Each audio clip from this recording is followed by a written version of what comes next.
T-minus 90 seconds and counting. All systems are go.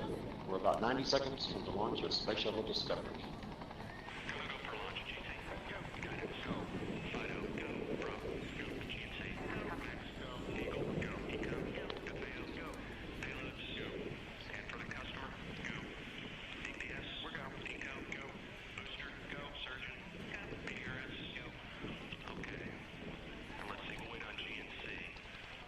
T-minus 60 seconds and counting. We are transferring to orbiter internal power at this time. Discovery is now running off its 3 onboard fuel cells. Coming up on a go for auto sequence start.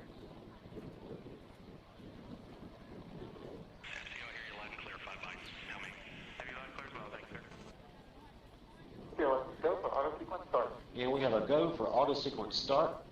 Discovery's onboard computers have primary control of all the vehicle's critical functions. T-minus 17 seconds and counting. 15, 12, 11, 10, 9, 8, 7, 6, start, 2, 1, booster ignition, and liftoff of the Space Shuttle Discovery, returning to the space station, paving the way for future missions beyond.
Discovery's onboard computers commanding the main engine nozzles to swivel, aiming the shuttle for its precise target in space for main engine cutoff.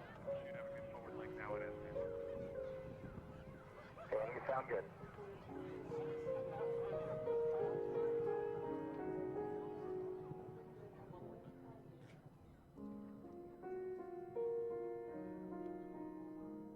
Discovery Houston, negative return. Copy, negative return.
Good morning, you filthy apes.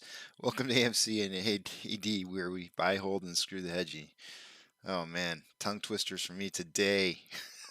So, yeah, I need some more coffee.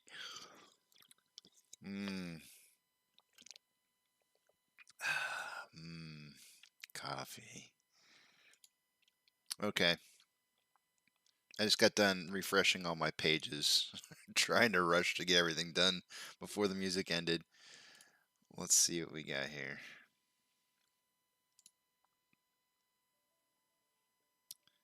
Give me 1 second.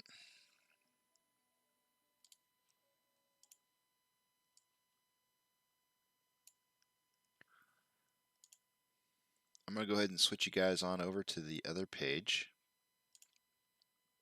And we'll take a look at the technicals for this morning. I still need to update a few things here. First off, we got to pull this down. There we go.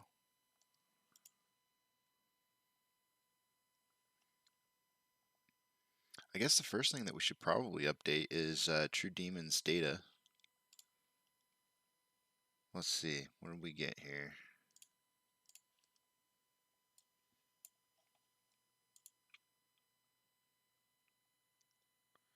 Short exempt volume up 591.7. That's nice. 591.7K. That is up from 215,000 yesterday. Utilization, I don't know that we're going to have that number quite yet. Our day-over-day price increase was 8.66%. That's day one.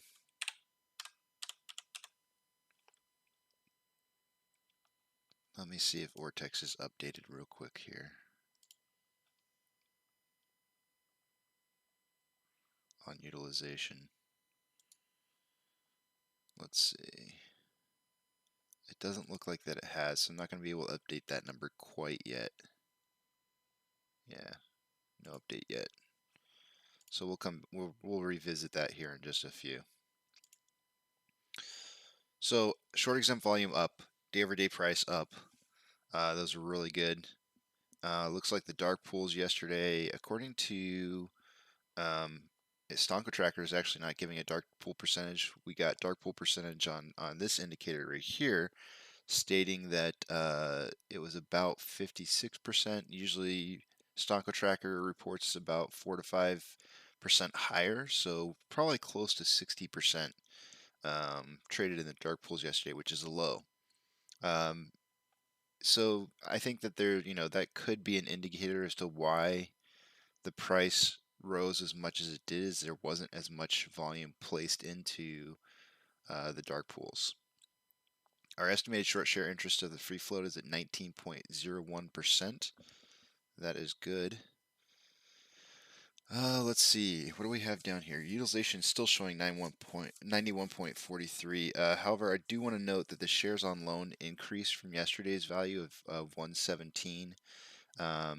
So I was looking into that. What Ortex is reporting is that there was shares that were loaned out on Monday. And of course, I think that's for the trading that occurred in other places other than the United States. So there was lending that did occur during Monday, as seen by the shares on loan. Institutional ownership is still at 127.7. Max Payne did increase. I thought it was going to be 43 or 44, and it increased to 43. So I was pretty close on that one. I do expect to see the price drop a little bit. Perhaps today. And the reason I think that is well, first off, I guess low volume. We're seeing lower volume today than we saw yesterday. And secondly, because that Max Payne price is getting closer to a value that I think that they could drop the price to reasonably. I'm kind of expecting somewhere around $44 today. So I titled today's show, and this is why I titled today's show what I titled it. Have no fear. So, you know, I do think that we're going to see a price correction down to 44. We might touch 48 today before it does drop, maybe in the very beginning of the market or something like that. But I do see maybe like a $4 correction incoming, and that's really not that big of a change. Let me see here. What I'll put in what I'll look at what it would be if it dropped. Yeah, so if it, you know, our last previous high was 48.60, set on the. Actually, I don't have the date that it was set on. Um,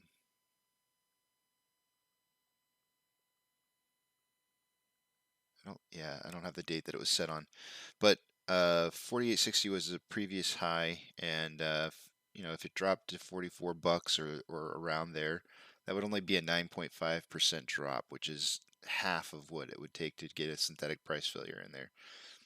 So we're still in the running for nearly a month long upwards trend that's netted us about 65.3% increase in price from 29.40 to 48.60. So we're still traveling upwards. We still have a nice momentum moving going forward. Um, but I do see a bit of a pullback possibly coming in our future today. If it's not today, it'll probably be tomorrow. One of the two. I definitely think that they're going to try and get some of their positions covered. Max Payne's at 43. Let me look at the chart. I'll have to look at the charts and see for sure because I just don't think they're going to be able to push it that far. But well, I've got the stats page up here. Let's look at open interest real quick. We'll note that down and then we'll go take a look at the charts and see what we see what's reasonable. See if it's possible. Current open interest, highest level of volume currently is at $50. It has gone up from 12.8 to 24.5. So, you know, basically doubling. On the put side, looks like the highest level of volume is at a $40 strike price, which is the same as yesterday. Yesterday it was at 8.1 and it's moved up to 11.9. Oh my gosh. Okay. So we have a $10 spread between calls and puts, 50 and 40. What I want to note is that that's we're over a 2-to-1 ratio on open interest. Yesterday we were at I believe we finished calls versus puts. We finished at 50,000 calls at $50 strike price to puts at 15,000. And so this is part of the other reason. We saw a lot of volume for puts at $46. If they can get it down to 44, they can cover a lot of that volume that they had there. So that's kind of where I'm seeing, you know, they can make some money off of this, you know, by dropping it down to 44 bucks. But I don't know. We'll see. We'll see what happens. That's what I'm kind of leaning towards as of right now. But yeah, $50 strike price, open interest volume 24.5, and at $40 strike price 11.9. Let's see. I'm gonna have to actually open up. I'm gonna drop down and check out their lottery ticket winners at $95 strike price. They've got 18.7. It was 13 yesterday. It's now at 18.7.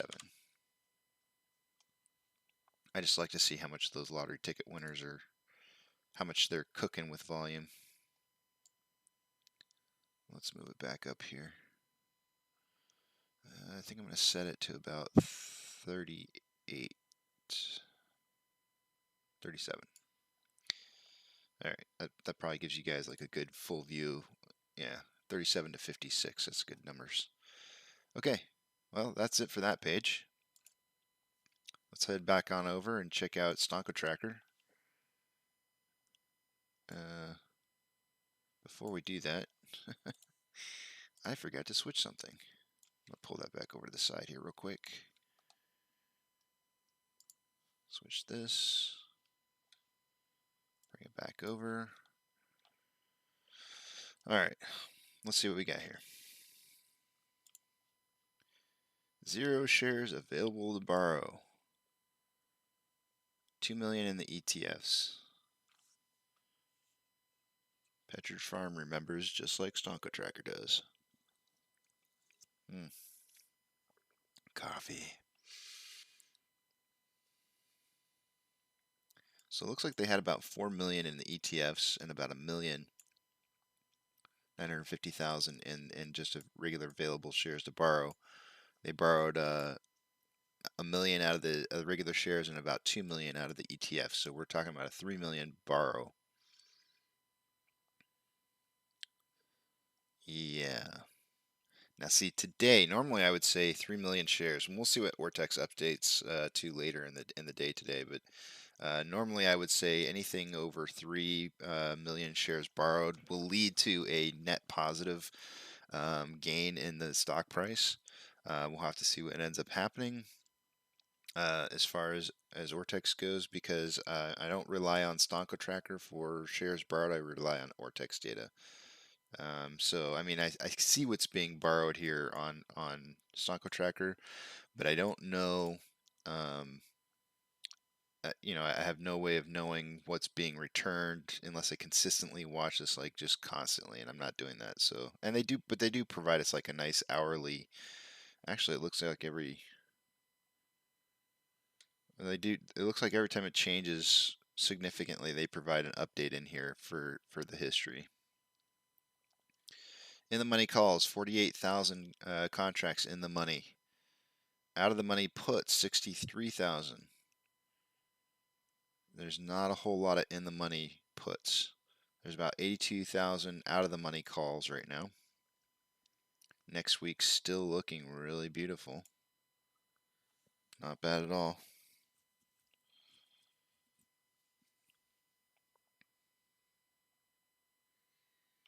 Short percentage went down a little bit yesterday, meaning they didn't short. I believe it means they didn't short as heavily.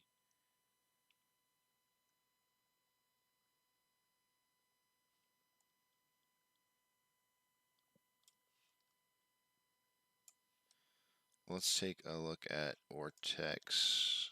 Maybe it's updated. Yep, it updated. All right, we got utilization at 92.38. I'm going to change 92.38%. Getting higher, that's good. Shares on loan went higher by another million plus. So this is interesting. So yesterday, Ortex was reporting what I had, the last data that I had was a return of 2.35 million shares yesterday. I'm going to go ahead and transfer that data over to, I'm going to pull this over here. Pull my handy dandy little calculator up over here.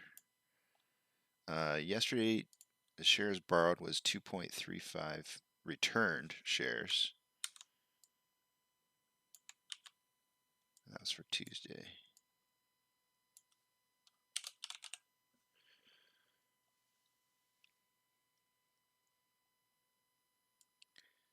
The available amount of shares to borrow Tuesday was 11.105.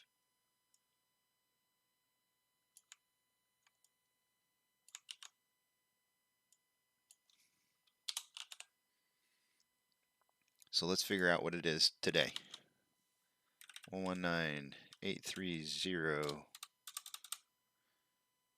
divided by our utilization, giving us a total of 129.7. So the total amount of shares available to borrow increased by 0.2. Remember, max out is the maximum that we've ever seen available to loan ever. Was 155. So we're ever closer by 0.2 closer to that 155, which is good. The closer we get to that number, the closer we're going to see utilization get higher and higher and higher. So we take this number right here, subtract the amount of current shares on loan, and it gives us our total amount of shares available to loan. 9.884.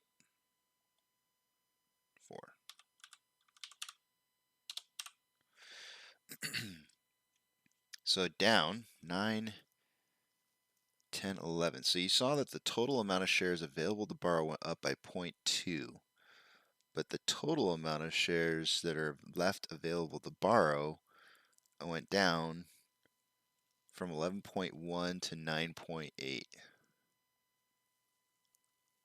So not quite 2%, not quite 2 million, which is interesting because they returned the data that I had said that they returned negative 200 or 2.35 million shares. So if that's the case, it showed them returning shares, but more shares were lent. Seems like a reporting problem. Yeah, that would lead me to think that there's some kind of reporting problem here. They're showing shares returned, but that's not, I mean, they may be being returned, but they're still lending. I would believe that the lending number is accurate. I don't believe that the institutions who are lending shares would be misreporting that data. I would tend to believe that the data that's being misrepresented would be the data that says, I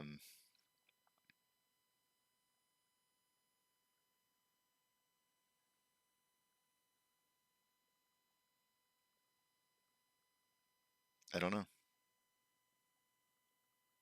I really don't know. Unless they borrowed a bunch of shares last night after I wasn't looking. It's the only thing I could possibly think of. Okay, well, let's see how it impacted everything that's going on here. Pull the calculator back over, and we'll take a look at the data and see how that's really affecting what's going on with our stock here. All right, I gotta get rid of this bright light. There we go. It's too early in the morning for bright lights. On loan average age per day. I'll throw in utilization here in just a minute, but let's check out and see what actually happened. So this is Monday. Okay, so it still doesn't have Tuesday's data yet in here. We do have Tuesday's utilization.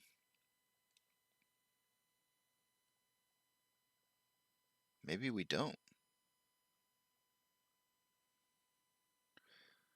I mean,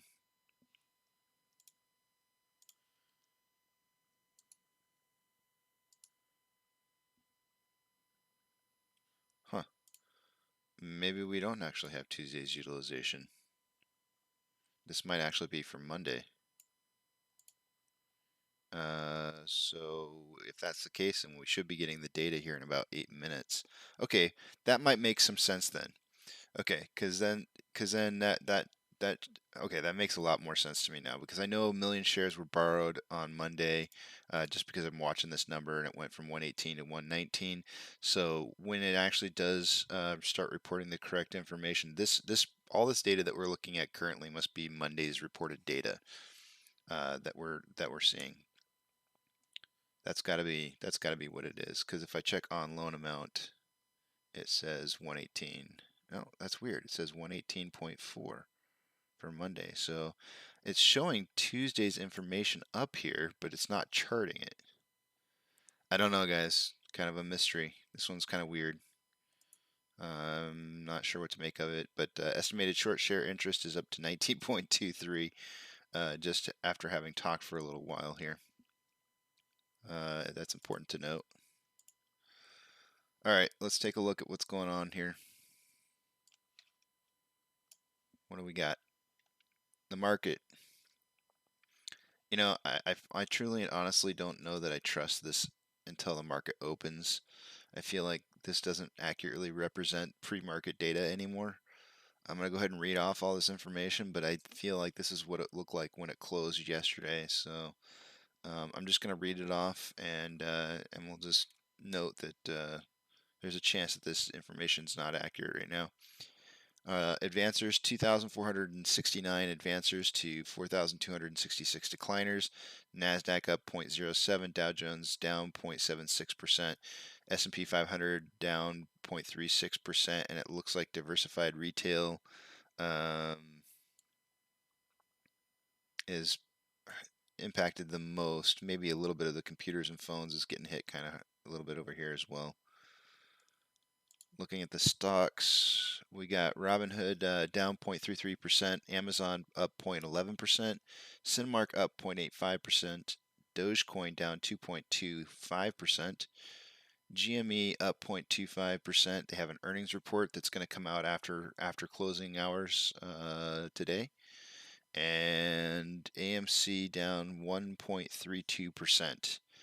Yesterday's inflow versus outflow finished by a 4-point spread. The highest that it got to, if I remember correctly, was about 11-point spread. How did we do? How are we doing on RSI? RSI is currently on a 1-hour interval at 59.92, which is above average.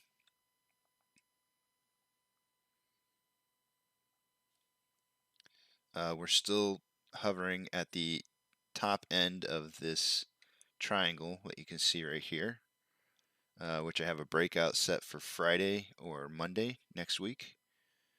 It could be in the after hours of Thursday as well. This box isn't drawn into that, but it could be like in the after hours of Thursday. Like I said, I do tend to see. I mean, just if you look at how normal stocks kind of trend, you see up and down movements within these kind of pattern formations. So I tend to see, this is where I tend to see like maybe it retesting somewhere up around that $48 range, maybe as the market opens, and then falling down to maybe about 44 bucks, which would put it right towards the bottom. It'll probably bounce off of this somewhere down here. At the very beginning of the day, it's going to be about $44. So, but by the end of the day, the lowest it'll probably be is 44.52 if it's to stay within this pattern here. So, but then and then in the aftermarket hours, it'll probably increase in price. We'll see. I mean, I might be totally wrong. We buzz through today, heading out here. I mean, we do have 3 million shares that have been borrowed this morning. So we'll have to watch and see what happens. On a 30-minute interval, our RSI is at 56.63, which is just above average. 5-minute interval, it is at 55.66, slightly above average, and that's all looking really good. Good in respects to, like, there's room for us to move up in price, but there's also room for us to move down because it's in the middle.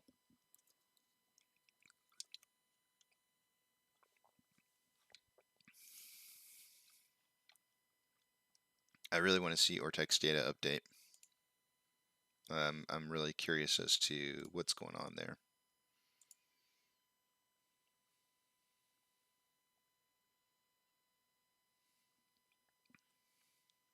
Yeah, that's gonna be something interesting to see. Looks like it looks like this aftermarket. This is actually quite a bit of movement that we've seen in a while for aftermarket hours and pre-market hours. Actually, the pre-market's kind of normal, but aftermarket hours was surprising. I mean, we closed at 47.83, which is right about where I got my mouse. We ended up going down, back up, down. Did a nice little George W with an upwards movement, and then it just kind of fell down to as low as 47.25. Then it rose back up to 475, back down to 47.20. Back up, and then just kind of, this is what the end of the day normally looks like right here. So we didn't really end the day until much later. 1852.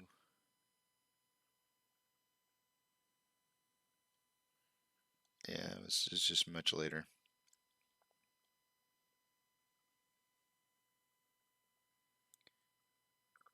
I think that's, I'm trying to remember if these timestamps are my time or if they're well, let's see, what time does this say? This is 7th. This is an hour ahead. So this is Eastern Standard Time. So at 7 p.m. Yesterday is when the stock market decided to finally go idle for an hour. And then it opened up, dropped down quite a bit on the opening. When I woke up, I actually kind of woke up early today. I woke up and took a look at the stock, and I was like, yep, kind of what I expected. It had gone down to 46.50. And I expect some more of that going into today. I expect to see some more down movement.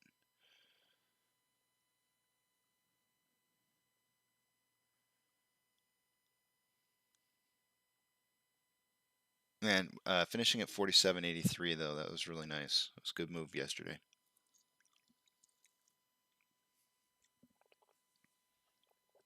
Let me refresh Ortex one more time here.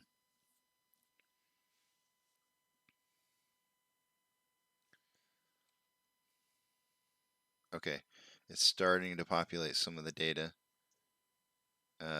It's got days to cover showing up right now, so it's starting to put in some of that. They're starting to fill in the data.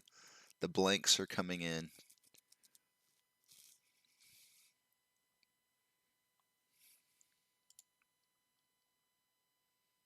Okay, yeah, I'm starting to see it. I'll drag this back over and we can take a look at it here. Okay, yeah, this is making more sense now.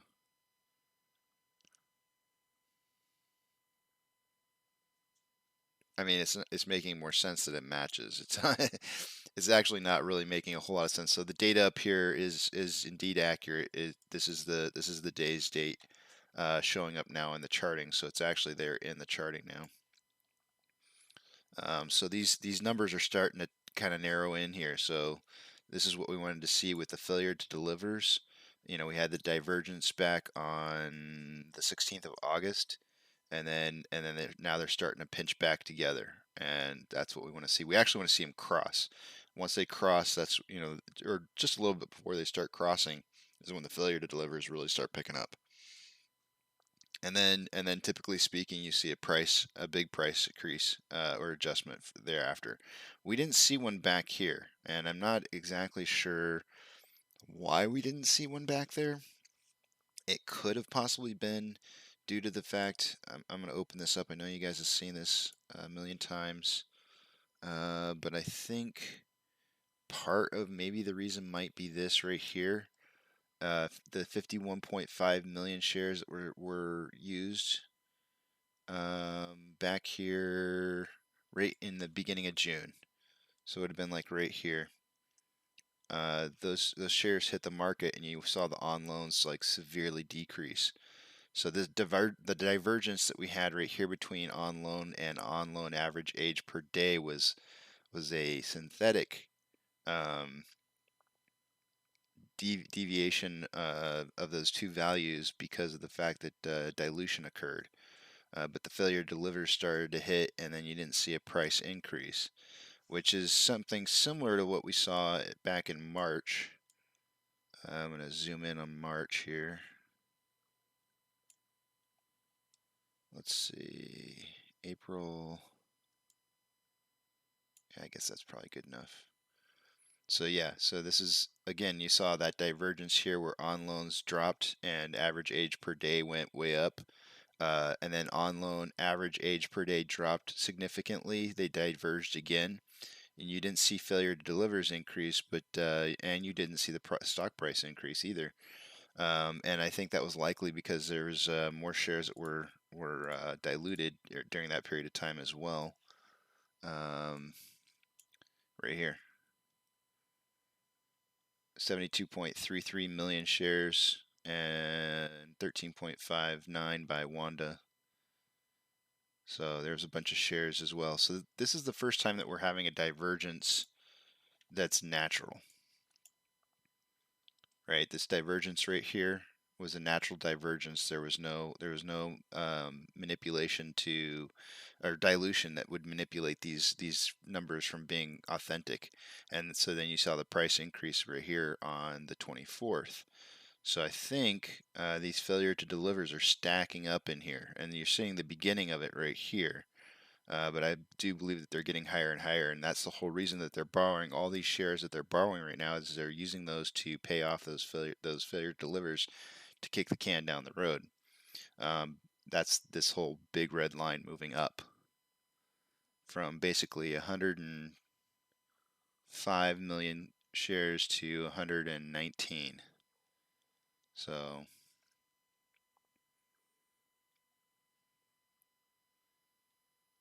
yeah, it's a lot of shares. I do want to see this average age of the loans per day. I want to see this start decreasing again. We need to see this cross over that red line. When that happens, we're getting really close to seeing a big price increase come in.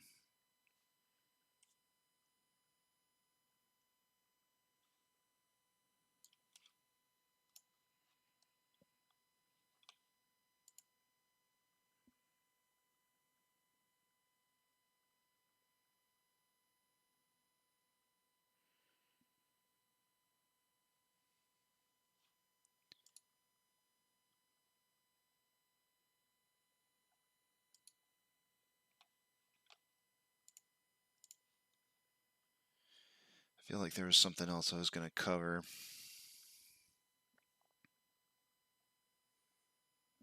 And I'm having a problem remembering, and it's because I'm so tired still and I can't quite think straight yet.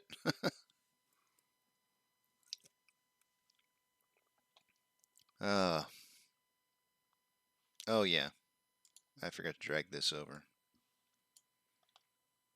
Let's see here.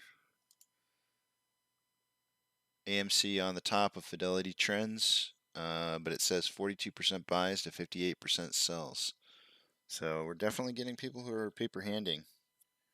It's not going to kill us. But there's people out there who are moving over to other stocks, and they're saying that they're not selling. And I think that this might be evidence that that's not necessarily the case. I do have a feeling that we have some chasers. There's definitely people chasing after the money.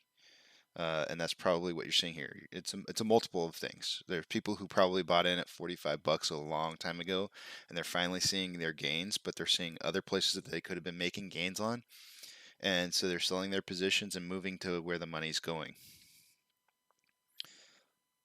So there's a lot of talk about things like Clove, what was one of BBIG, SPRT, you name it, and they're going to throw these things at us. They're going to throw these kind of pieces of side candy to try and take away from the amount of volume that AMC has. Luckily, we're still trending highest on the list here, though. So GME not faring so well. They're down in 10th on trends, but they are having more buys than sells. 67% buys to 33% sells. I would imagine the reason that they actually have this many buys over sells is due to the earnings report that's coming out.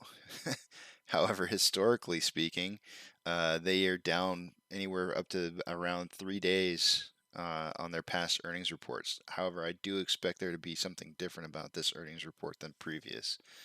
So, the market, I think the retail market's expecting something good here, and that's probably why that's happening.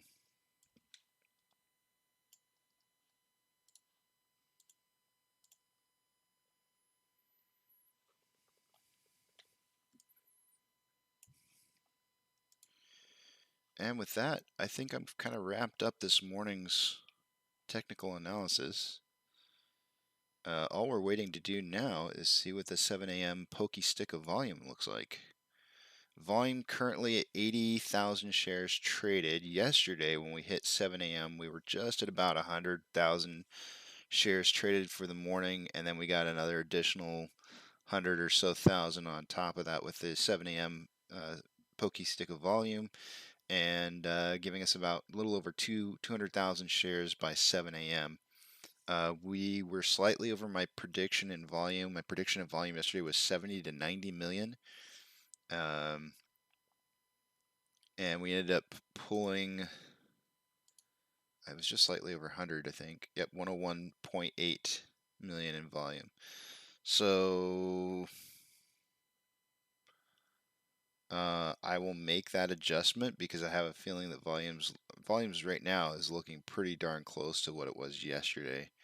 So I'll just go ahead and make that adjustment and say 80 to 100 for the day today. I'm pretty confident that we're gonna have a pretty similar setup.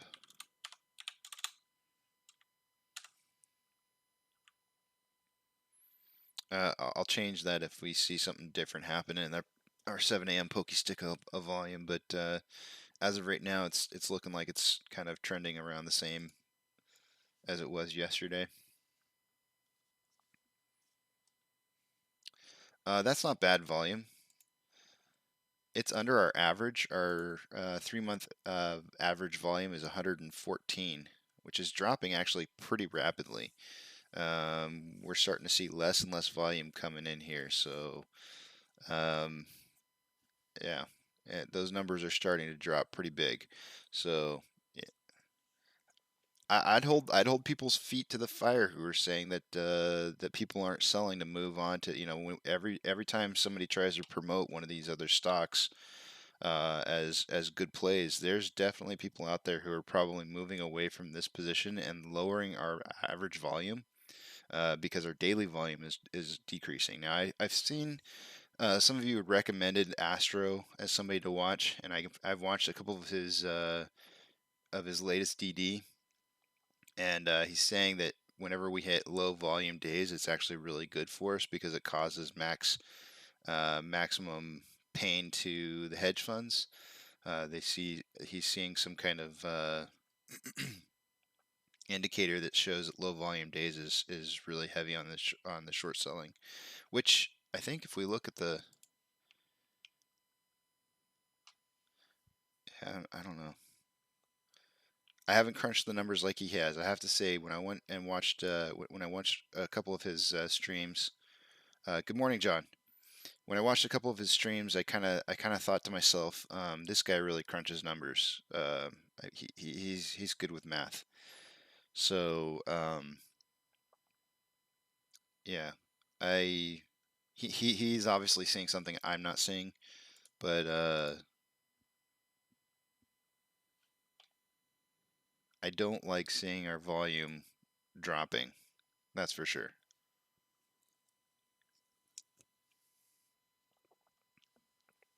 High volume, I think, is necessary to the success of this stock, and I think we can see that in the past. Let me check Ortex real quick here. I'm curious what volume was at.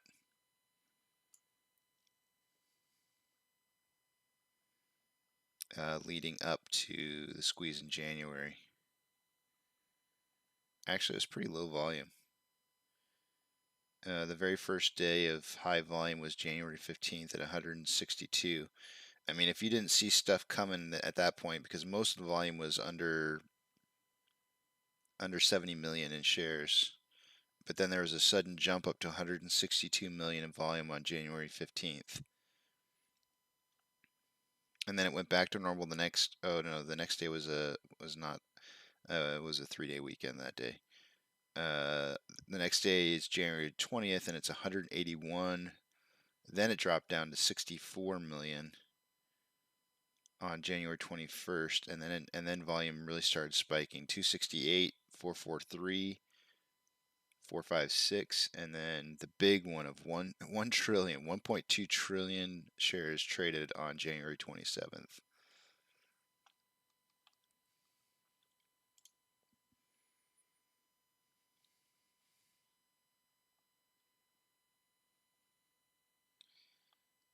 But I definitely think high volume is key.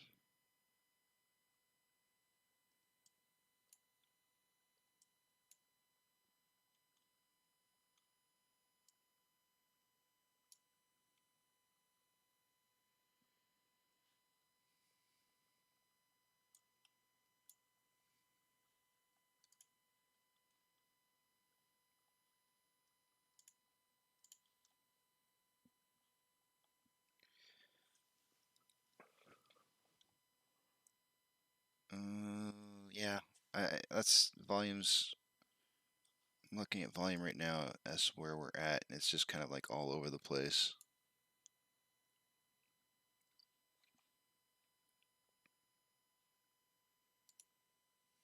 Let's see what news we got going on for this morning.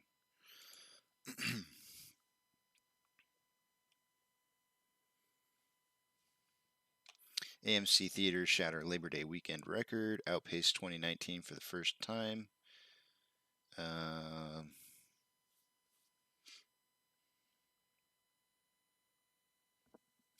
Motley Fool.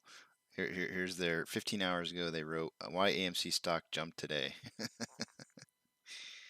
I'm sure they're totally in the knowledge of why. Not a whole lot in the news. Google has an interesting looking banner today. Excuse me. What is the? I wonder what the deal is for today.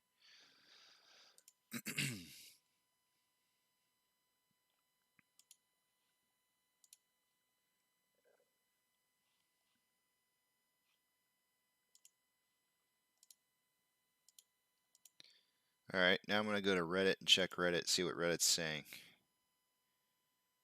What do we got here?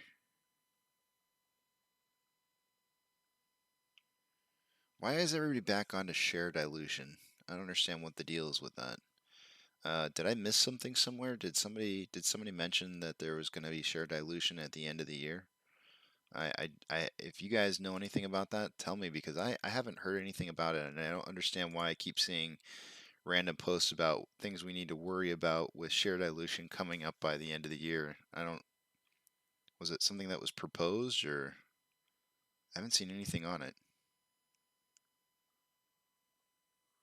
But okay, so see, here's a perfect example of what I'm talking about. This is posted by OTSE Nash 7. I don't even want to try to say the first part of that. OTSE Nash 7. They posted, "My first green since forever, holding since January. I know the amount of shares is ridiculous, but that's how much I can afford." How is it that they've been holding from January and this is their first green in forever? That doesn't make sense to me. But I would say that, there are people who probably bought in June as the price was launching at maybe $45, and could be seeing this as an exit opportunity. They've made, $2.50, a little more than $2.50 off the price of the share, and they could be like, okay, I've been holding since June, and I'm done. There's definitely people like that out there. But it's not the majority of people, and that's what counts.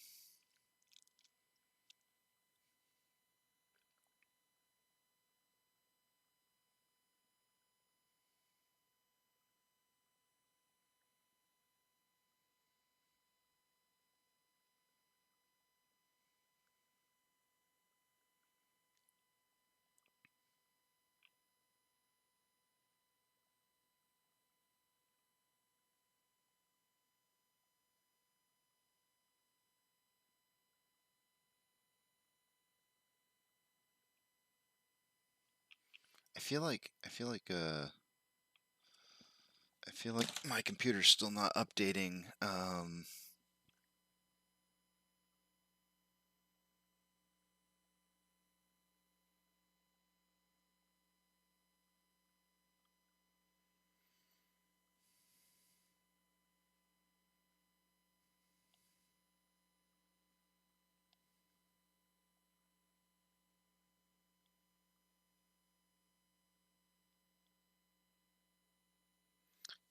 John's back, 45 to 48 for a price prediction for today. Put him down for 45 to 48. It's still a little early for me to put in a price prediction. I'll probably wait till the 8:15 time that I come back on the show, just before market open. He's probably he said he's up all night last night, so he's probably going to sleep. Yeah, I'm gonna go ahead and wait until later. I'm letting the guys sleep in a little bit later nowadays, and I'm not forcing anybody to do any kind of price predictions until that time. Anytime before market open, just kind of makes it easier on a lot of people.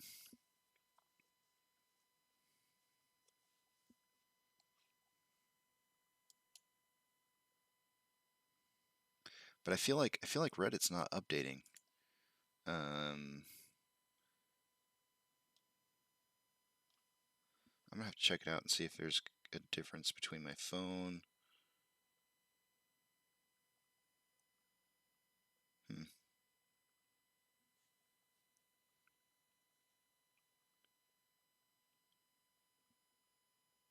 I guess not.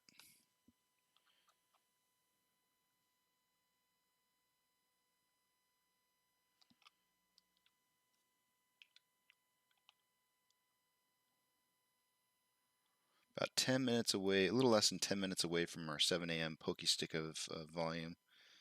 We'll see what it moves to. Yeah, see, apparently Wall Street Bets is pushing Clove right now. I'm telling you guys, it's an attempt to try and get people to move away from um, move their volume to area to try and chase the money. You know, I watched, so I did watch The Big Short this weekend, and I don't know if you guys have seen that or not. Really good movie. Highly recommend watching it. It makes what we're going through seem so applicable. But anyways, the cool part about it is that there was a point in the movie where it was hedge funds that were shorting the housing market, and the interesting part was is that some of the guys worked for, I think it was J.P. Morgan, and J.P. Morgan had been doing long calls on, I think it was like AAA bonds or something like that. Anyways, this division inside J.P. Morgan decided that, oh, AAA bonds are what we need to start shorting because that's where the money is, and so they started shorting the positions in the AAA bond market. Well, that ended up being, they were going against their own company, and so essentially what ended up happening was they caused the company to lose a bunch of money, and they were betting against themselves.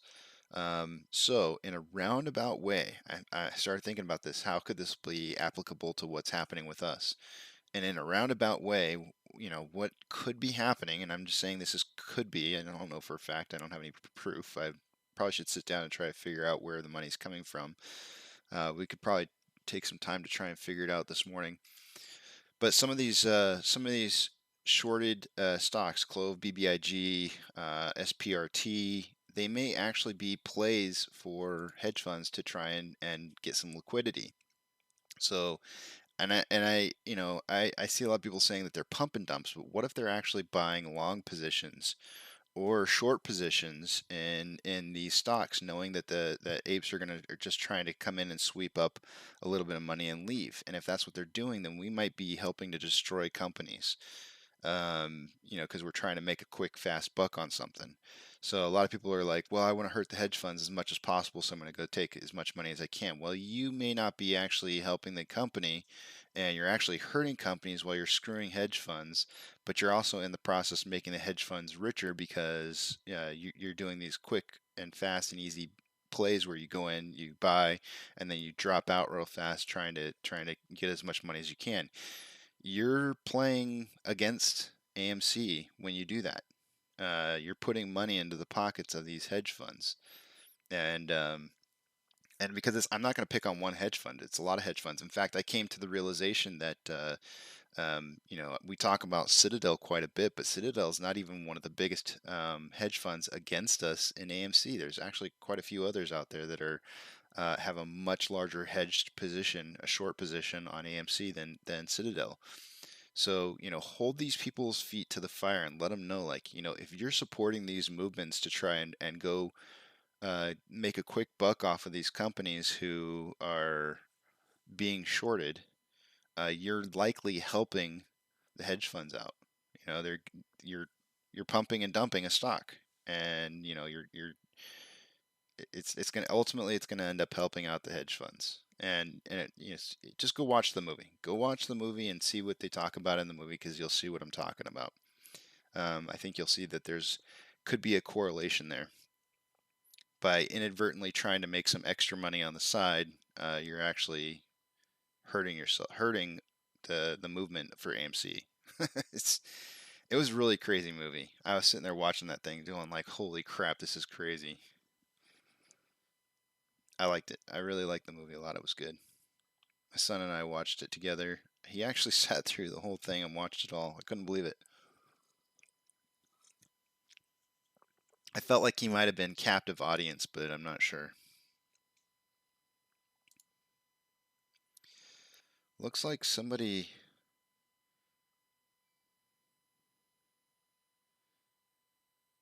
Did Elon Musk really post a picture of himself pointing at an AMC sign, or is that photoshopped?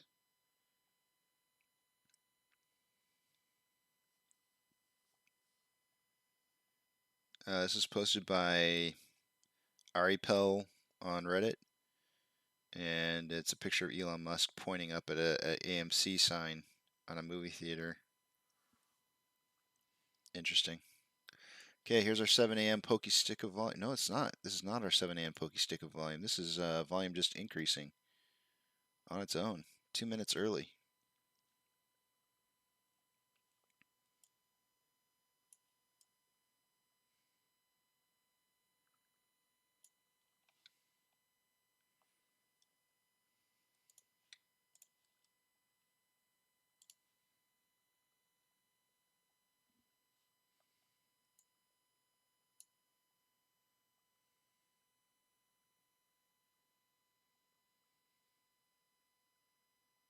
Hmm.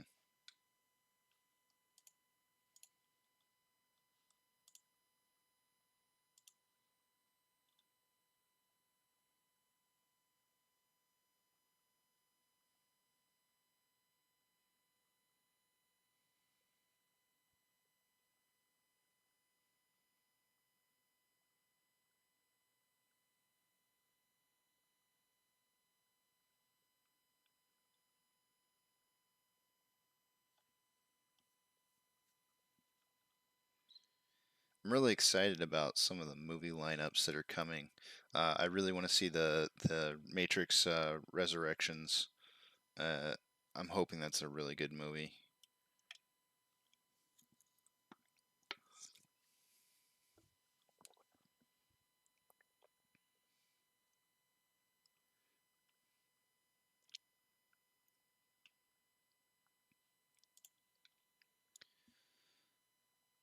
Man, I am really surprised how volume just kind of jumped up right there real quickly. It's pushing us ever so closer to that 100,000 shares before 7 a.m.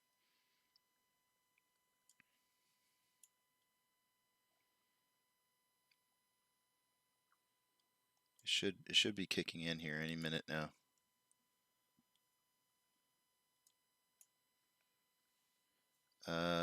Will it push us over 200? Probably not. Here it is.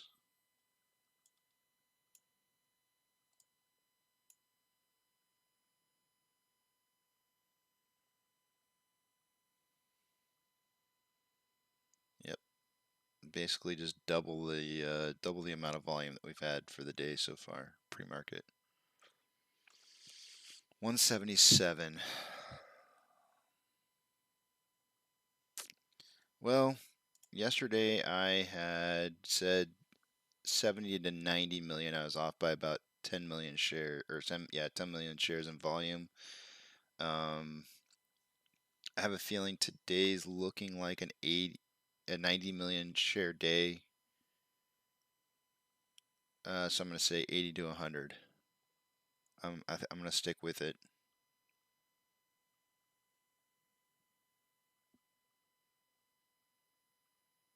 Because we had about 200,000 shares in volume at this time yesterday. I'm sticking to it. That's my my volume prediction for the day today. That does help me with my price prediction for the day today. 43 is max pain. I'm kind of guesstimating that it's going to hit between or somewhere around $44. I think they're going to try and drive this down as hard as they possibly can. The amount of shares, I'm still not seeing it being reported on Ortex quite yet. So I really want to see Ortex data start reporting borrowed shares. Stonko tracker is showing some of those shares returned from earlier. I'll drag it over here so you guys can see it.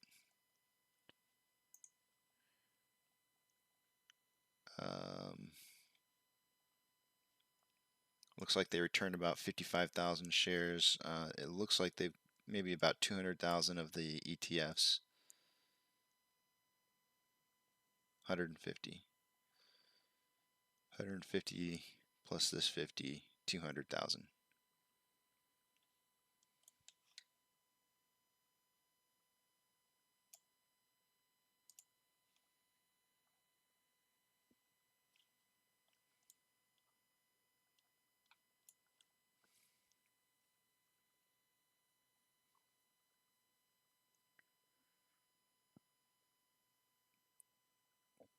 Excuse me. I wonder if Vortex, I wonder if Webull fixed their stuff. Still looks like I can't select my, oh, there it is. Let me select it. Weird.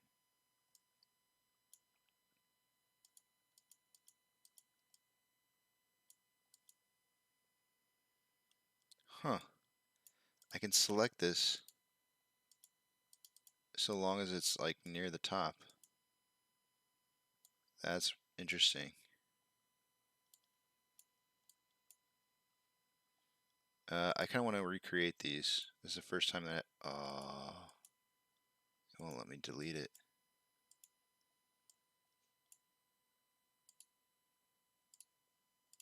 There we go. Yay! I finally got it to be able to delete on here. Let me zoom out here just a little bit. Okay, that's the only Fibonacci that I had that was worth deleting. Okay, so I'm gonna try and get a couple Fibonacci's created real quick here based off of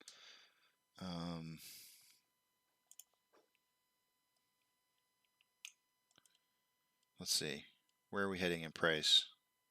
You know what? Our current levels. Let's do our most current run up.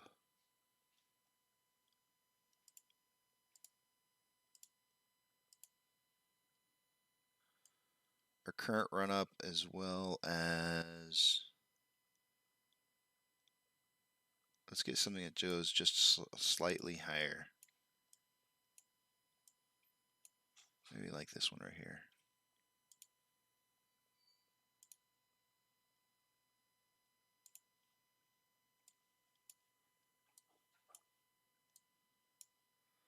Then we'll zoom in on this and check out how it looks.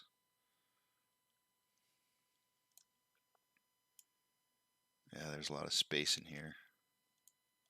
I feel like there'd be like a level of support or actually be, since we're below, it'd be a level of resistance in here.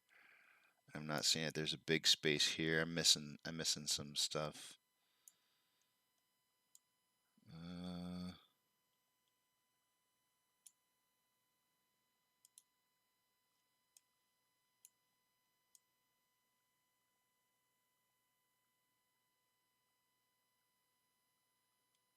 Well, I'm gonna leave them. I'm gonna leave them set the way they are.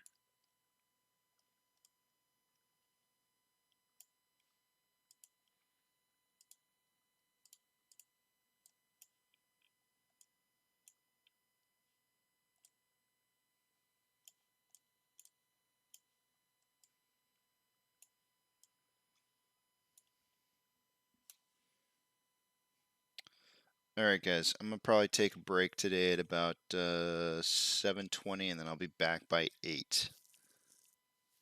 I think that's the time that I'm gonna start. I don't know. It's really difficult for me to decide. I either take it a little bit late and then come back early, or sorry, leave a little early and come back early, or leave a little late and come back late. But I think I'm gonna do 7:20 to 8. Give me a little bit more time to do kind of like a market breakdown leading into the opening for the day. If you guys notice over here on the ask and bid side, I'll zoom in on it. There is three $20,000 buy order, 20,000 share buy orders at 46.99, 46.98, and 46.96. So there's There's some heavy buying pressure going on right now.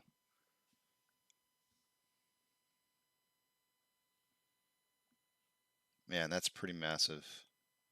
That alone right there makes me kind of want to change my mind on which direction the price is heading for the day. That's pretty massive.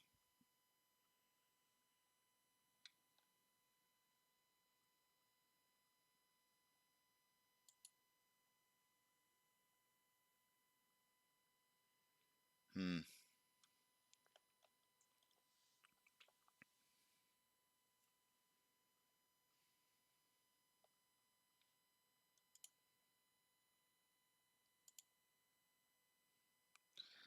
I wonder if hedge funds can buy long positions just before they let the thing rip to try and make back money themselves.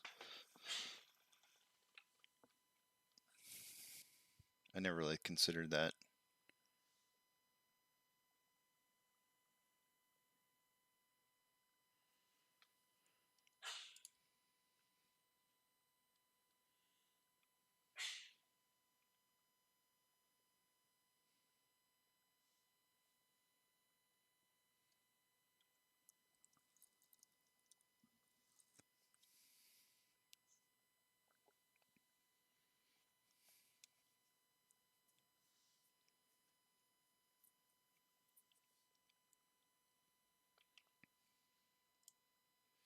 I'm really curious what happens when one of these 20,000 orders gets hit.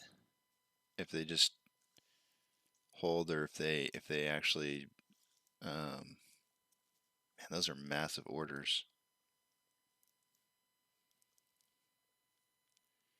It's been a while since we've seen that kind of stuff happen.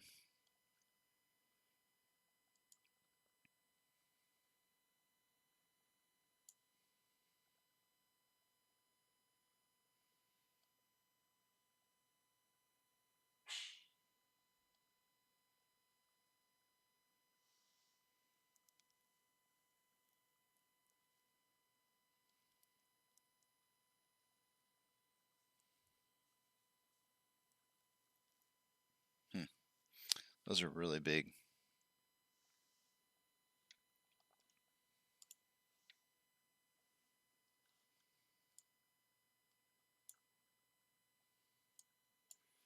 I wonder if it's made it to Reddit yet.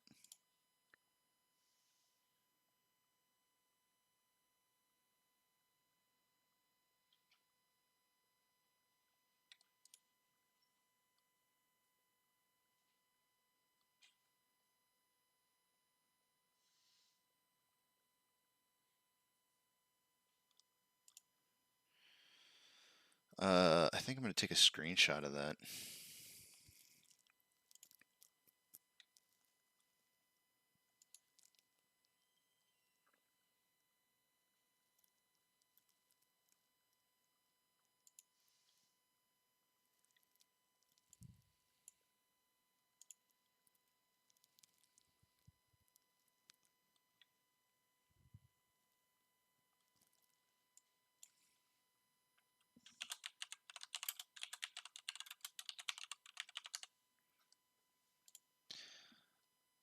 New. Let's capture this.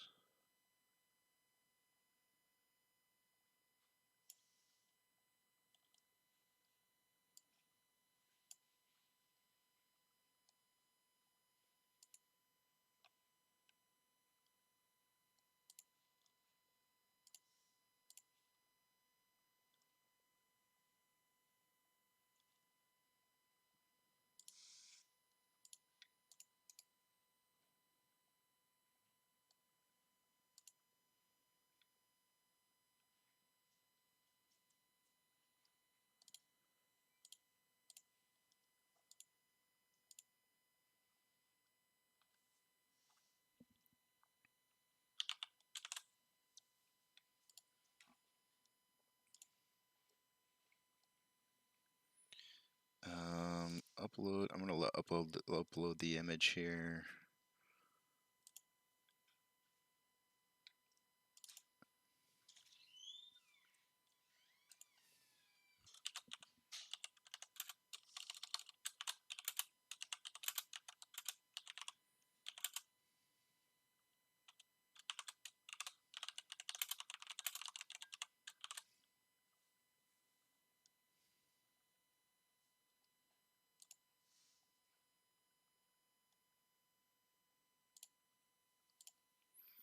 Hopefully this makes it on there.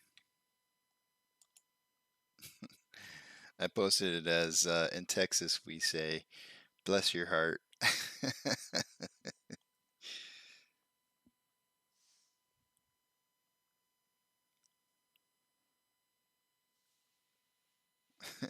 That's funny.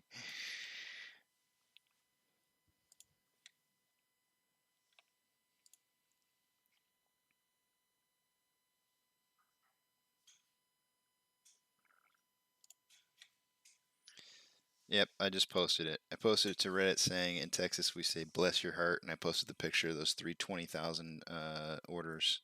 It was interesting. There's one of them had increased to 800. I think it's just another order on top of it, but yeah, 3 orders of 20,000 at 46.96, 46.98, and 46.99. I had thought about this a long time ago. I had thought about like if you had $1 million to invest into the stock market, and let's just say you wanted to invest $200,000 into AMC. You know, you wanted to throw 1/5 of your money into AMC, and if you divide out $200,000 by the current price of, we'll just say an even 47, that's 4,255 shares. Would you place an order for 4,255 shares all at once, or would you do it in like a couple different price ranges of like 1,000 1,000 shares a pop, and then maybe one order 255 or something like that at different prices?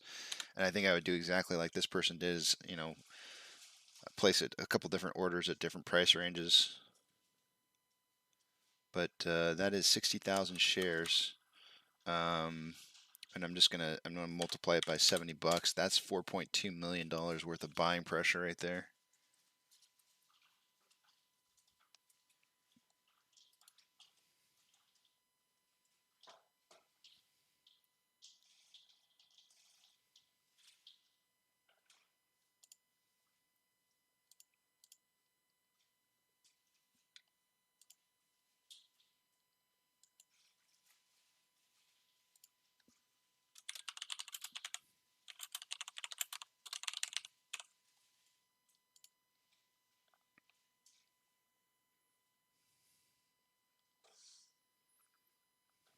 Yeah, that's pretty impressive. 4.2 million.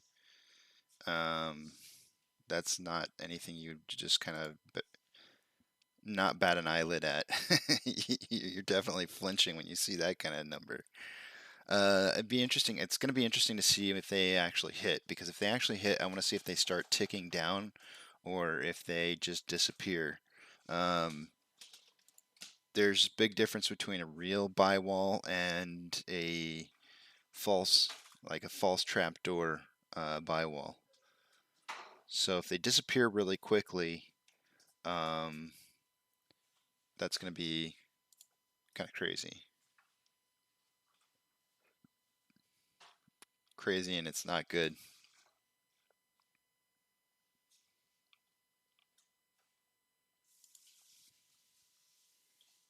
Oh crap, man! I'm going to get blown up with this.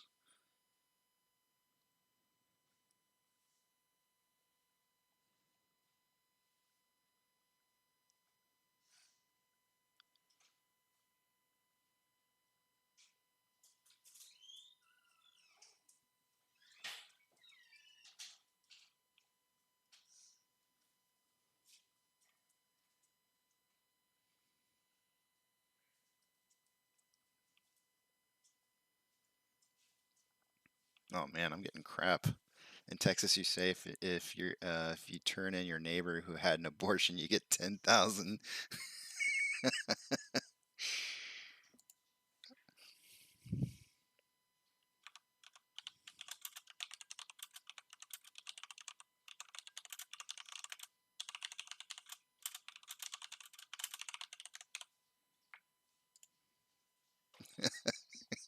I just said 4.2 million worth of neighbors being turned in. Then I guess that's pretty bad.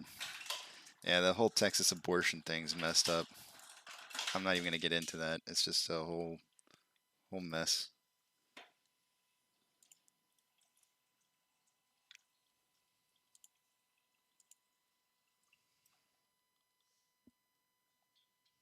it's taking a hit right now, and it's holding. It's actual. Wow, that's for real. Somebody put up $4.2 million on the lit exchange. That's nasty. Taking a hit and it's not even moving. I got to put this up on the main screen so you guys can see it better. If you look on the right-hand side of the screen, you'll see it. It's taking a hit at 46.99 and just it's holding. That's a real wall. Dang. That is a real wall.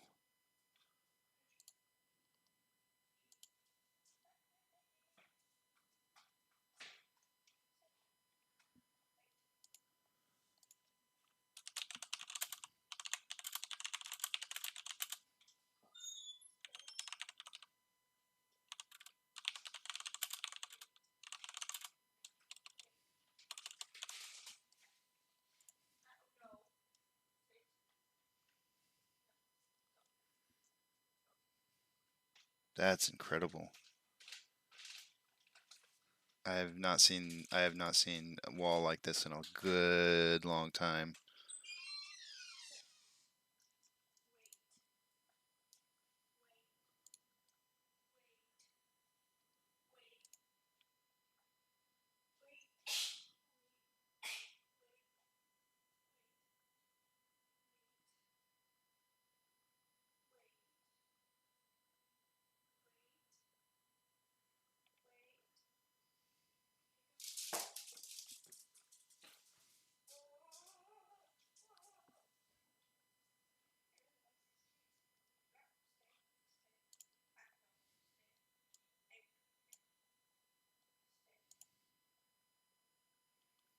Dang, man.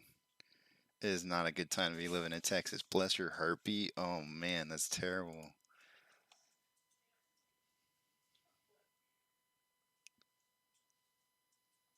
Wow.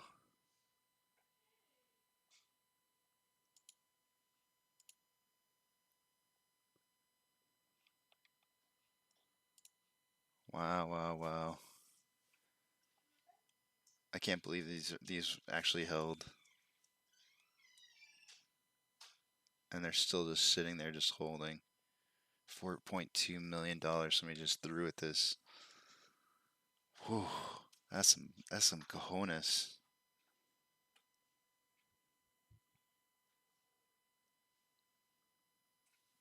That is some major cojones.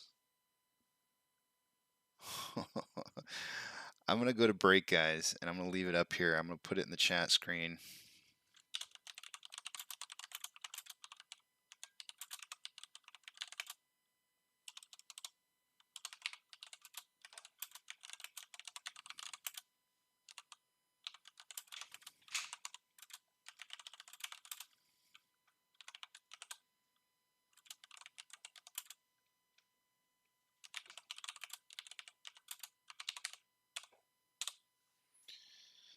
All right, I'm gonna head to break here, guys. But yeah, I'm leaving this up here on this screen just so you guys can see the hits this is taking. I'll come back here and we're down to the last. Actually, I may have to switch off the screen here in just a second, but that last 20K is taking the hits right now.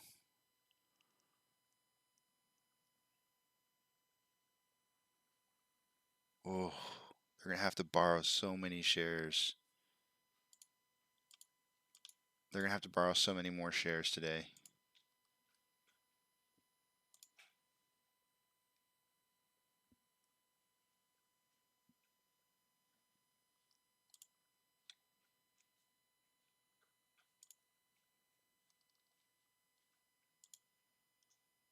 And they're gone.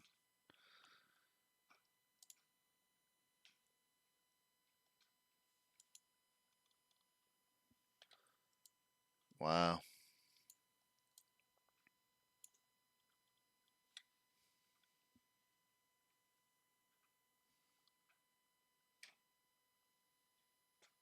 I'm speechless. I'm going to break, guys. I'll be back. I'll be back. Man, Texas is getting crapped on right now.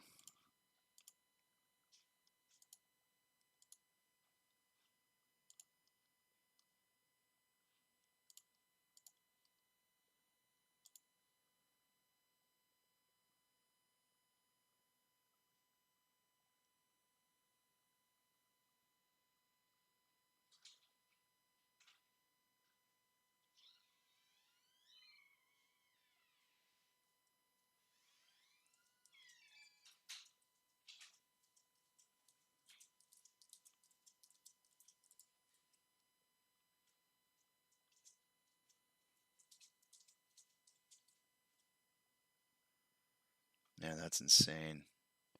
That's absolutely insane. I can't walk away. All right, I gotta walk away. I gotta go do some dishes.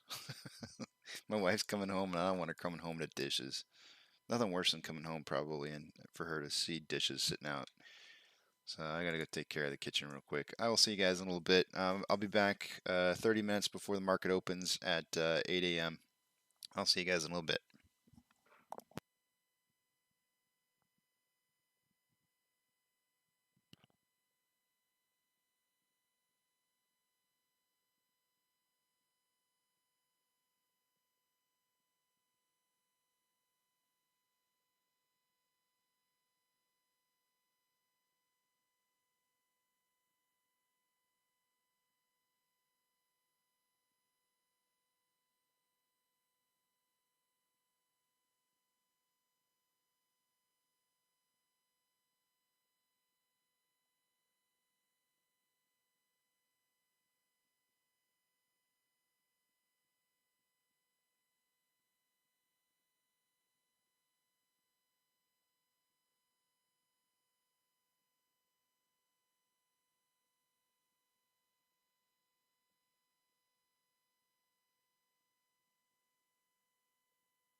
Okay, I'm back. A little bit of a delay there. Went to go put water in my cup and it started to taste a little funky, and I was like, eh. I didn't want to drink that water, so I had to change the filter real quick. Nothing quick about that.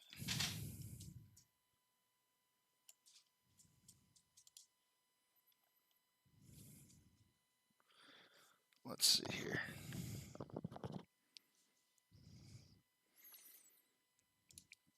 Do a little updates on my screens, and then we'll cover what's new.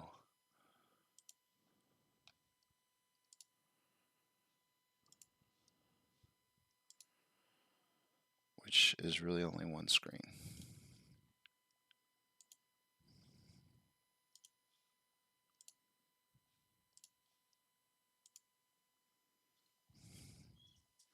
Getting a nice little price run up here.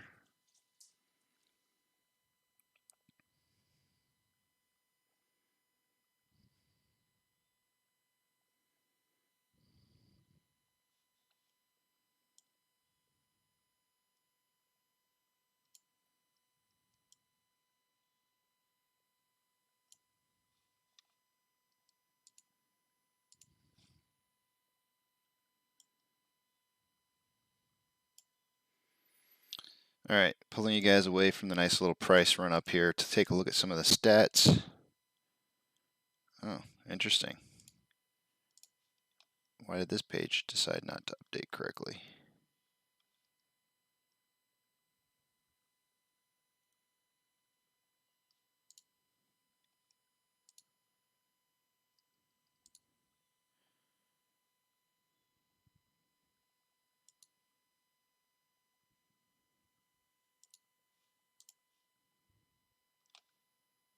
Went to go refresh Ortex, and for some reason the data on the right hand side didn't update. Kind of weird. There we go. All right, let's see what we got. So the only new information right now, as it stands, is that they've borrowed 400.3 thousand shares. That is our first showing for the day. Although on Stonk Tracker, which I'll pull up here in just a second, you'll see that they actually did borrow quite a few more than that. I'm not sure if they're in the process of returning them. But we shall see. Maybe I should cover, you know, if you want to see all the technicals, I'll just mention the max price or max pain increase to 43 from 41 yesterday. I kind of expected 43 to 44 range, and 43 it is. Borrowed change 400,000. Estimated current short share interest of the free float is currently at 19.29. Shares on loan is at 190. Available shares to borrow today is currently at 9.884. I am predicting a volume of 80 to 100 million shares today traded.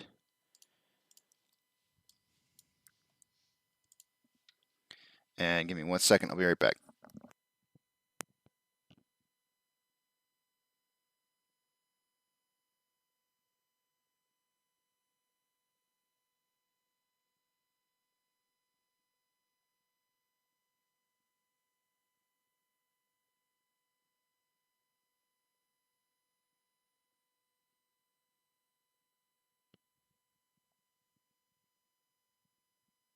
Okay, there we go.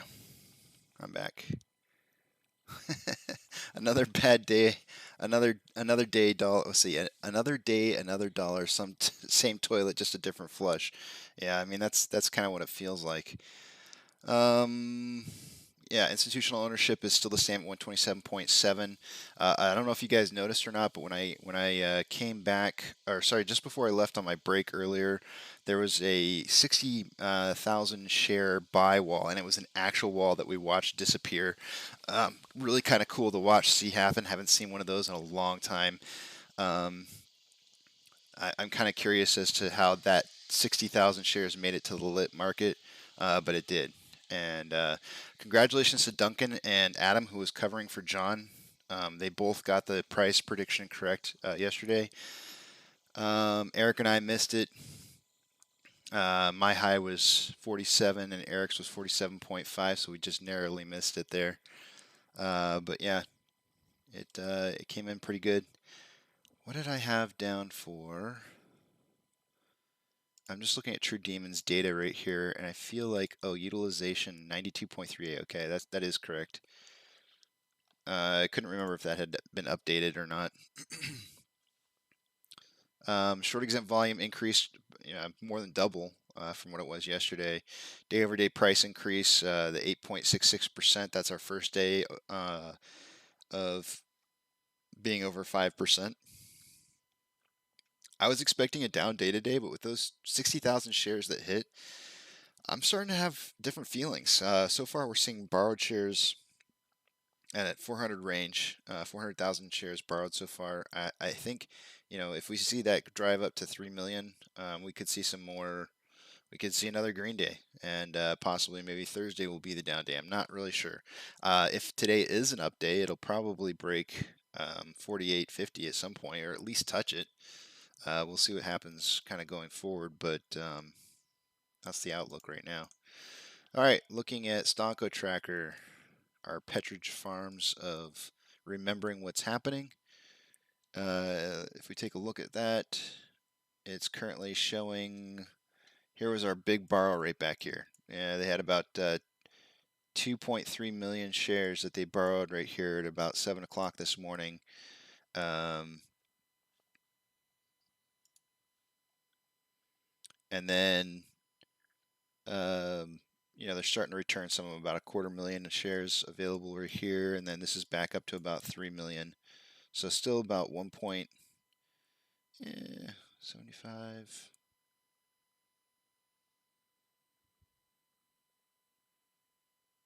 1.3, 1.5, 1.25, about that much.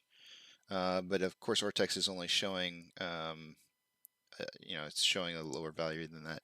It's really strange. I know. Good morning, Duncan. Was bear until 5 minutes ago if opening above the 47 bull prediction 48 to 51. It had some weird stuff going on earlier. Again, if you weren't watching earlier, we had 20,000 share buy walls show up and actually held. Like they didn't just disappear when they got hit. They literally held through the entire thing.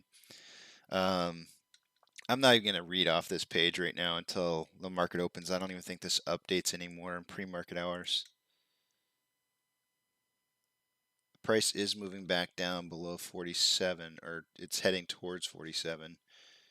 But those buy walls were pretty impressive. I did post it on Reddit, and I got hammered. I said the title of it. I titled "In Texas We Say Bless Your Heart," and man, I just got ripped a new one. So if you don't know, there's some political stuff happening. Uh, you know, Texas voted on abortion, making it illegal to have abortions in Texas, and it's like a huge controversy. And just the fact that I said Texas alone stirred up a lot of controversy in the post. That wasn't my intent. I wasn't trying to make it a Texas thing. It was just trying to be funny about the bless your heart with the 320,000 share buys, which equates to, because they were buying it at the price range that they were buying at, which equates to about $4.2 million worth of purchase order. So pretty massive buy, which should, that increased our volume quite a bit. That would actually, it should have changed where I would anticipate the price moving to. Let me see something real quick here. I would imagine that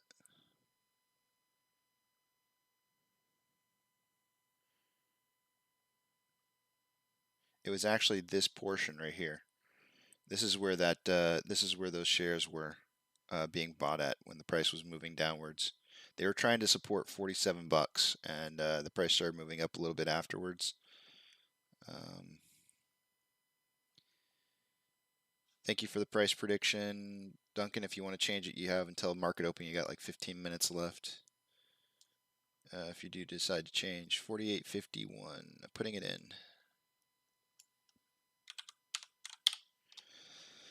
I should come up with my own price prediction.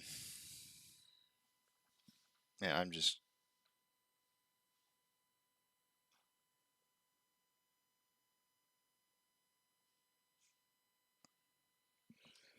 not so sure here. I'm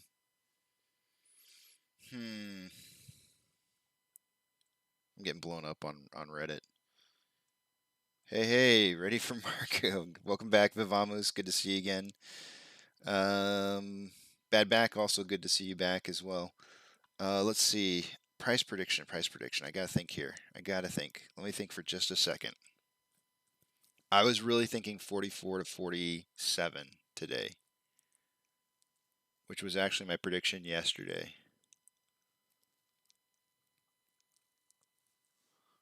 We had some really strange activity happening earlier, and it really has me questioning why would somebody put 4.2 million order in on the pre-market unless they thought it was going to spike? That's a pretty hefty order.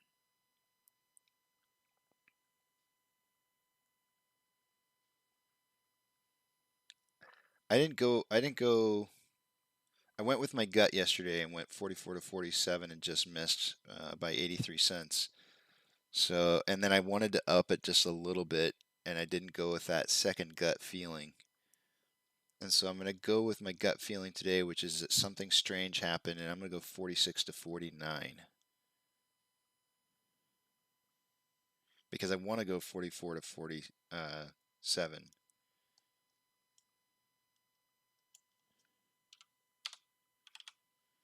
If it breaks 48.50 though, and continues to rise up, it's going to be well over 49, so that might be too low. I'm really tempted to put in something like 48 to 51. But I know I'll just be way wrong on that. Yep, 46 to 49. That's what I'm going with. Oh, look at this spiking up right now. It started to spike up and then said nope.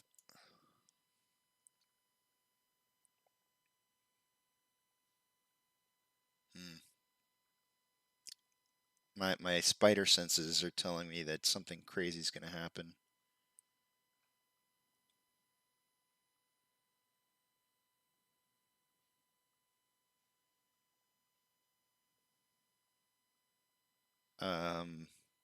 I could throw out like a wild price.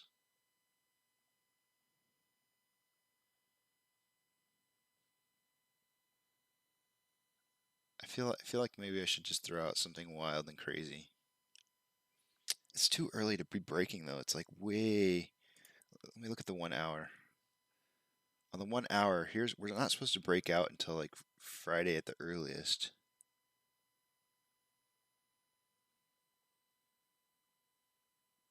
Something's happening though.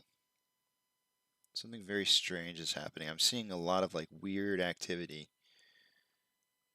And I'm not sure what to make. Even in Ortex, there's some just odd data coming through.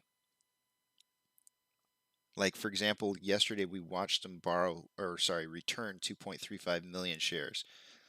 Watched it happen throughout the day. It was on Ortex the entire time. Then when we come back today, the total amount of lendable shares goes up like 0.2 million, 200,000. And then, but the available borrowed shares drops from 11.1 to 9.88, which means that they borrowed, they didn't return. So there's some really funky stuff going on, and I'm not really sure what to make of it.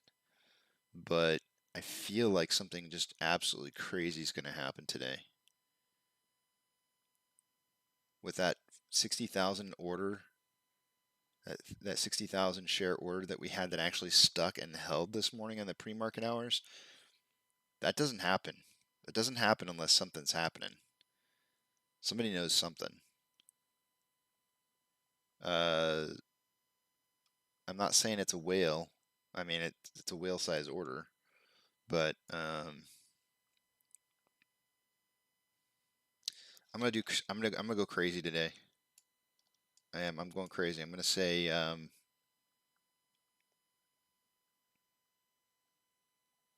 54 to 57.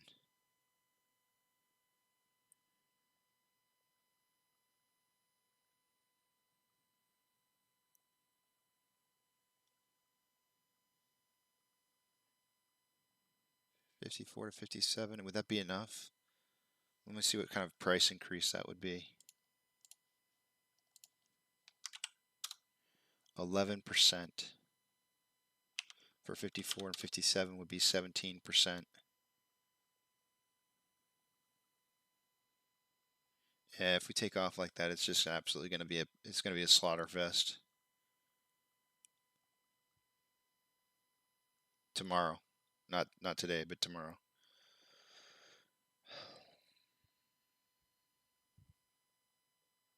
All right, I'm gonna go way out. I'm gonna reach way out, 54 to 57.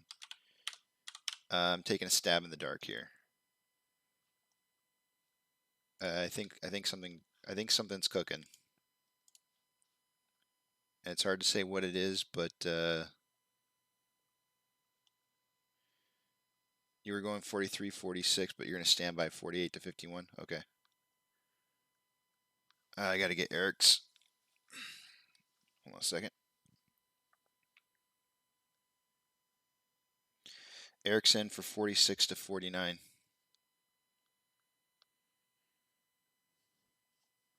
Okay, so we got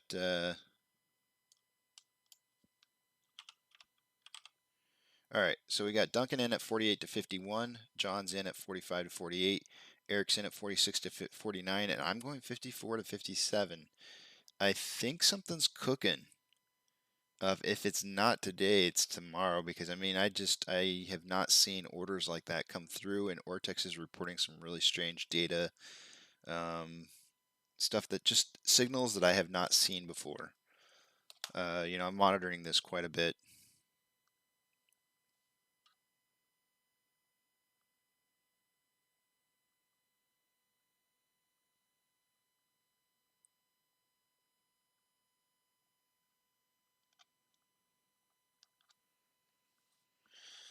Yeah, all right, that's what I'm doing.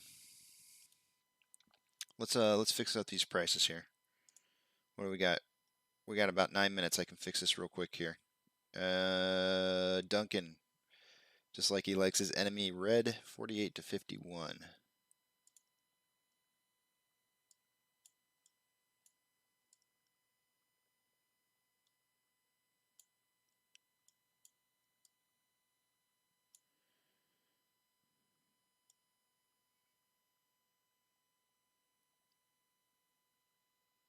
Hopefully I can finish this before market opens. Oh my gosh, my hand's shaky. There we go. Come on, get in there. Let's see, what's the upper on John? John's upper is 48.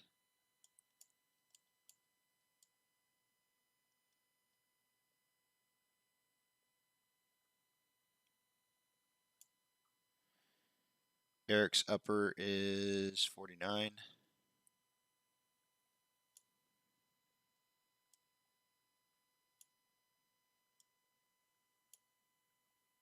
Oh, come on.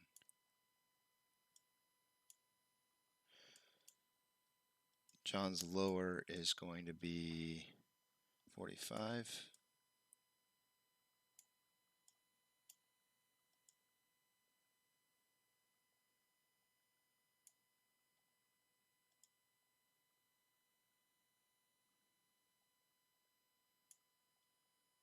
Oh man.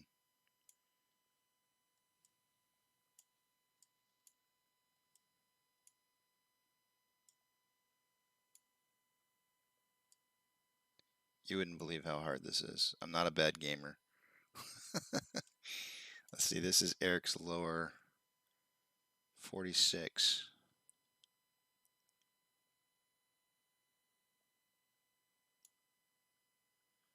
This is my, so I'm gonna do crazy.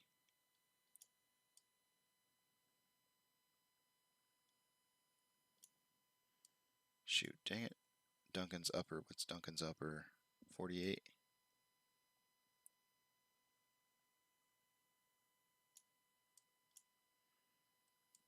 Lower 45.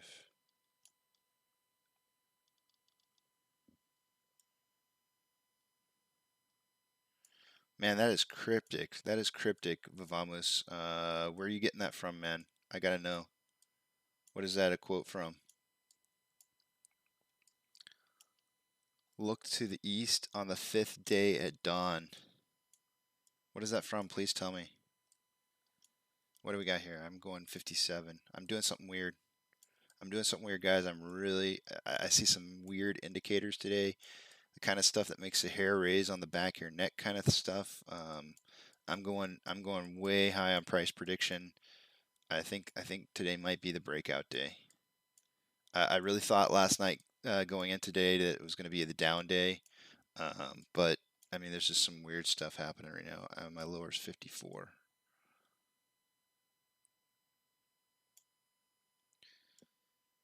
It's from Lord of the Rings, and today is the 5th trading day of September. Okay. I gotta lock these in place.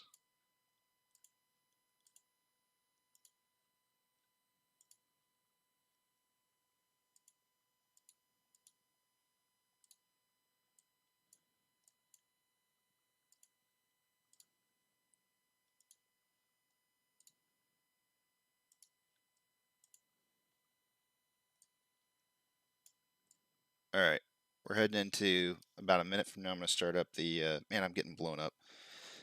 Reddit is absolutely blowing me up over that post that I made earlier. It buzzes every single time my watch goes off when somebody puts in a comment.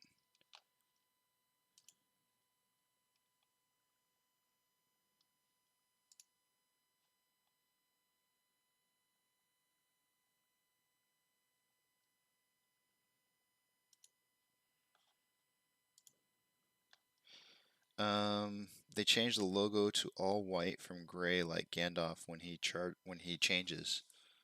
Who's they?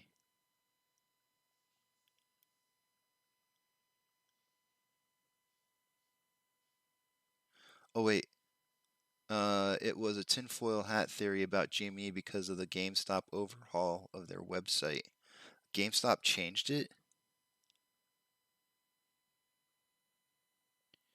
Oh no, crap. Well, like I told you guys, I think there's going to be some amazing information coming out about Pokemon. I told you that. It's stuff that I heard on. It's not information that I found. It's actually been talked about quite heavily. That they do have some kind of really cool. What's the word I'm trying to think of? Well, we'll talk about it when I come back. I'm going to start up the launch for the day today, and we'll talk about it when I get back. All right, guys, enjoy the launch.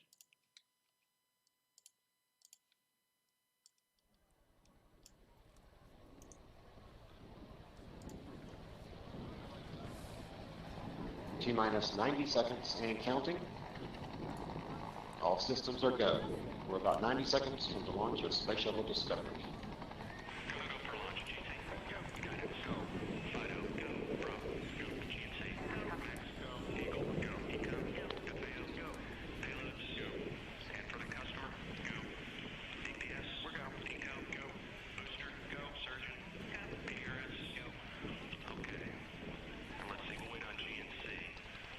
T-minus 60 seconds and counting.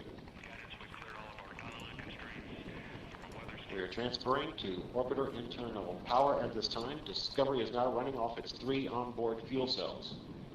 Coming up on a go for auto sequence start.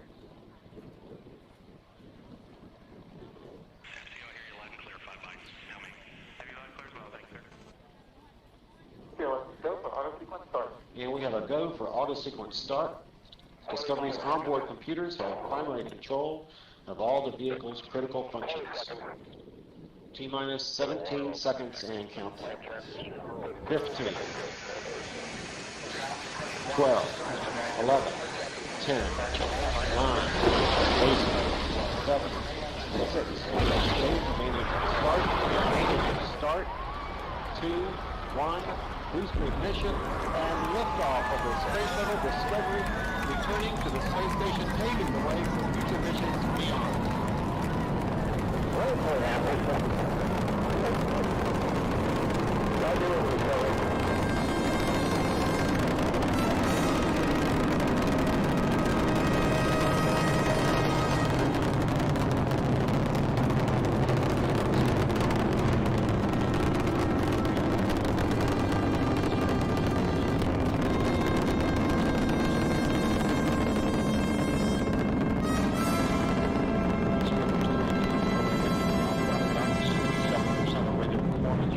stress on shuttles and breaks through sound barrier.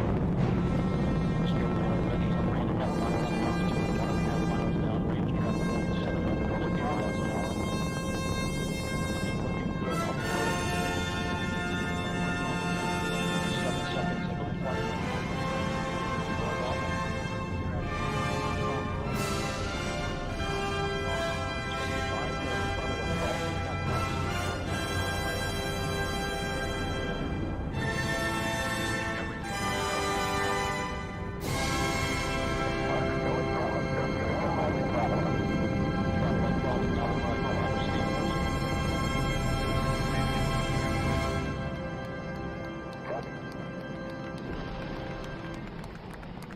Solid rocket booster separation confirmed. Guidance now conversion. Hey, we've got a problem here. What did you do? Nothing. I stirred the tanks. This is Houston. Say again, please. Houston, we have a problem.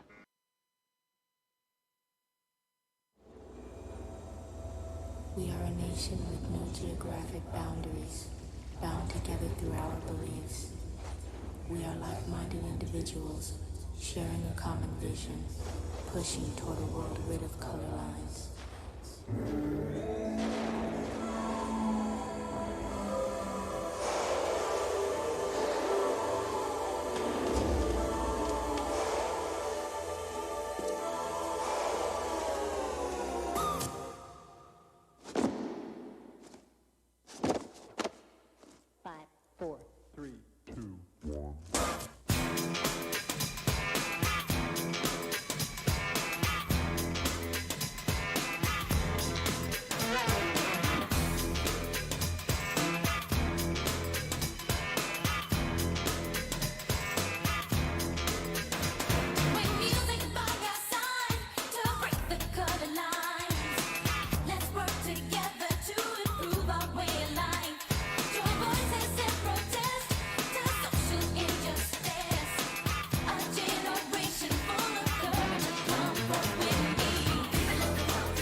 Nasty movement.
Welcome to AMC and ADD, you filthy apes, where we buy, hold, and screw the hedgy. Nice little movement going on there. This is really kind of cool. I like seeing this. So we broke the 48.50 mark. You know, we could have new highs now. I mean, yeah, this line right here that I've got up here is that is the line. Zooming out to a 1 hour, I'm excited. Zooming out to a 1 hour, we can see that this is the multi-day pattern that we had. So 1, 2, 3, 4, 5, 6, 7, 8, 9, 10. We are on the 11th day of this pattern. I did not expect a breakout until Friday or Monday next week. We have just broken past it and we're moving on to new levels. We saw some extremely odd buying happening this morning with 60,000 shares that was purchased at the $47 range.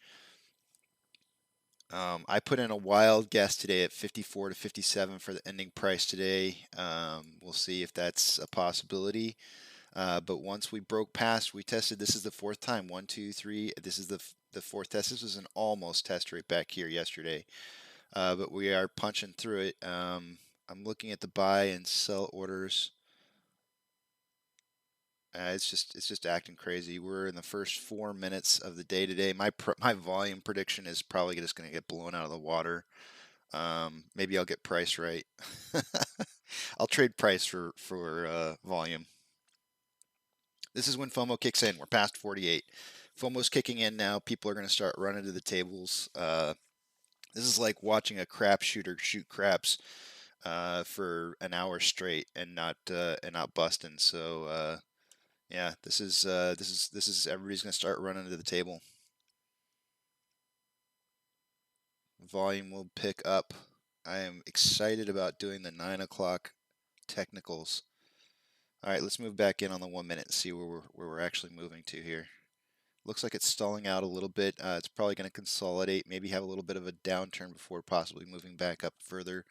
It does appear at $49 that there's a level of resistance that it's having a difficult time pushing through at this moment. Let's see what you guys are writing here. I will. Vivamos, I'm going to check out GameStop. We'll go check that out.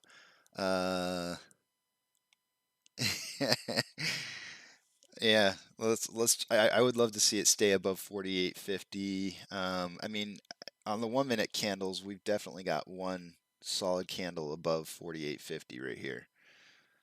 So it does seem, actually it's two solid candles above 48.50. So, you know, you have to have a few downswings as you're swinging up as well.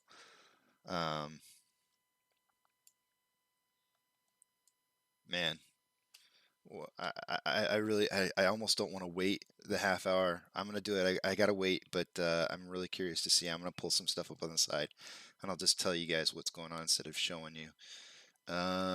Shares. They returned another 500,000 shares and another million on. Basically, shares are back to where they started before they started borrowing this morning. On Ortex, it's showing 400,000. Let me refresh it. Yeah, it's still showing borrowed 400,000. 19.29% short share interest on the free float. Numbers aren't really showing us spiking anywhere in particular.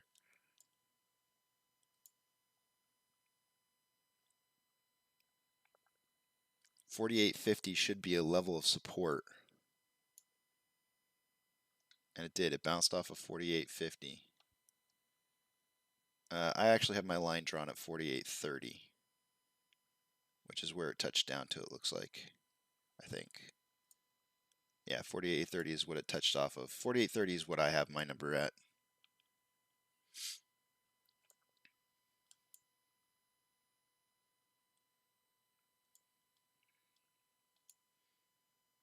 It's going to take a little bit for people to come running to these tables. You know, it's going to take some investors. You know, you're probably going to have a lot of day traders who want in on this. If they see this as a play, let me see what the Ishimoto Cloud is doing here. Oh yeah, this is definite buy for a day trader right now. It's still definitely a buy until this purple line matches up with something that's here, or these numbers start touching this conversion line right here. it's still a buy for day traders. It is above the cloud, trading above the cloud currently. And the indicators for when you would sell as a day trader is when it touches the conversion or the base, either one of those two lines. And you can see the conversion and the base, they had a divergence right back here at the beginning of the opening of the market, and the conversion is now up above the base.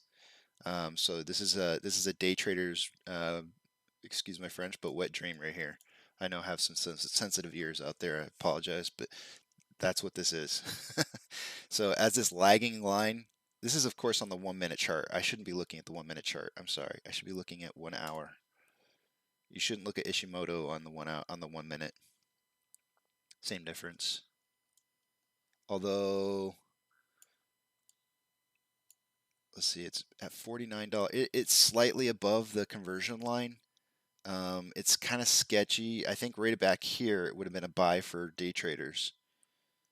So day traders could have seen the signals in the aftermarket hours yesterday and seen that as a big buy signal. Anywhere in here would have been a buy signal for them.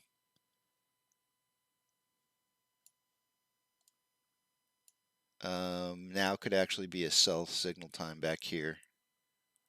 But if they waited, this could continue to move up in a fashion that it still keeps it as a buy. Let's see what the lagging looks like. Oh, it's way up there. Yeah, this is definitely a day trader buy. So we're gonna get help. We're gonna get help from day traders. They're gonna be jumping on this.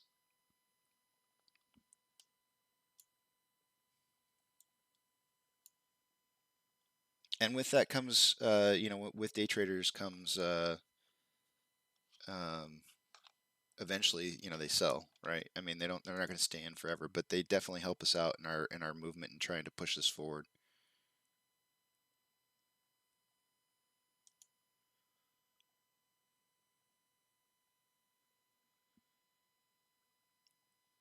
Well, this is the situation I was talking about. For everybody who went to go try and buy some of those, they took their money and tried to go buy Clove or BBIG or SPRT, they're going to be missing out on the money that they could be making on this. And if this launches, they have to wait T plus 2 days, right? 2 days they have to wait in order for them to clear their funds to get out of those stocks to get into this.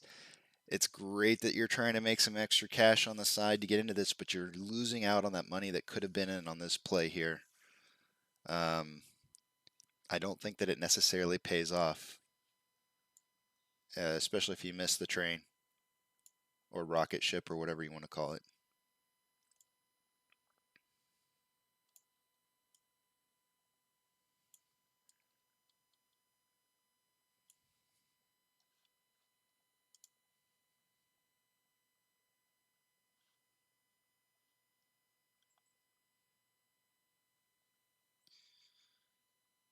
This is gonna, let me see here. I'm surprised that there's like 3,456 in the money puts. I'm surprised there's that many right now, to be honest.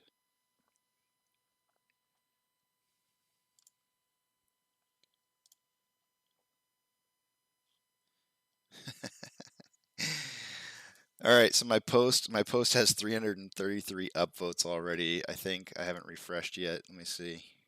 Yeah, 385 upvotes. So I posted it first thing I saw it this morning on Reddit. I try to post things as soon as I see them. That was really abnormal. We don't see 60,000 buy walls that actually hold, and there was 3 of them this morning in the pre-market, and it hit the lit exchange. If you want to see that, you can follow me on Reddit, or I will just post a link to the post right here. But I posted the 3 of them this morning, and it was very unusual movement. The other thing that was unusual was in Ortex. In Ortex, they are reporting 119 million shares on loan. So this is really kind of key. Yesterday we saw 2.35 million shares returned, and yet somehow the shares on loan increased by 1 million. I have no idea how that happened. We don't typically see that happen. Usually the numbers jive. So somebody's not reporting something accurately. I'm not sure who or what, but that was another inconsistency that I saw this morning that kind of made me go like, huh, that's strange. I've never seen that before. I didn't even know what to make of it. So those two inconsistencies kind of led me to believe that there was a chance that we were going to be breaking that 48.30 amount. So it does look like we're dropping down below it now.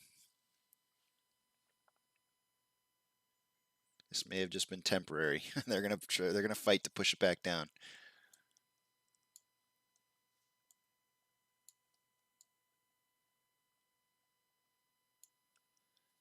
So that was the thing. They had a bunch of shares. I was hypothesizing one of two things that they were doing with all these shares. One was saving for a big, huge push, or two, trying to pay off past failure to delivers that were just eating into their wallets. So you know, they had an excess in shares. We haven't seen average share price, average age of loans going down. It's actually been going back up again. It started to go down, but then went back up. Let's see, so ever so slightly. Yeah, it had dropped to 53.44 days and then it went up to, so it went from 57.53 down to 53.44. Now it's back up to 56.40. So it was a temporary dip and then started going back up, which means that they may have been using some of the shares to cover failure to delivers, and then at some point decided, oh, hell, hold on, something, maybe they saw this coming, and held on to some of the shares to try and drive the price back down.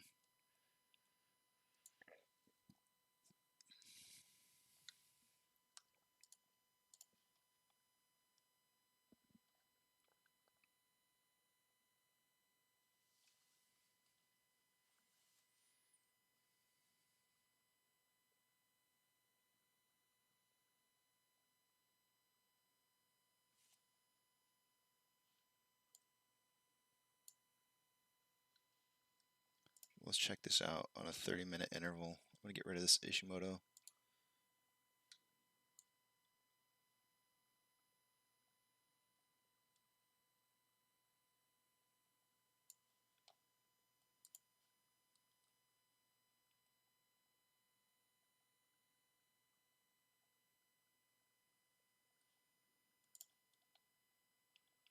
So much activity.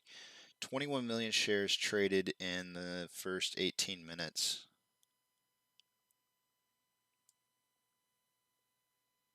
They're certainly trying to put a damper on this. That's for certain. Oh, wasn't our close? Okay, so we're just slightly below our close from yesterday, which was 47.8. Yeah, that's an early breakout. That was really surprising to get it up to as high as 49.40 and then drive back down. Is that considered a bull trap?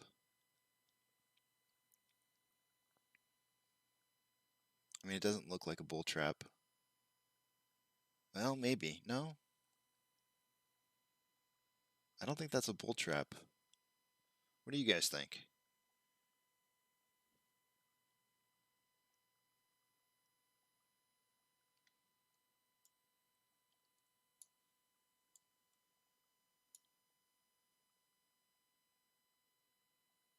$47.19 is going to be a level of support.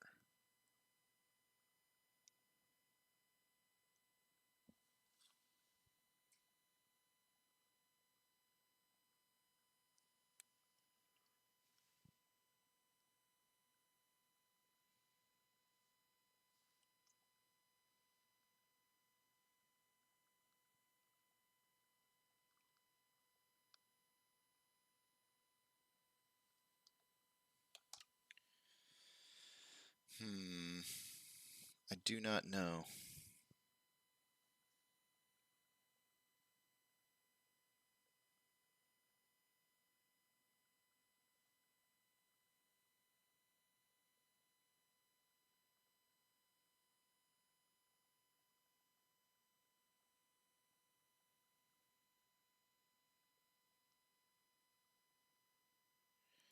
Oh shoot, I didn't realize that my mom's letting me know that the channel doesn't look very clear today, and I think I know why that is. I will try to clean it up right here, right now. Let me see if I can't fix that issue.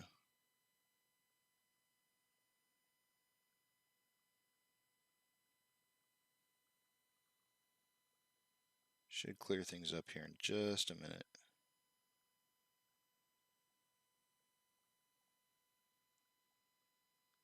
Hopefully that fixes it.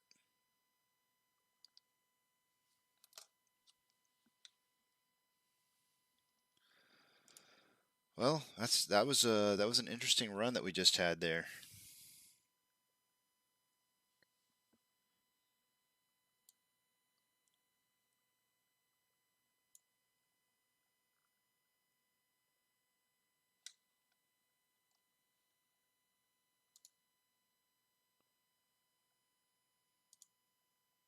I don't think that was a bull trap. I really don't. I'm not seeing. This doesn't look like a bull trap to me.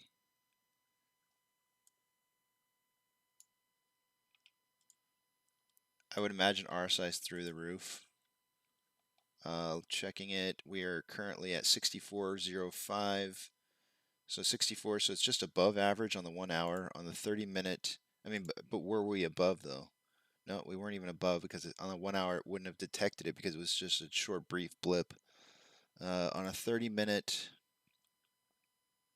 it still doesn't detect it. It's 64 because it was just too fast. On a 5-minute scale, we'll see it. Yeah, it got up as high as 84, and now it's back down to 53. So I just want to make note.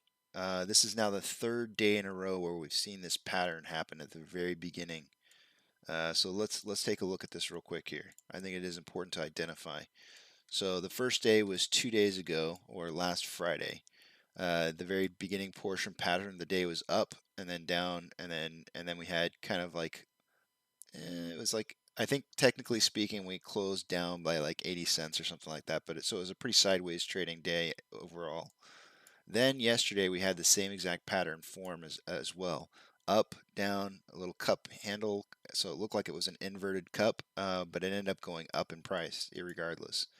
So we have one instance where this formation ended up causing a day where it was a flat trading day. It was down 80 cents. The next day it was up 8%, or the next time it happened it was up 8%. And now we're on the third day of the same pattern, only it's a much more aggressive cup shape as those last 2 days. Those last 2 days, that cup shape formation lasted, well, let's see, 11:20 from basically from 9:30 to 11:20, so almost 2 hours long. Let me see about the previous day. 9:30 to 11:15, so about the same thing. So today is a much quicker pace, right? This cup formation, upside down cup formation, is happening on a much faster scale because it's already like it's only 22 minutes into the day before the handles started appearing. So it'll be interesting to see what this formation. I mean, this upside down cup should be a down pattern, but that's not what's happened the last 2 days that the formation has occurred.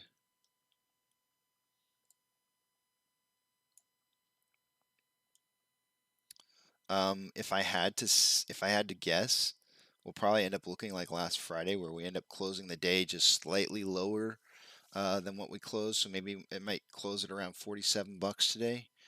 80 cents down. It'll look a lot like Friday possibly. And then from there, what I would imagine happening is the actual breakout happens tomorrow or in the aftermarket hours today, one of the two.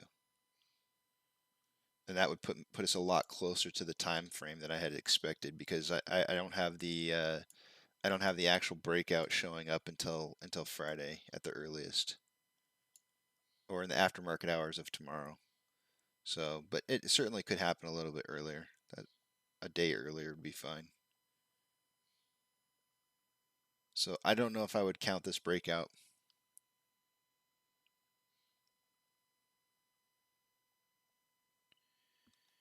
Green Day by 4%.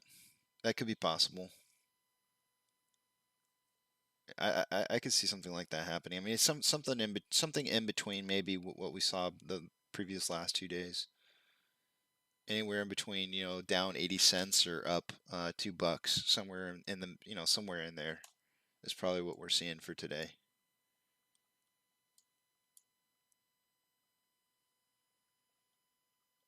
I think it was just a little too early to break out. We weren't ready for it. It was a little premature.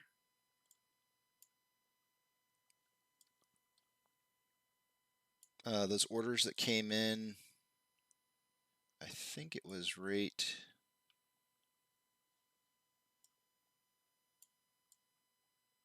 here.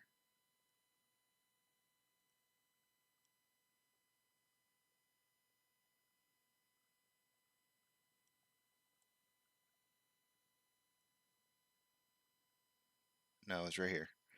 Those 60,000 orders that came in right here are still in the money, right? They bought in at just under $47. So they're still in the money, so I wouldn't worry about, like, if that was like a day trader or something like that, I wouldn't worry too much about those guys.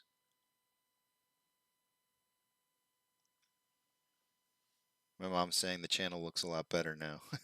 I fixed it up a little. Sorry, I forgot to turn off some of the devices that I have in the house that suck up bandwidth.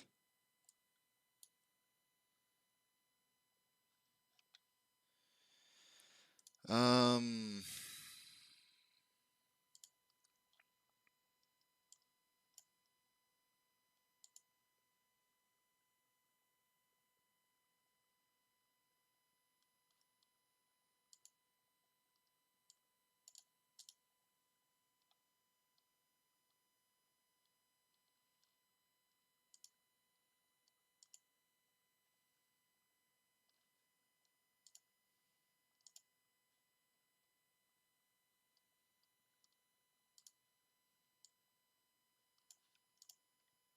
Gee whiz, 441 upvotes on my post. It wasn't that good. Jeez. I swear, sometimes I don't understand Reddit. I think it has some of the smartest people I have ever known in my entire life on Reddit, and some of the things that they upvote, I just do not understand. Like, it makes no sense to me whatsoever. I don't understand how smart people tick. Yeah, this is a gnarly Margaret Thatcher. I mean, this just kind of makes it look like it's something that's supposed to go down here. It's definitely struggling. You can see that these oh shoot, I can't remember the name. I have to go to the cheat sheet page. Hold on a second, guys. Oh, that's not it. I can't read that. I can't read it.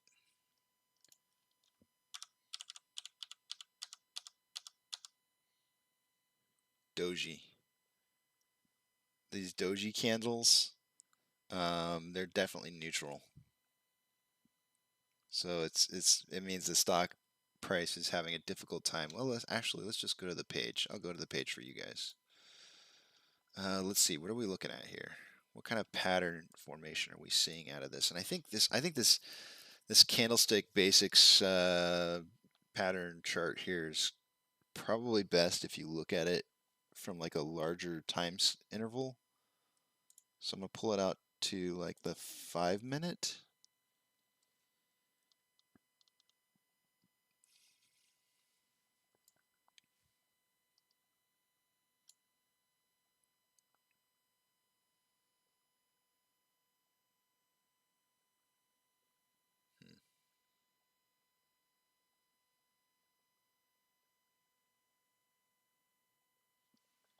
I don't know. I'm still learning how to use that chart.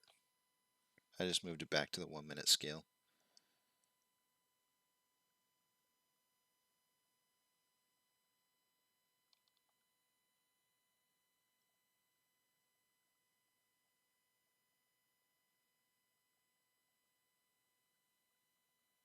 I don't know if you guys can read that or not. On my computer screen, it looks too small. It's probably too small for you guys too.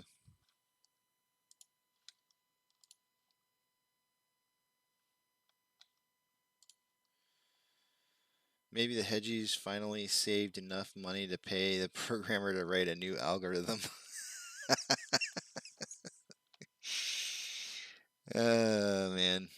Um, I doubt it. Like, and that was the thing too. When I did the modeling for GME, I was kind of like, I was thinking to myself, what are the chances that they would change the algorithms? I do believe that they do change the algorithms, and I think they base it off of. I think personally myself, I believe that they use it off of the data that they get off of the cryptocurrency. It's the first place I would go. Like if I was going to go someplace and I wanted to see what the general retail investor how their psychological mindset was, I'd check it out on cryptocurrency. I'd do something to the cryptocurrency to affect how people are thinking and or see how they're thinking and what would happen if I were to do something to it, and then I would use that to alter my algorithms. So that drop in price that we just had on the cryptocurrency could have been a test to alter the algorithms, but that doesn't change the ultimate goal of whether or not what they're trying to do. So it just alters the algorithms to behave appropriately to current psychological testing.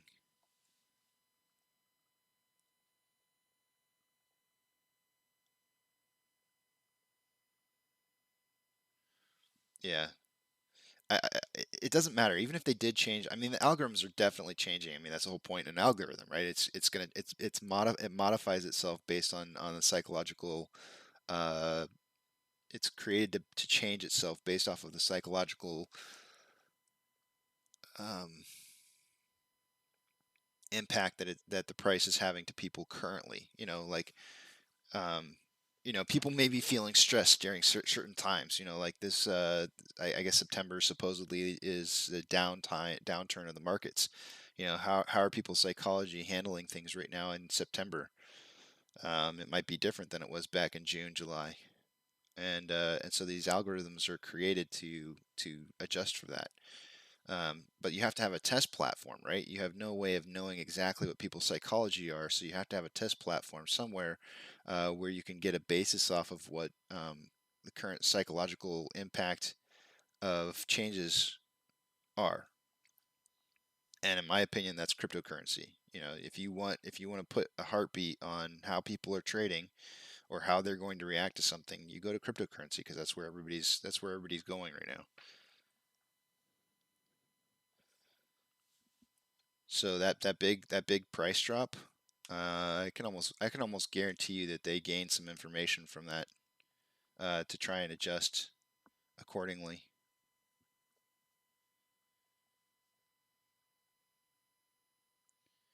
The Warren Buffett trading indicator. Have not seen that. Let me see.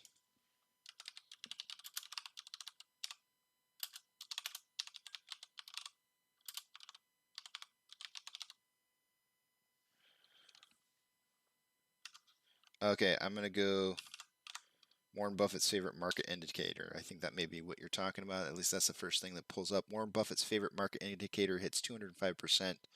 This was August 26th of 2021 when this article was posted. That's not too long ago, so I'm gonna go for that one. That's probably what you're referring to.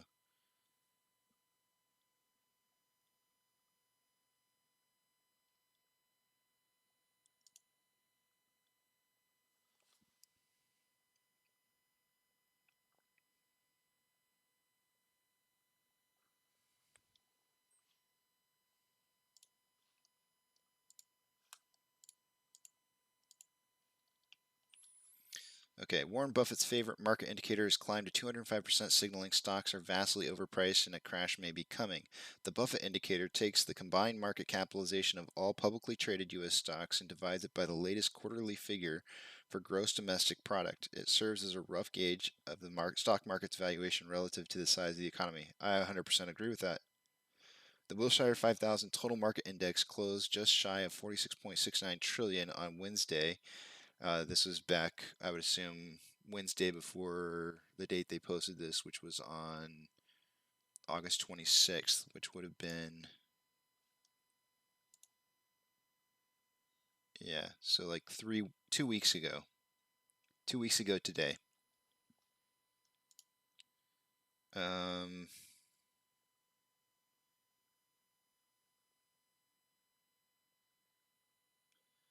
The Wilshire 5000 total market index closed just shy of 46.69 trillion on Wednesday as the S&P 500 and Nasdaq indexes ended the day at record highs. Meanwhile, the latest estimate for second quarter GDP is 22.7 trillion, putting the Buffett indicator at 205%. That reading is well above the 187% it reached in the second quarter of 2020, when the pandemic was in full swing and GDP was about 15% lower. Buffett praised his namesake Gage in a Fortune magazine article in 2001, touting it as probably the best single measure of where valuations stand at any given moment. When the indicator surged to a record high during the dot-com bubble, it should have been a very strong warning signal of an impending crash. The famed investor and Berkshire Hathaway CEO added the yardstick also soared in the lead up to the global financial crisis, making it a useful tool for anticipating downturns. Both times the indicator remained under 150%. Wow, so it's way higher. However, the gauge is far from perfect. For example, it compares to previous quarters' GDP to the stock market's value today. GDP also excludes overseas income, whereas U.S. companies' market caps reflect the value for both their domestic and international operations, which is a great indicator. Moreover, the pandemic. I'm just adding to that, saying I think that's correct. Moreover, the pandemic has disrupted economic activity and depressed GDP since last spring, while also spurring the federal government to support companies propping up markets in the process. As a result, the Buffett's indicator readings may be artificially inflated and could fall as the economy recovers and corporate aid is withdrawn. No. Buffett's indicator isn't alone in predicting a painful sell-off. Michael Burry, the investor of The Big Short, fame warned earlier this year that the stock market is dancing on a knife's edge and the mother of all crashes is coming. Jeremy Grantham, the market historian and GMO founder, has also sounded the alarm on fully fledged epic bubble that he expects to burst spectacularly. Here's the St. Louis Fed's version of the Buffett indicator. Both market cap and GDP are indexed to the fourth quarter of 2007.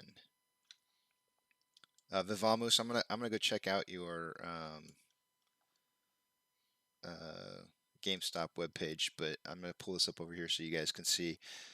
Sorry to blind you. I should have warned you first. This is the Buffett indicator, Wilshire 5000 total market full cap index GDP. So here we are, 2021. 2008 would have been probably like right here. 2000 would have been here. So 2000, that probably would have been around 2001, 2002-ish. There's the 2008, and then there's now. I mean, you ever watch? You know what this reminds me of? This reminds me of the global warming charts that people always put up to say, like, they're like, here's our charting of temperatures on Earth.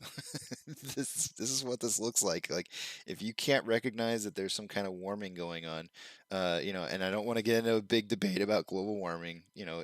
Global warming is a thing, but let's not get into that debate. But just saying, like, you got to recognize something's going on.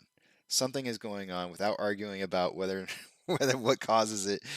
This is right here. This is a definite sign that something is going on and that there's going to be a massive correction. If you look at these, the drop on these percentage wise,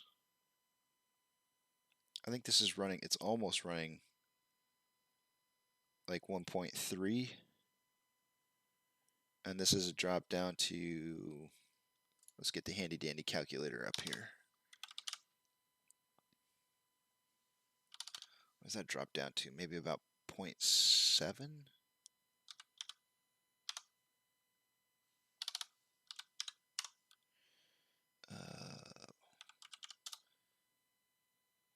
So like a 53% retraction.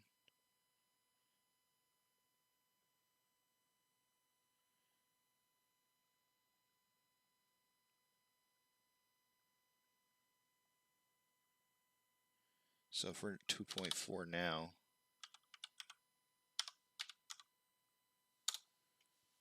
Wow, it would drop down to 1.2. No, I'm sorry. 2.4. Yeah, 1.2. It would drop back down to basically like just underneath 2001, 2002 market prices. Oh man, that's messy. Oh, oh boy.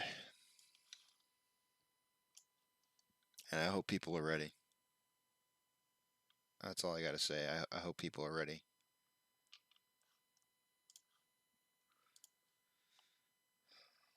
There's a newer article from businessinsider.com.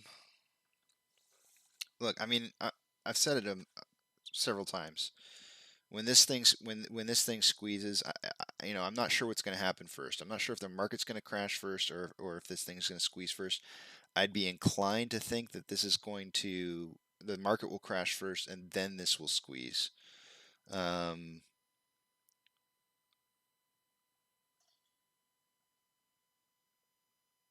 But here's the thing: if the market crashes and this thing squeezes, and I'm just now realizing this, if the market crashes at spectacularly like that, um, and this does squeeze and causes us to have like the money, where's the money going to come from? The money's going to come from um,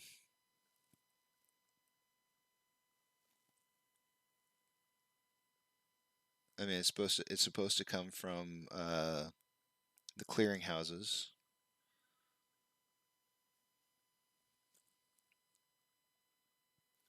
Yeah, this would pump. I guess I'm thinking ahead of the pump though. I'm thinking, sorry, not ahead, but beyond. I'm thinking beyond the pump. I think that could spectacularly impact the downside on this stock as well. If we see a huge market drop like that, this is definitely going to spike up, but how fast is it going to come back down? And it could make this look more like a Volkswagen squeeze than a GME squeeze. Yeah, there's insurance policy. There's a lot of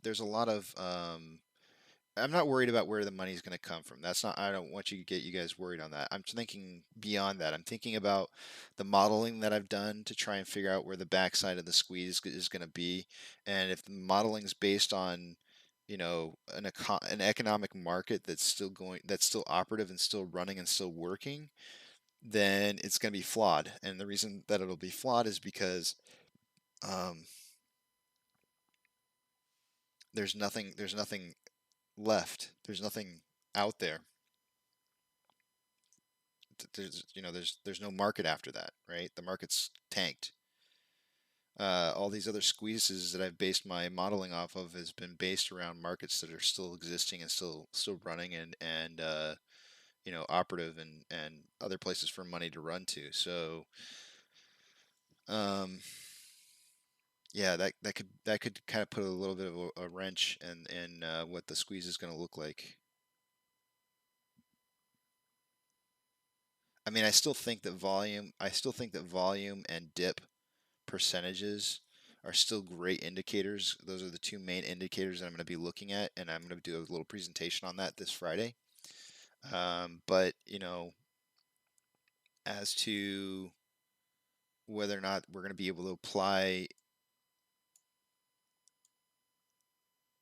a time frame on how long the things are going to last for. So here's the thing. We're in the squeeze right now. I don't know if you guys realize this or not, but I do believe that 10, 15, 20 years from now, when they start doing studies on this and they're kind of looking at everything, they're going to say that we've been in this squeeze since May. I do believe that the squeeze started back on May 13th, and it's just because of the sheer amount of volume and the sheer amount of outstanding shares that are out there, which I believe are super high. We don't even realize how many there actually are. Um, that this is the squeeze. The squeeze is actually happening right now, and it's the little tiny blip that you see at the beginning portion of the massive amount of money, right? Like just think for a minute. If this thing squeezes off to like $100,000 a share, I'm not saying that it is, but if it were to squeeze off to $100,000 a share, 40 something bucks, 70 something bucks is going to look like a blip, like the smallest kind of blip you can possibly imagine. I mean, go back to like it's going to look like this kind of stuff back here. Like you're not even going to recognize it in contrast to where we go to. It's just going to look so small. So, I mean, just kind of think about that. Seeing a little bit of a pattern forming here, and it is a bearish pattern here.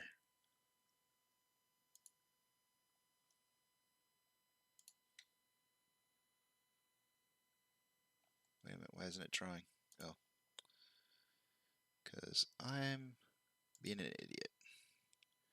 Okay, this is not a I said that this was a bearish pattern, and it's not. This is actually a wedge. I can't draw it out yet because it hasn't completed the top portion. I'm gonna have to wait. I'm gonna have to wait for it to complete.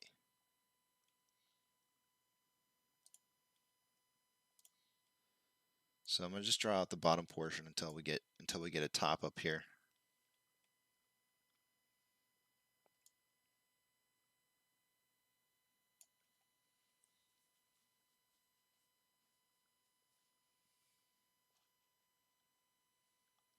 Yeah, don't worry guys, I'm not I'm not worried about where the money's going to come from. I'm more worried about like whether or not we're going to be able to accurately predict the backside of the squeeze, because that's something that I feel like I could have done on a squeeze that had a market still to recover off of.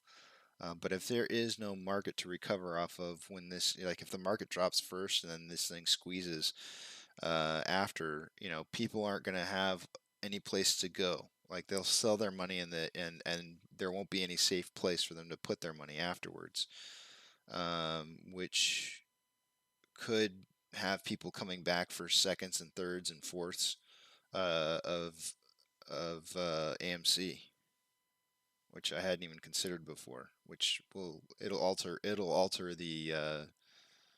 I mean, they would have to freeze the market. They would have to freeze the market, and they would probably put a stop on all trades going into AMC.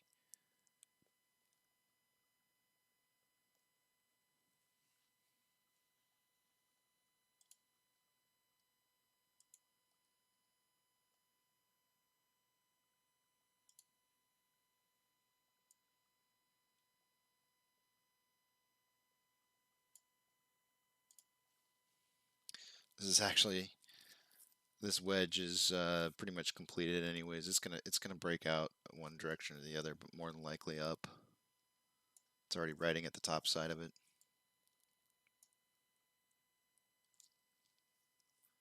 I probably could have made the argument that it already did break out. Right here.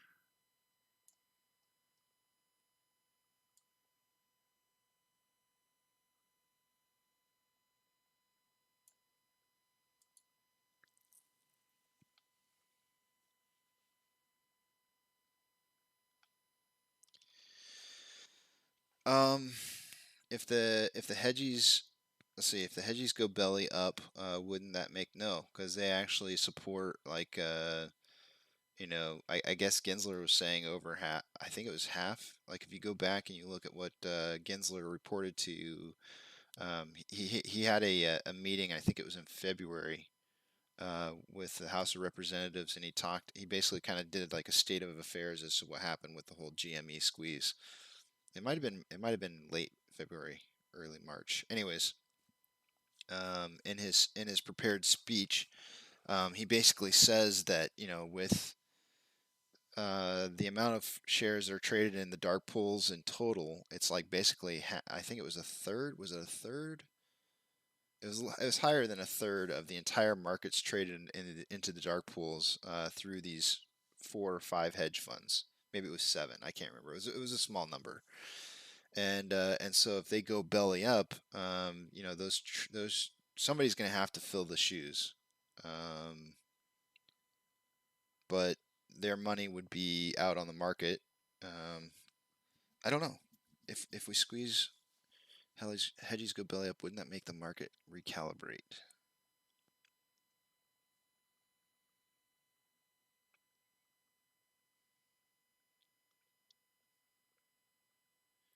The money's got to come from somewhere. If the hedge funds completely go belly up, I mean, I guess they have a lot of money, but I don't think they have trillions of dollars. I guess they do have trillions. Actually, if I looked at, if I recall correctly, Citadel had, nope, they're only at 440. Oh, they do. They have $446 trillion. Okay, yeah.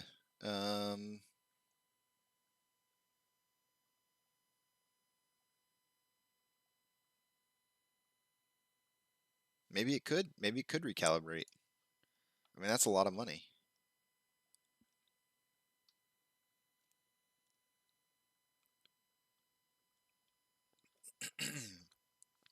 I mean, the apes would have to come to the rescue, right? Like every single ape would have to go back out there and start buying up large quantities of stocks in order to keep them. Because if the money just disappeared from the market and without being reinvested to some large extent, then the market just drops and there's no recalibration if they walk away with their money. That's why I'm saying that's the part that I'm talking about. If there's no market left to go to, why would apes turn around, take their money, and put it into a market that's crashing and falling? And so the worry there that I have is that if everybody just walks away and the only safe place to go back to stock market wise is AMC or GME or whatever stocks are doing well during the crash, if they can't walk back into them and they just leave, um, and they just walk away from the market completely with their earnings, then the market's just going to tank. So there's no recalibration.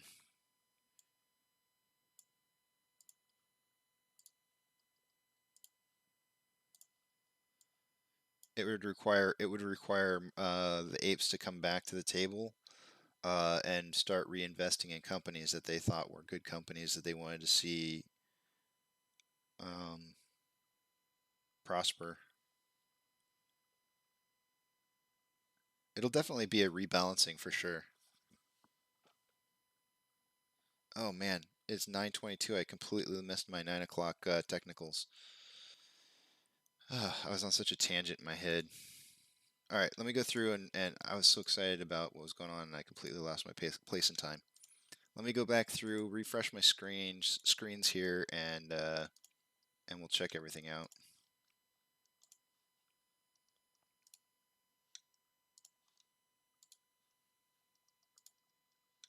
I'm surprised you guys weren't like, hey, what's going on with the market? I mean, it was exciting. You gotta admit, driving up to 49.40 was pretty exciting. It was fun to watch. It'll be back. It'll be back. Don't worry. Volume at 37. So volume's definitely fallen off here. We're almost an hour into the trading day. So yeah, it's fallen off quite a bit. Let's see here. Got a few more pages to update. All right, I'm gonna go ahead and put you guys on the screen.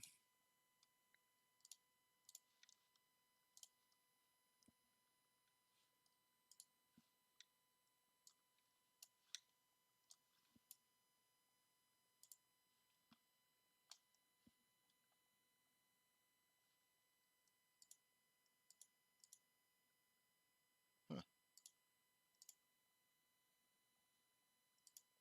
There we go.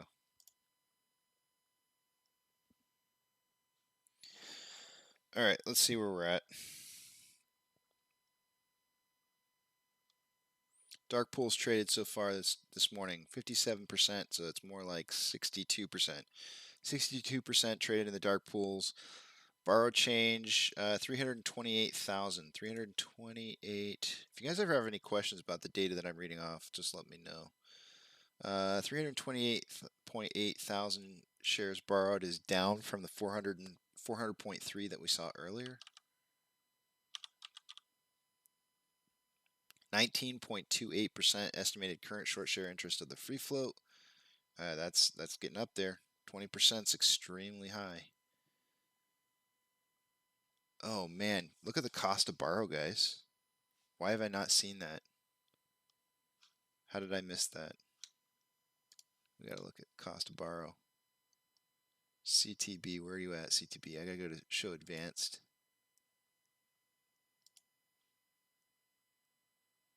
Does that alter what you guys see? No, it doesn't. Okay, good. Cost to borrow average. New.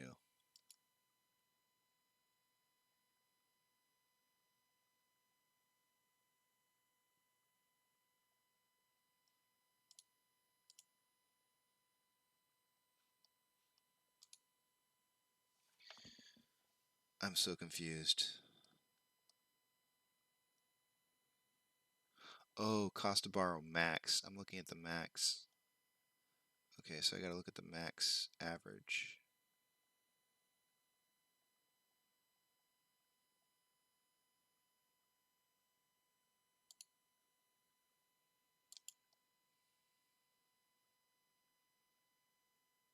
Hmm.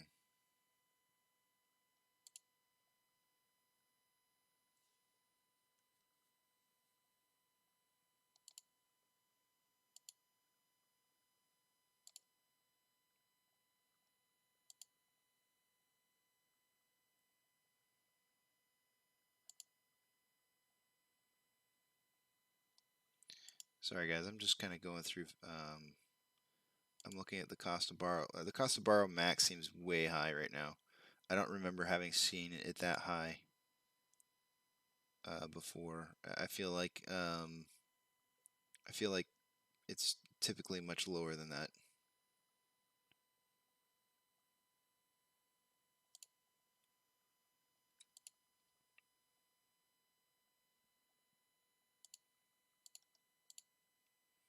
I mean, if I pull up the average cost to borrow average for new and returned, those look like they're pretty on par with where they've been. I guess maybe I just haven't noticed the CTB max. But even the average just looks high, and it's at 5.6. I don't know. Maybe you guys remember better than I do. But I just kind of thought I saw something different. Okay, moving on. Let's see. 127.7 million institutional shares. $43 is the max pain for today. Man, we almost hitting 50. We probably had some people out there that were like, push. Looking at our highest level of volume on volume for the day today, the highest amount is at $50, which is the same as yesterday. But this is interesting. There's 52.1. Yesterday we ended the day with 50.7 call volume, and it's now at 52.1 already just this early in the morning.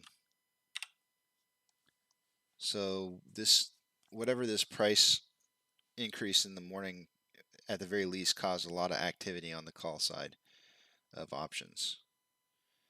Let's see, open interest volume. On the put side, our highest level of volume is currently at $47, which is up from $46 yesterday. And it is at 4.8 thousand. Wow. Wow.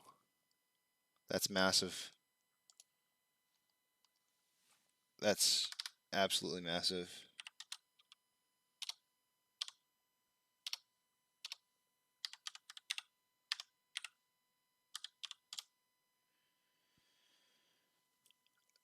That's a 10.8, almost 11 to 1 ratio.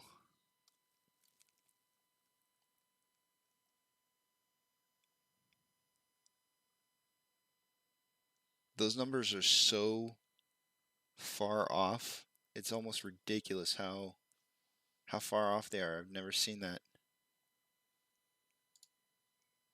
Man, I was excited to look at these numbers, and I wish I had looked at them earlier. That's impressive. All right, well, let's look at some of the other indicators.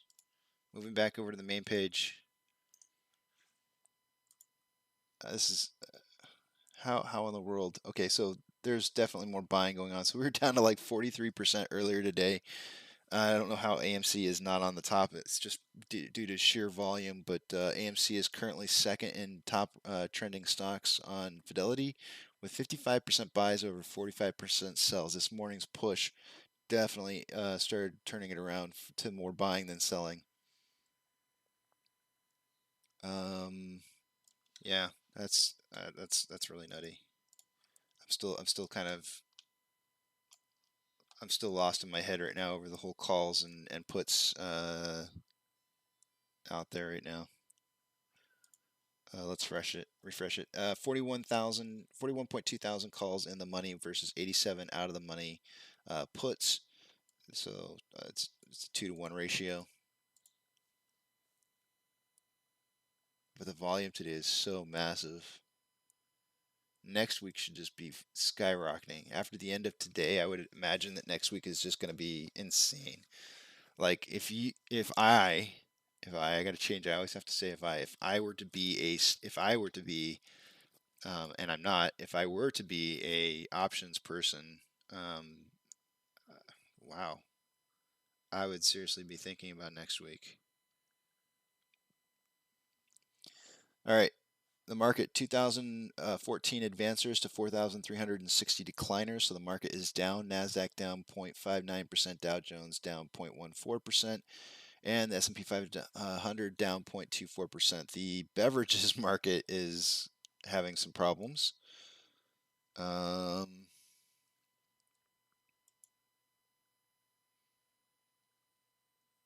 Robinhood down 4%. I feel bad laughing about it. No, I don't. I don't. I don't. I don't feel bad. Amazon up 0.41%. Cinemark down 0.68%. Dogecoin down. Now I do feel bad about Dogecoin. Yeah, I feel bad for everybody who's got cryptocurrency and are getting hit. Down 2.1%. GME is down 2.1% as well. We are down 2.7%. Formation today, again, really kind of looking a lot like last Friday.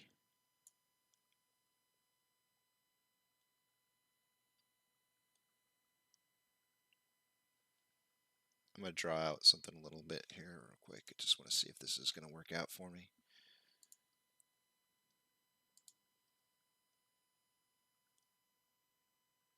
It's still like right on the very edge of basically breaking out like right now.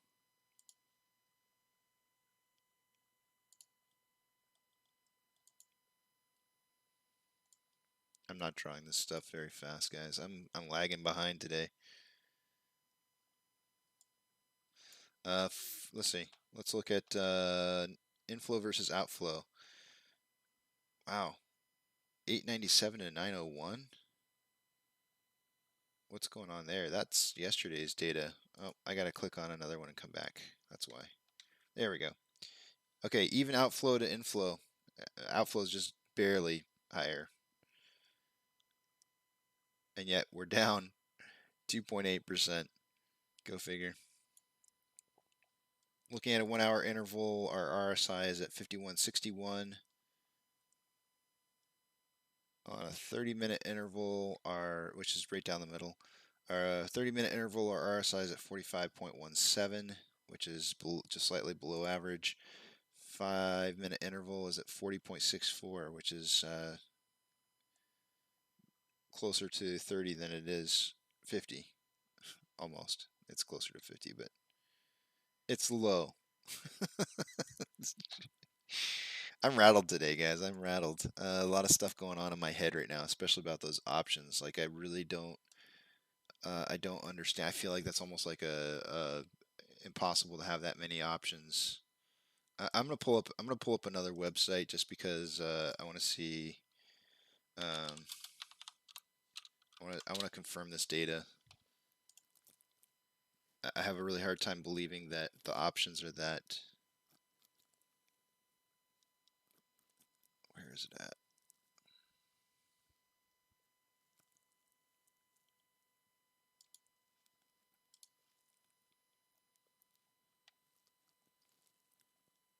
No, it's true. Wow.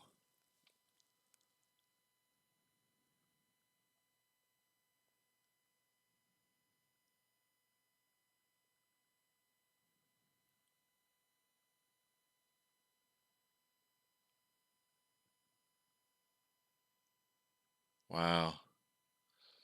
Somebody believes that this is hitting over 50 by Friday. Somebody really believes it. I mean, hardcore believes it. Because there really is indeed. I'll take you back to the page so you can see it. If you look at the strike price, the current volume for 50 is at 52.1. We don't see that kind of volume till the end of the day. We're hitting that number. We're already up at 52.1, and it's not even it's an hour into the trading day. Whew. That's impressive. I know that we broke out of the wedge, but we fell back down into it. The 11-day wedge that we're in here. So 1, 2, 3, 4, 5, 6, 7, 8, 9, 10, 11, 12. I might have to rethink this. Like, we might break out tomorrow. I don't know. I'm not going to change anything. I'm not going to change any of my drawings. But I mean, the breakout for Friday is really looking strong, or at least hitting 50 for Friday. It's not just me. The options are saying it. The options are there saying over 50.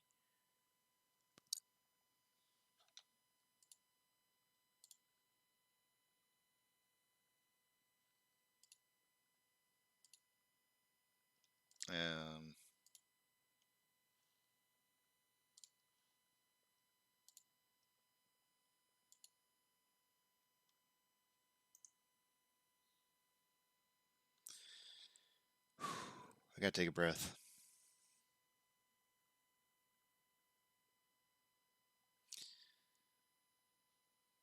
It's just this is some crazy option stuff.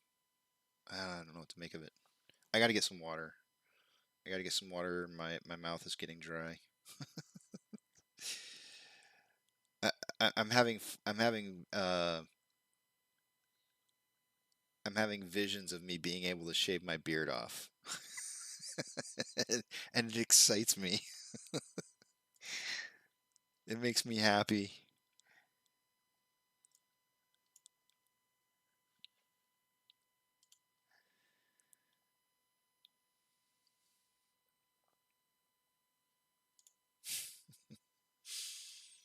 All right. What are we doing here?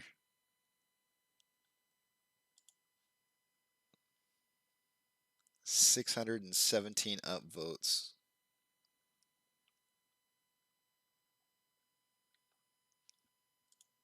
I'll never understand you, apes. I'll never understand you. I know I'm one of you, but I'm this ADD autistic weird ape that doesn't understand other apes. I don't get it. I just don't understand. Let's see. So, wow. I'm really pumped up right now. I mean, we have options that are showing that the breakout is indeed confirmed for this, either this, I mean, it's making it look like this week for sure. I'm sure it had to do with the fact that we were spiking up in price and we broke through the wedge this morning, but I don't think that's exactly the reason why all those options popped up. But it could be. I mean, this doesn't look like a bull trap to me. It's possible.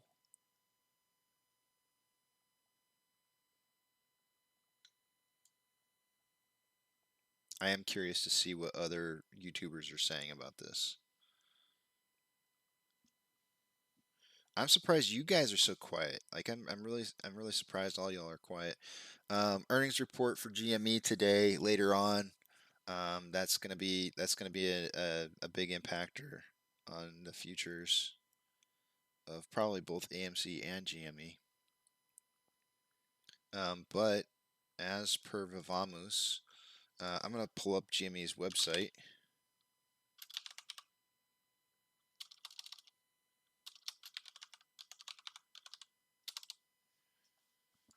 Oh, let's see here.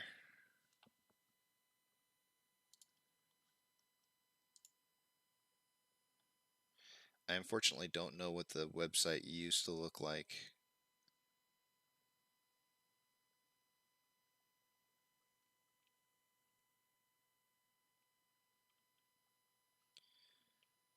I'm not seeing anything. I mean, it's white, which is what I guess apparently used to be gray. Let me see. Let me go back to what Vamamu said on here.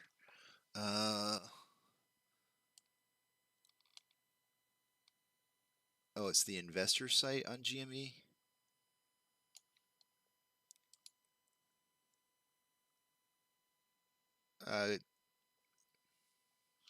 Let me pull it up.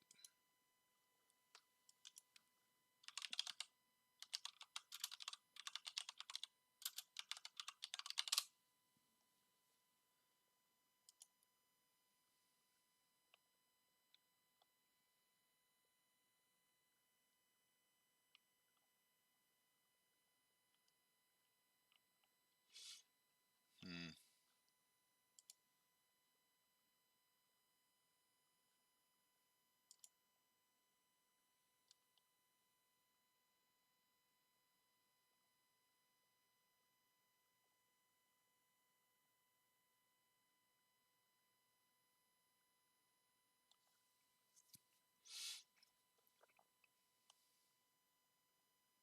I really don't know what it used to look like, so I have no idea what it changed to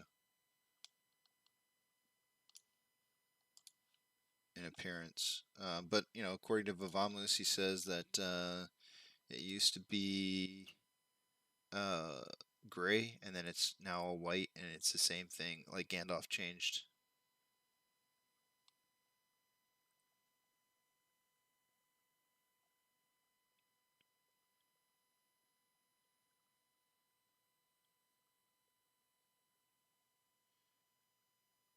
You'll see there's a bunch of innuendos with the games they choose as the headline banners in this section, worth a peek. So let me just show you what I'm looking at. Oh, I don't know if this is the right page or not, but I would imagine that this is the banner maybe that you're talking about. I don't recognize the games unless this, I mean, it looks like a character from Smash Brothers. Um,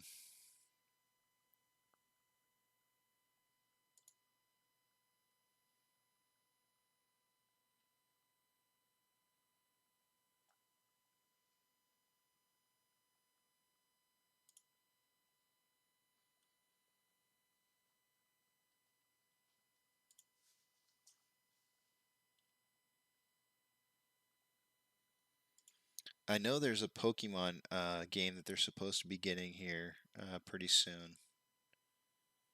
That's going to be exclusive to GameStop. Like you can only buy the game and the hardware that you need to play it. And it's basically going to take over. It's going to take over uh, Pokemon Go. It's going to be like a much better version of Pokemon Go that's interactive with other players. Which I don't know if they're going to announce that right now. That would be amazing if they did. But yeah, that's still dropping in price. It looks like 45.80 I think is the next level of support. Broke out of the wedge and continued down.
Okay. Sorry, I was responding to somebody. Somebody had said that those $360,000 orders were not actually buy walls, and that they were actually, I know what I know what people refer to them as. They're like a spoofing of the price of it's basically a false wall, and so the instant that it gets hit, it just disappears. They take it off the market so that they can drive the price past. So for example, let's say this supporting line at 45.89, right? What they would have done is that if this is a true line of support right here at 45.89, they would have put in an order of some large amount of shares, like 5,000 or something like that, a buy order of 5,000 shares at 45.89, and then as soon as it got hit, they would take the order away, because people wouldn't be putting in orders to compete against a 5,000 order at that price. So it's a way for them to be able to drive the price beyond the level of support. The only problem is that those 60,000 shares that we watched being purchased this morning, they ticked away the entire time. Like you could watch them going down. If you go back to the beginning of the stream today, they ticked down. They did not disappear. So that was an actual buy order to the lit market of 60,000 shares.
Unless they figured out a way to spoof buy orders of that size.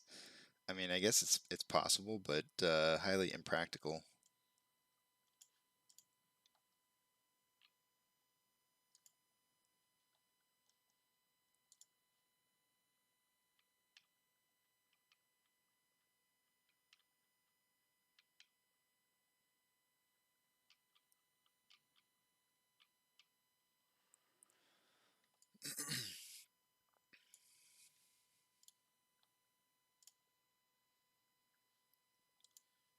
Checking out.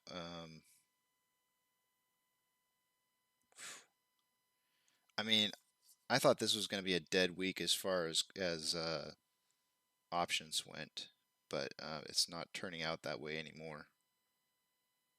That really, I mean, even if it was a bull, even if it was a bull trap, that certainly brought some players to the table.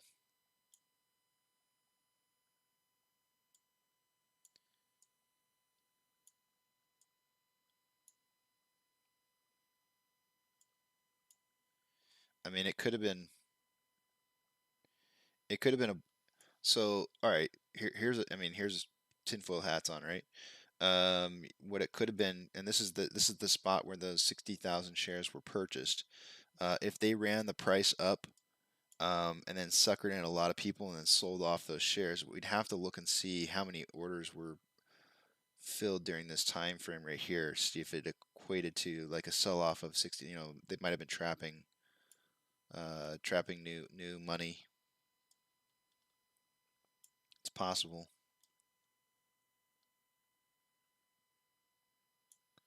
What time frame was that? 9:47 to 9:51. So it's only like 4 minutes worth that I'd have to look up. So let me pull up over here and see.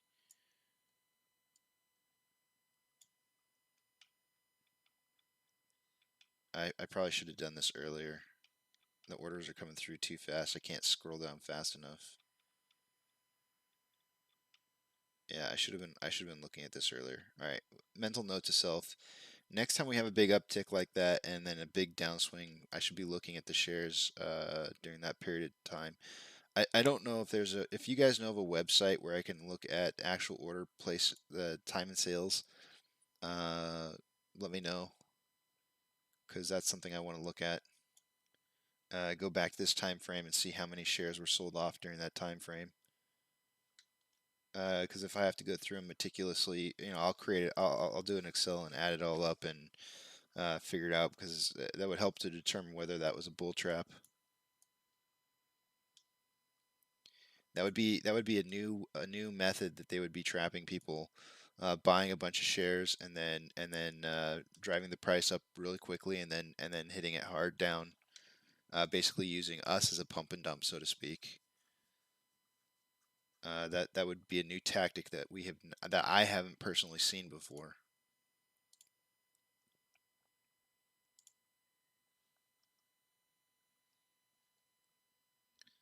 Let me see, time and sales.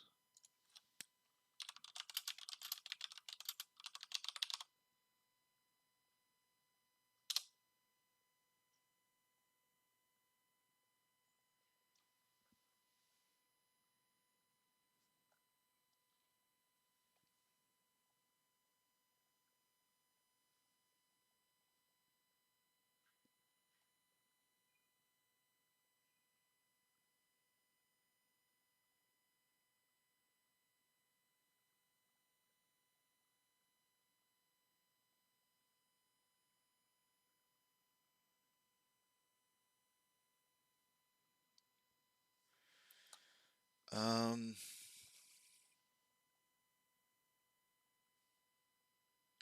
Originally I had stated that I thought that today would be a down day, and that was yesterday. At the end of yesterday's show, I said I felt like they were going to try and drop the price to about 44. And then when I saw all that unusual activity in the beginning of the market, I changed my opinion, because I saw things that I hadn't seen before. Maybe that was that might have been a setup. I'm looking right now for a historical times and sales.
I gotta find this. I gotta find it.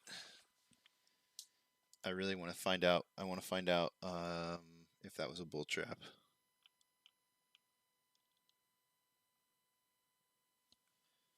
Please, please, please, if you guys know where to find time and sales, let me know.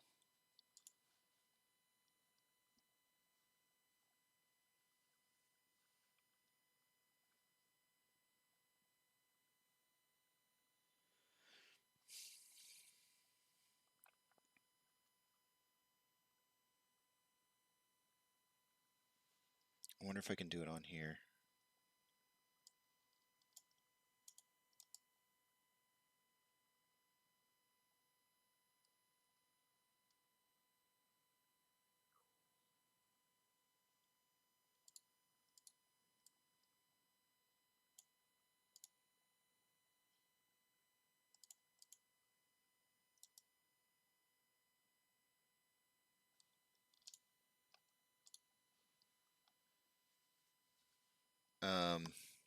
this is gonna be really important to identify. There may have been a lot of people who got screwed on options on that. I mean, if that's what that truly was, because I mean, we saw the 60,000 shares go in at 8:15 in the morning. So basically, like an hour and 45 minutes prior, we saw them go in at 46.99, just under $70 or $47, and then we watched the stock price just rip, and then we had a massive sell off here. And if we can figure out if there's like significant sell orders that are in here, although I didn't see it when I was watching the price go down, I didn't see, and it's not to say that they couldn't do small sell orders throughout, but I didn't see any like massive when the price was dropping back down. I didn't see anything that caught my eye on the right hand side. I don't know if you guys were watching it or not, but I didn't see anything that was like massively large in price, because it would be really important to find out whether or not that was if that was a bull trap. Because if it was, they caught a lot of people, I'm sure, on that one.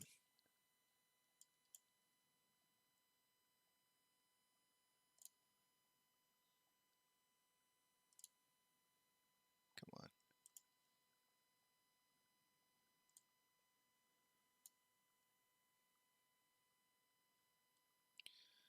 This is a descending parallel channel. I should probably fix this up here. This is not very good.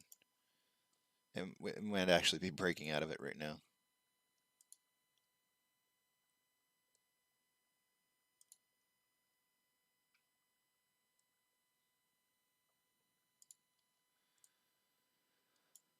Okay, we're not.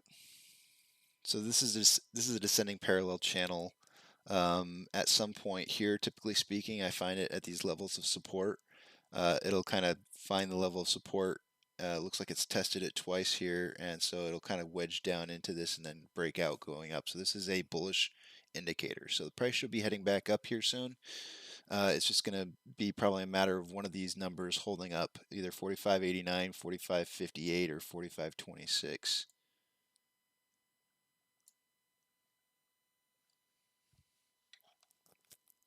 All right, it's 9:59. Let's go through the technicals one more time. I know I did like just a half hour ago, but it was because I lost track of time. We'll refresh everything and see where we stand.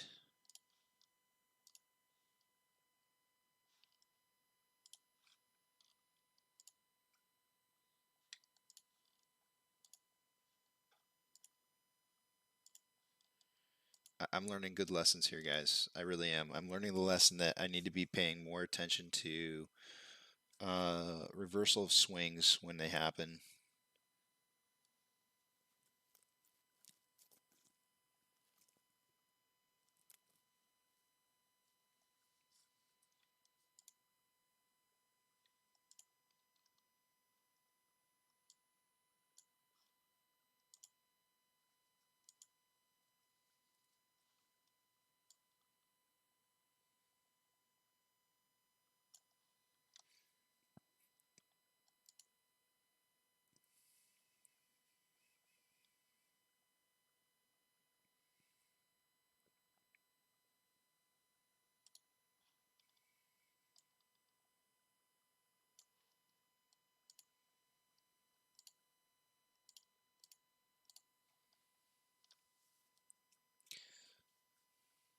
If we were getting slaughtered today so far, ugly, one of them days where you don't even look at your portfolio and call it a day, because watching this is frustrating.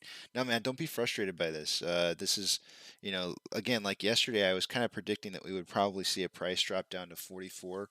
I'm starting to think that we may have had a bull trap back there.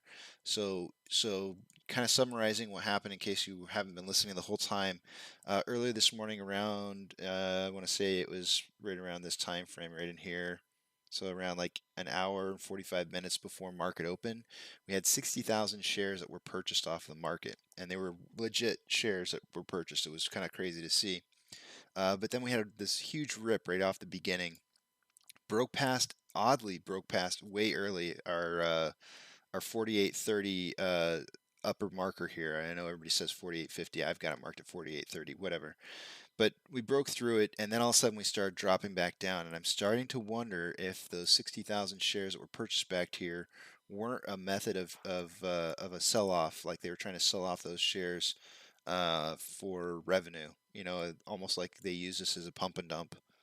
For one of the very first times, I would say that this would be a pump and dump instance that I would have seen that happened all in one day. So what I need to do is I need to try and find time and sales. If you guys know where I can find time and sales, we're gonna look that up and try and figure it out because we have the timestamps. We need to try and figure out if it was about 60,000 shares that were sold off in this time frame right in here. Or how many shares did sell off from when it got to about 49.21 down to 47.16.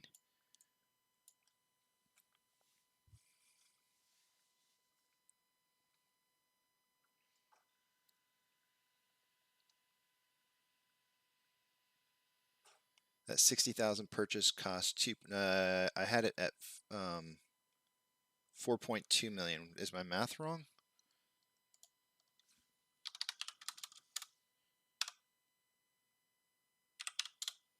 Oh, you're right. 2.8 million. For some reason I had four. I don't know. Maybe I did my math wrong or something. Maybe I hit a bad number. You're right. I'm getting 2.8.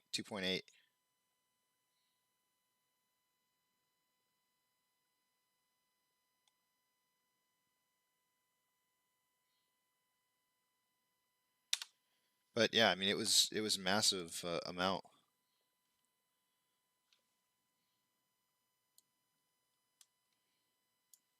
So we need to figure that out, and I'm trying to find a website.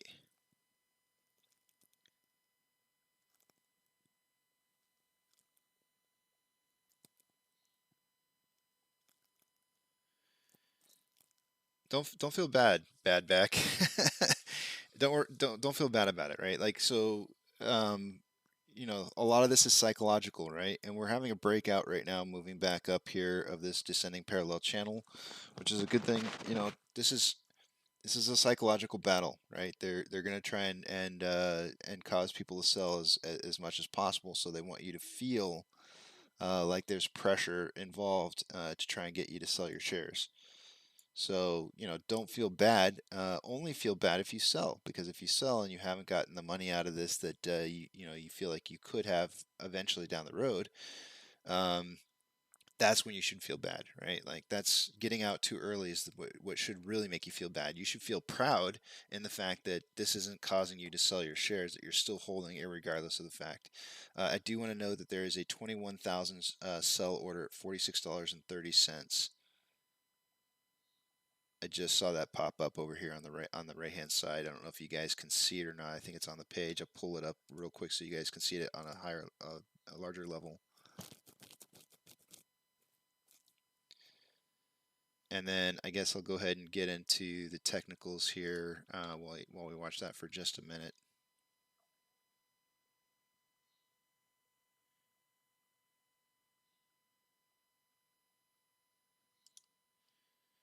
Yeah, don't let this get you down.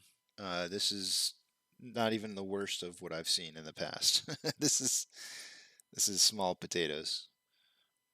So let's look at it. Let's see what we got going on here. Do you guys see that 21,000 order there? You know that's that. What is that? Is that to prevent the price from continuing up? And is that part of the 20,000 that was purchased earlier in the day? I don't know. I don't know the answer to these things. Let's look at our stats page. Dark pools, 58.02, so we're looking at about 63% traded into the dark pools this morning.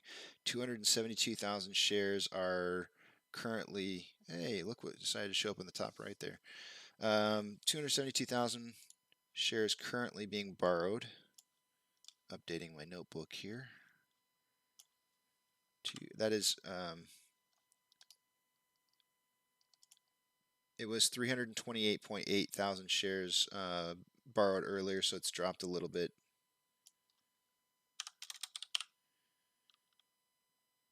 Uh, 19.28% is the estimated current short share interest of the free float.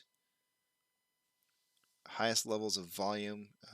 Wow, 50 still going up. It's at $50 strike price is now up. It went up from 52.1 to 59.3.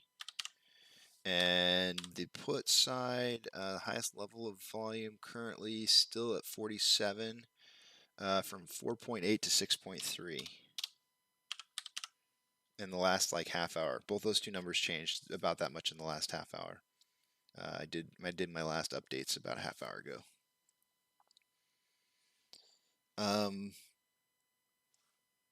Volume has slowed down. We're at 47.7 million shares traded currently. Let's see. I'm going to check that out real quick based off of time. We're at 2.5 hours, so 150 minutes.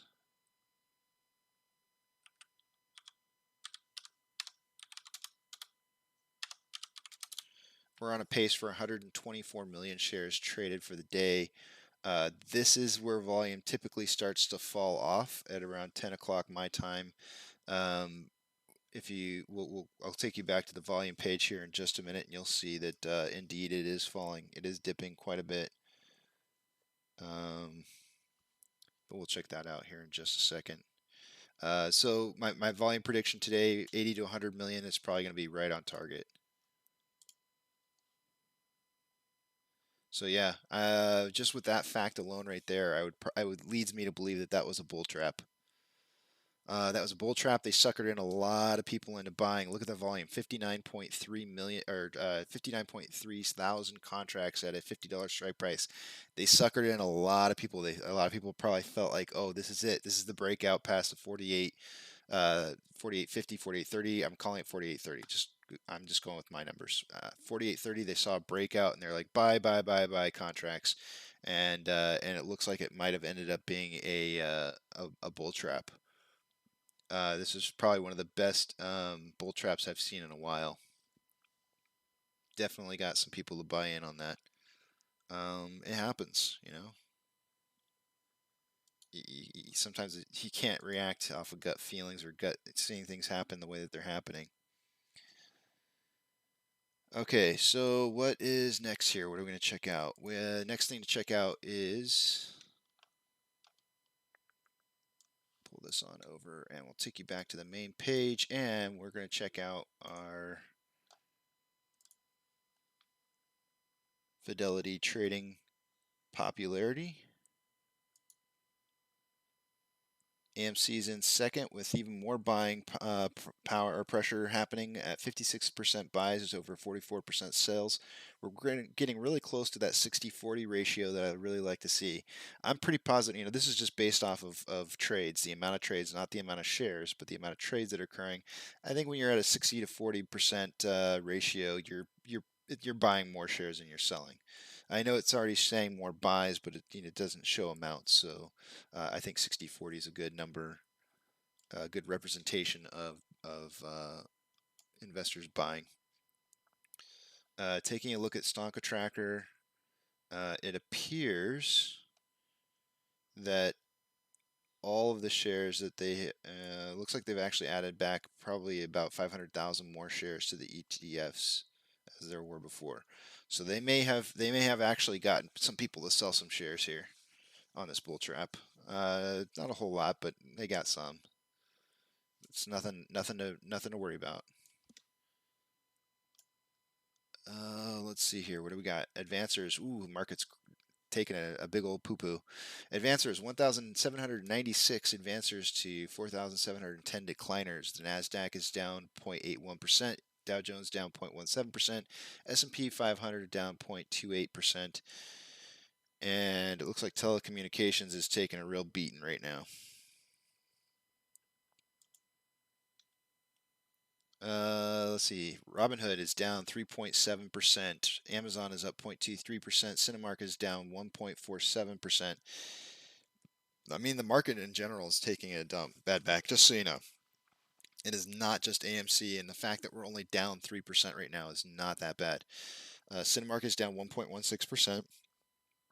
Dogecoin is down 2.5%. GME is down 2.6%. We're down about 3%-ish. And again, volume, like I said, it started falling off probably the most starting at about 10:30, so 9:30 my time, a little bit earlier than usual. But massive amounts of volume in the beginning half of today. So here's our breakout. We definitely broke out of this descending parallel channel. We'll see where we go from here. If I zoom out to probably 5 minutes, let's just go ahead and do the hour part. We'll take a look at our inflow versus outflow. There is a 8 point spread between outflow and inflow for a loss, for a loss of 3%. That's actually not bad. RSI is currently at 50 right down the middle on a 1 hour interval. On a 30-minute interval, RSI is at 44.24, so on the low side. On a 5-minute interval, it is at 45.2 on the low side. And this is what I was looking for right here.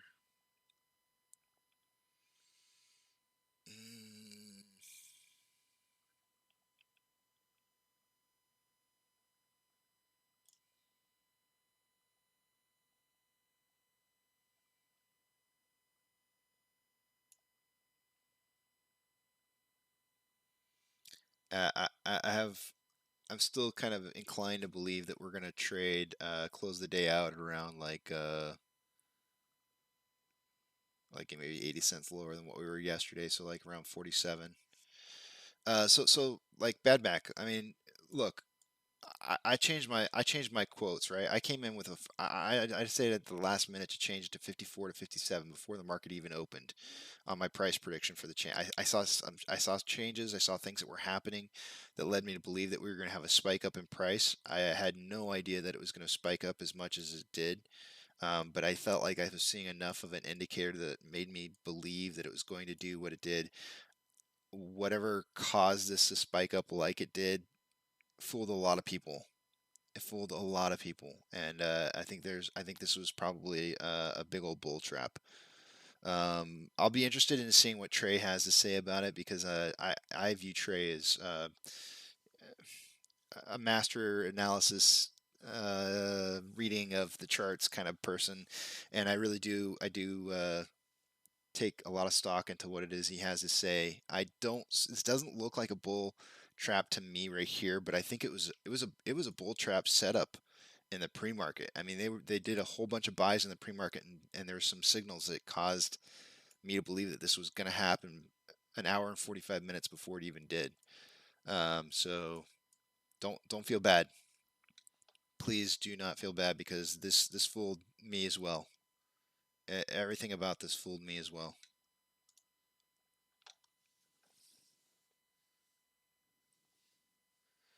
I already made a commitment when I got into this in February that this was my gamble and I wasn't selling unless squeeze happened. Don't care if it goes to zero. I'm awesome.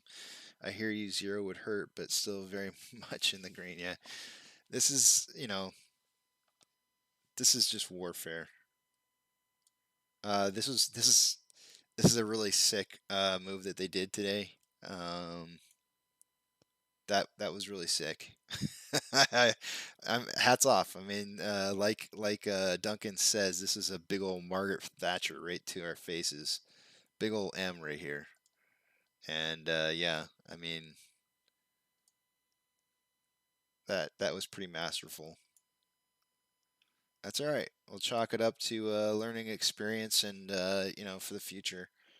I didn't lose anything out of it. I didn't buy anything. I didn't sell anything. So no harm, no foul. But it certainly did fool me.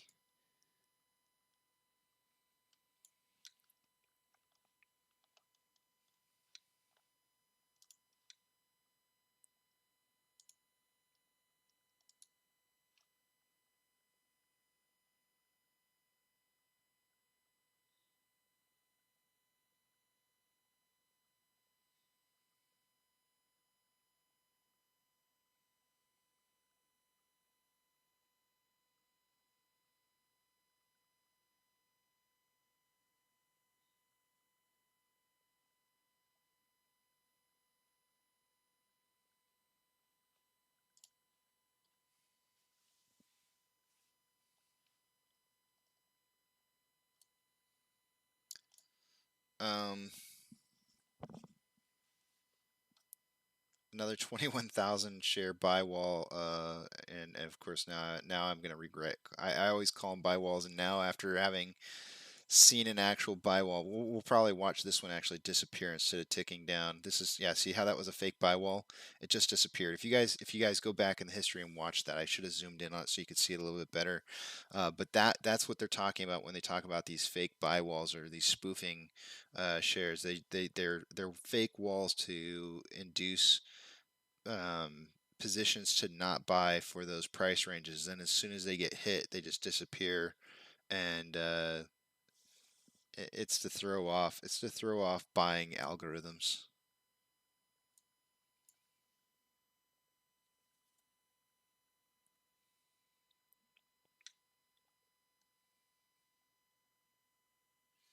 I've got to find me a. I want to piece together this stuff. I have to find myself a historical time and sales.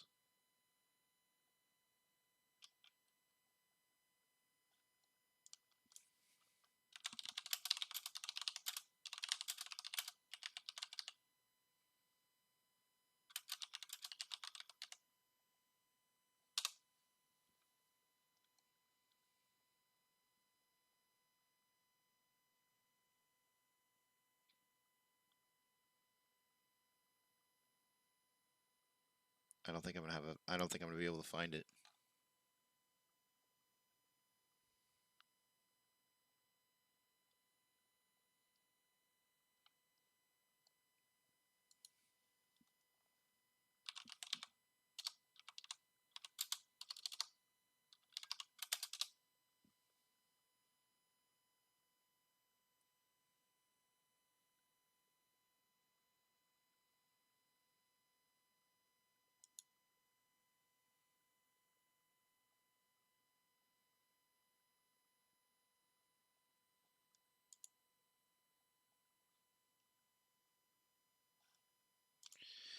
All right, I'm gonna. It's about break time. I'm gonna take a break here from 10:20. 10:20 to 11, and have some lunch. So I'll see you guys back here a little bit. Let me see if I can kind of come up with a little bit of a idea on where maybe the price is heading here. So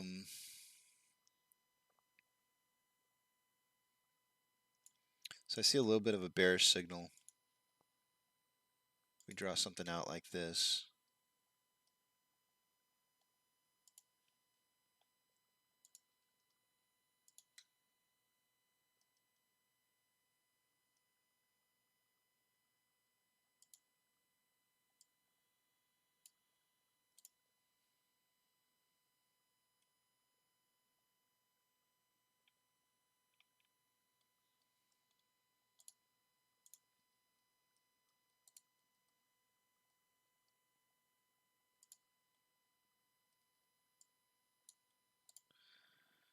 So this, if this does do what it's supposed to do, it'll break out somewhere near this box area here, going down further in price. I'm actually going to take some time to reflect on just kind of what happened this morning. It was very confusing, and I'm going to eat some lunch, get some water, kind of refresh my mind a little bit, and come back at this a little bit fresh when I do come back.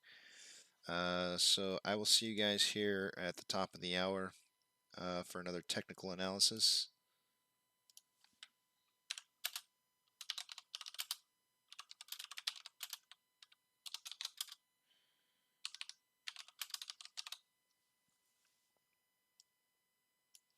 And I better put the stuff back up there for you. There you go. All right, there it is. I'll see you guys back here in about 40 minutes.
Okay, I'm back.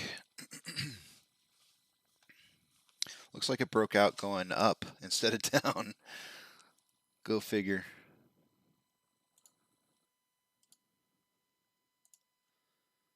Delete these.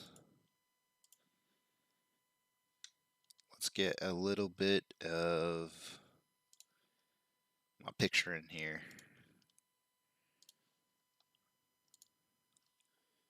Go ahead and refresh some of these. We'll talk about it right after the, so I think volume. I'm going to check out volume and we're going to try and figure out what happened earlier.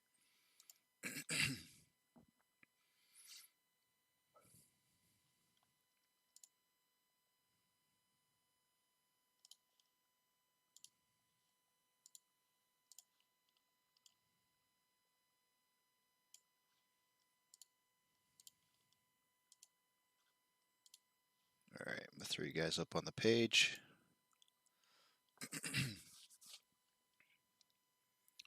Where do we stand?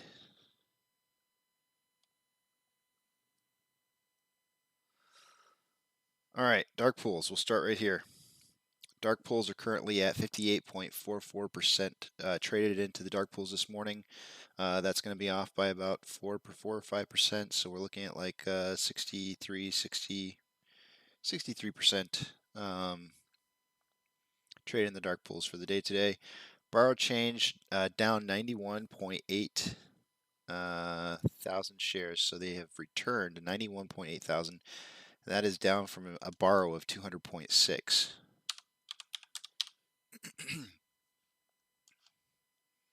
Estimated current short share interest of the free float is at 19.22%. And the highest level of volume is at $50 strike price for the calls at 63.6. That is up from 59.3. 59.3 to 63.6. On the put side, I would have thought that we'd seen puts exponentially get higher as well, but they did not. 6.8 at 47 is the highest level of volume, although 44 is kind of creeping up at 6.2. That is up from 6.3 to 6.8, so it really hasn't moved a whole lot in the last hour. But the amount of the difference, the difference is pretty insane. 63.6 divided by 6.8, 9.35 times difference. That was 11 times difference earlier. So massively deleveraged. Now that's in part due to the amount of movement that we had at the beginning of the day today, which I'm really starting to believe was a bear trap. And we'll go through and try and figure out exactly what happened. We'll take a look at some of the different indicators that we look at to try and figure this stuff out. Number one being volume. I always keep telling you guys volume is really super important. So we'll take a look at that. I'll take you back to the main page. We'll take a look at fidelity as far as orders go. It certainly, the move this morning certainly helped in buy orders. We were down on buy orders. We're currently trending second, only to BBIG. But we are at 55% buys to 45% sells, which is dropping just a little bit. I think it was a little bit higher earlier on the last hour. You'd have to go back and recheck the video to see.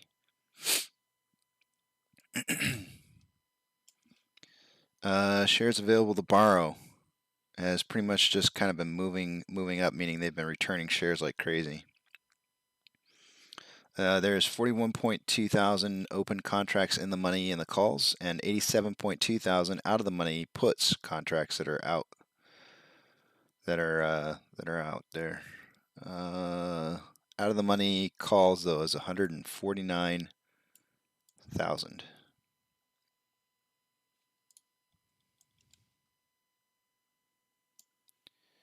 The stocks in general are doing kind of poorly. Advancers 1,883 to decliners of 4,664. I mean, the whole market across the world's in red. NASDAQ being down -1%, Dow Jones down -0.35%, S&P 500 down -0.37%, telecommunications taking a hit, personal household products and services is down, beverages is kind of hurting in some locations.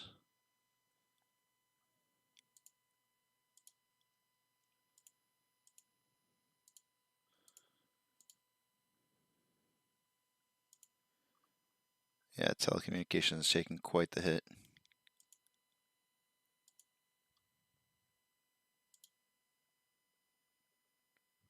Residential and commercial REITs are doing okay.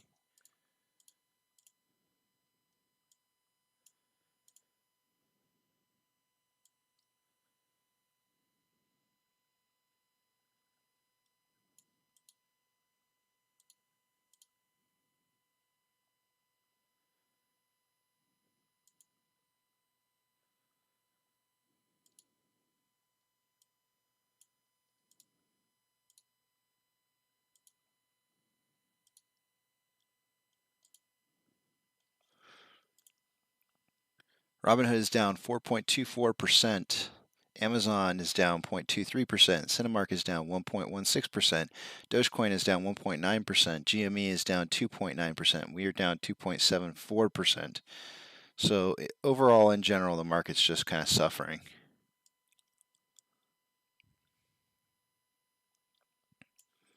On a 1 hour interval, we are currently looking at RSI at 53, which is just slightly above average. On a 30-minute interval, it's at 48.13, which is just slightly below average. And on a 5-minute interval, it's at 49, which is almost right down the middle. So anything can happen. It's a setup. It's a setup for either direction right now. And quite honestly, it looks like consolidation. Bunch of sidewards trading.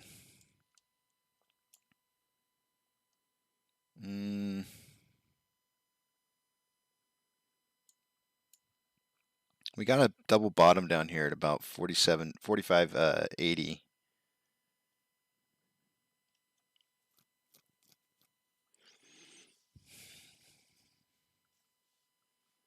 I guess there's a case to be made here that this is an ascending parallel.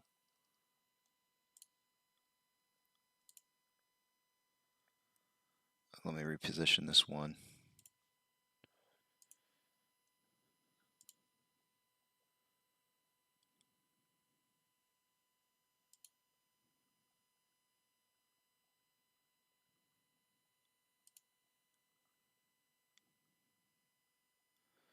Let me trash this again. I don't really like it.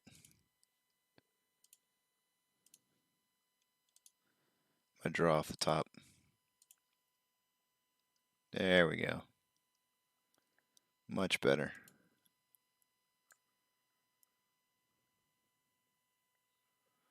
This is a bearish indicator, meaning the price will come back down. Assuming that it usually happens around these levels of resistance, so it's either going to be 46.67, 47.19. I have another level of resistance up here at 40 something, 47.90. But based on the consolidation that's currently happening, the total amount of volume right now that we have is 55.9 million shares traded at, we're gonna call it an even 56.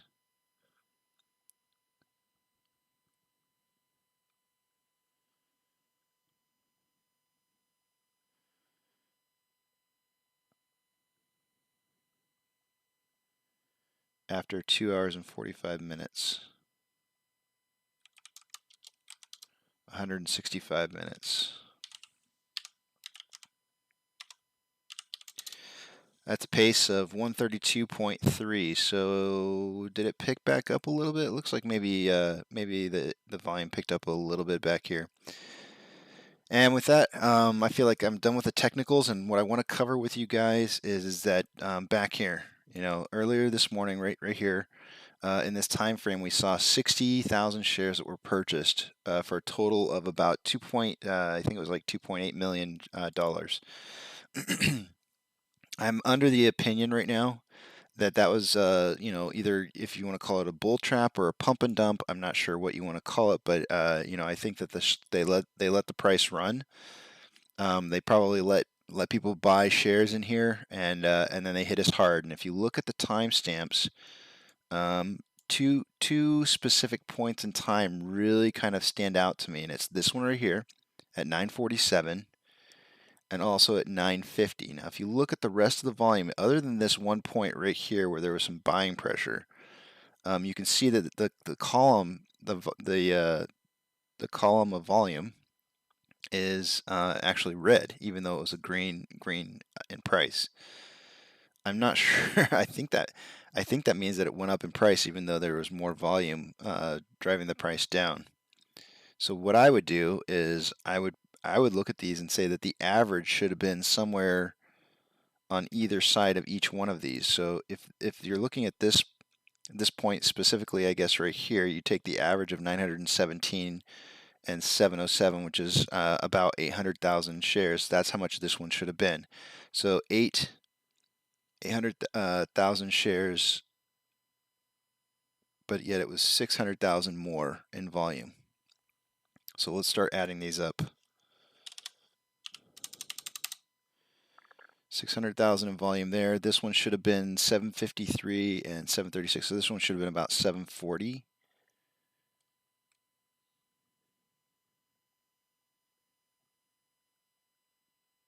$1.6 million shares more than it should have been.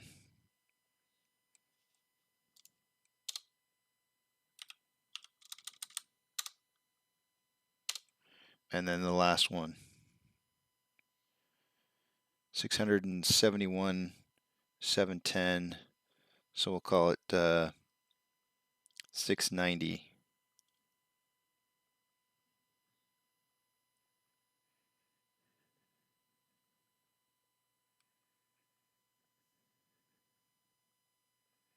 We'll just call it 700,000. It's slightly less, but I'm just going to call it 700,000.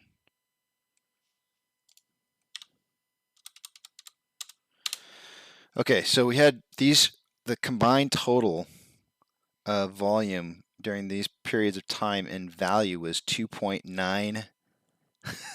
Oh shit, guys. It was 2.9. It was $2.9 million worth of volume. No, shares. I'm sorry, shares. This is shares. This is price.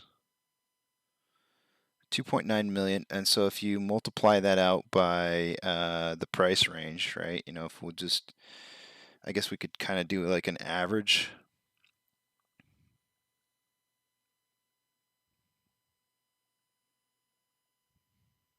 I gotta write this down in my notes.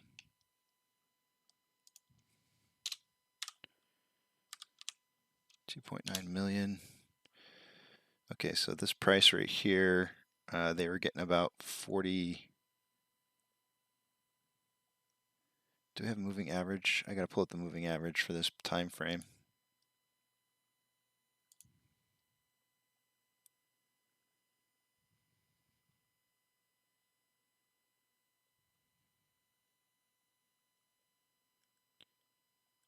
No, I just want average. I don't want moving average. I don't think I have that.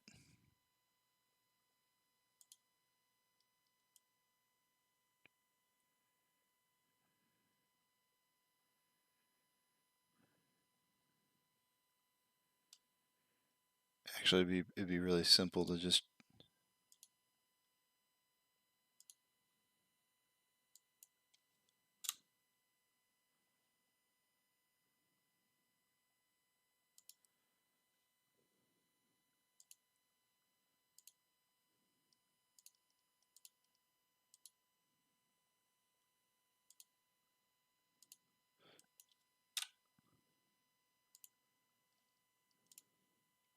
there we go.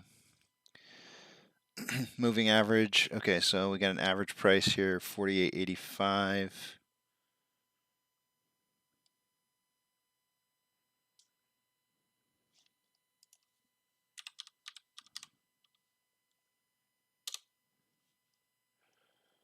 This one was about, and that was all down. That was all down on that one. 4807.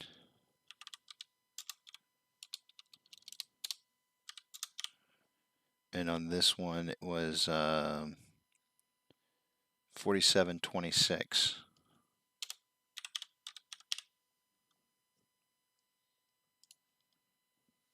And of course, I know they didn't make the same amounts on each one of those, but I'm just going to get the average price.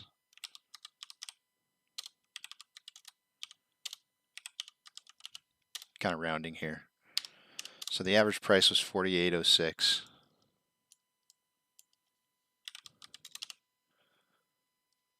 Or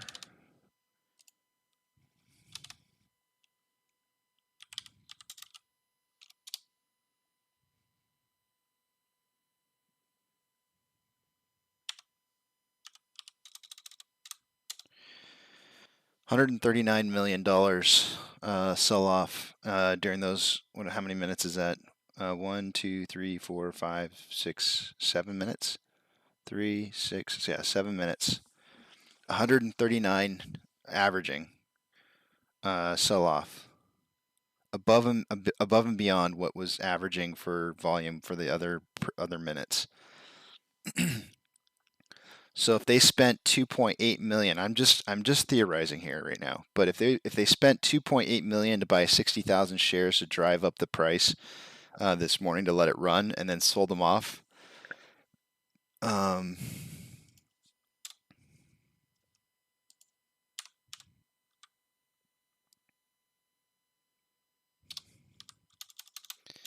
they made 136.5 million.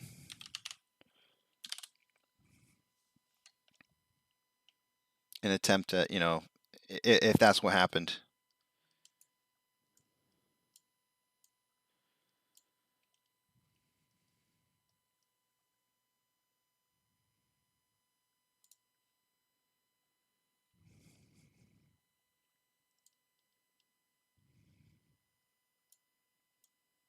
So we broke past the 46.67. We moved up to the 47.19.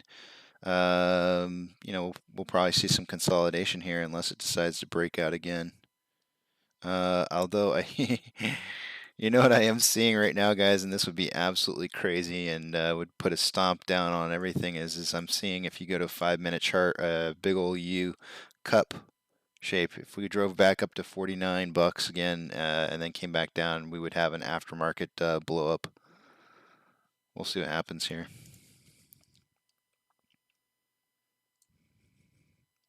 A lot of times whenever I see this, like that's the first, so the reason that I'm seeing that right now is because if I see something that looks like it, there's a chance it might break out of an ascending parallel channel, and then I know that something's, there probably is a different indicator out there that leads to what we're looking at. And if it does indeed break out up and above this ascending parallel channel, then we have a cup formation that's happening. That would lead us back up to the $49 range, probably drop us back down to maybe like 48. Let's see here. If it were to happen, I don't know for a fact. We'd be looking probably at like 48.30, and then the breakout, the big massive breakout. Actually, 48.30 is right at that price range that I was saying. Yeah, that's the upper line for the breakout point. So this is the cup shape that you'd have here. Let's just draw it out real quick, just for fun. I know, like I'm hypothesizing here. Let's see.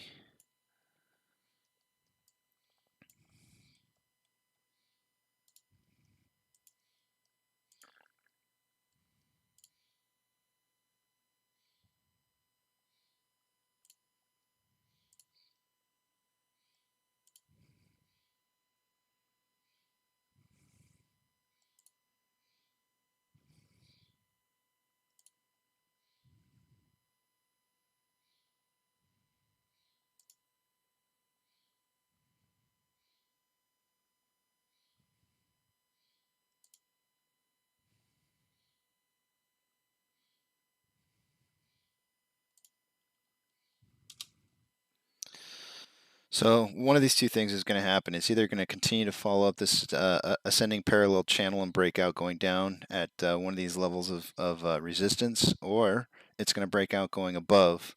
And if it were to break out going above, it should happen in this range right in here.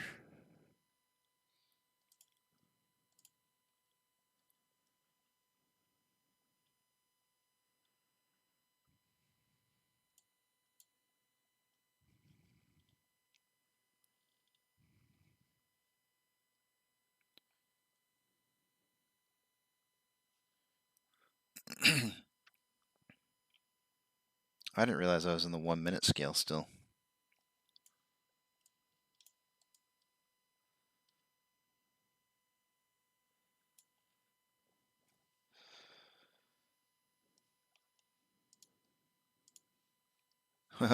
Bunch of comments. Hey, how's it going? Good to see you, John. You're back. I've been busy and haven't been able to pop by. How's the short interest percentage today? Short interest today is, take you over the stats page here. Short interest, oh, I don't have that there. Well, I think you mean the short share interest of the free float is at 19.22, if that's what you're talking about.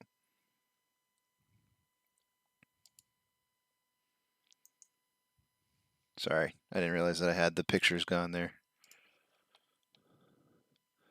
Vamos AMC to run a national ad campaign beginning September 12th. And article via AMC Investor Connect. You know what? I gotta try and get that on my phone because like I've tried multiple times, and every time I try to set up that Investor Connect, yeah, no problem. Sorry, John. Sorry I didn't have it up there for you earlier. I'll go ahead and refresh it too to make sure that that's current data. Every once in a while, it stops updating on its own. Although I would be inclined to believe that that's accurate since the borrowed amount changed has dropped significantly since I last read it off.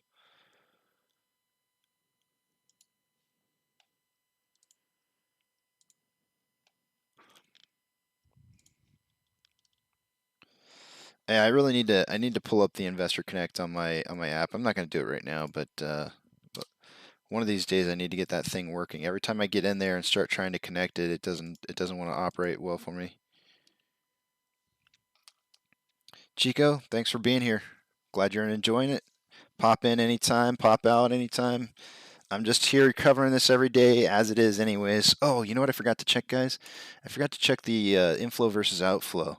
614 to 608. So we're looking at about a 6-point spread between the inflow and the outflow.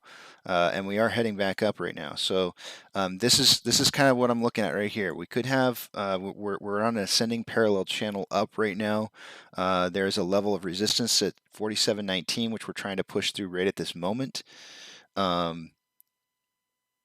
If we do start to form like a cup and handle, I went ahead and drew it out already, and that's something that we could look forward to. And if it breaks out of this ascending parallel channel as a bearish indicator, and if it breaks out above this channel, the only thing that would mean is that there's some other kind of indicator pattern that we are following that's unlike this right here. They've spent $25 million for a national ad campaign featuring Nicole Kidman.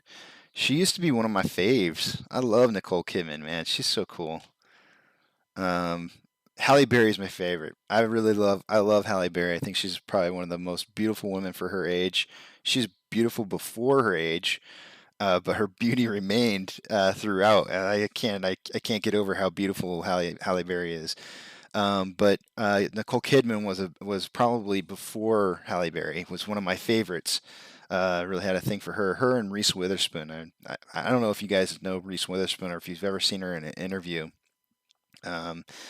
She is probably one of the most intelligent people you could possibly meet. She is so cultured, like super knowledgeable in like so many things. It's incredible. I think she's a down to earth kind of person, and I highly respect her as an actress. But I love Nicole Kidman. I think she's got great work. The years have been kind of hard on her. I think she's done some work, and I don't think that she had good work done on her. But She's still beautiful in my mind, though.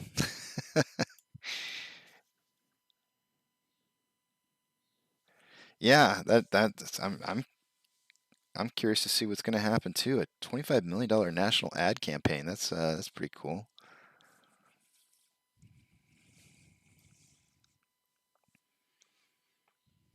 All right, so it's having problems breaking through this 47.19. So we might, if it was going to break out right here, it doesn't look like it's going to do it right now.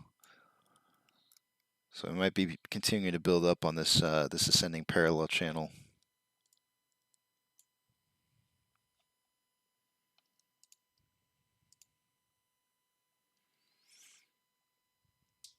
Yeah, I'm really starting to think that was a pump and dump this morning that we got had.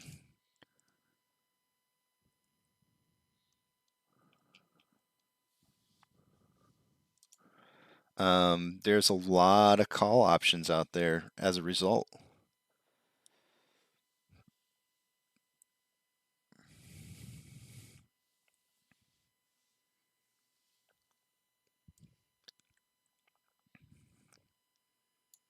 Yeah, let me see if I can find that. I would imagine that would be in the news too, like just general news.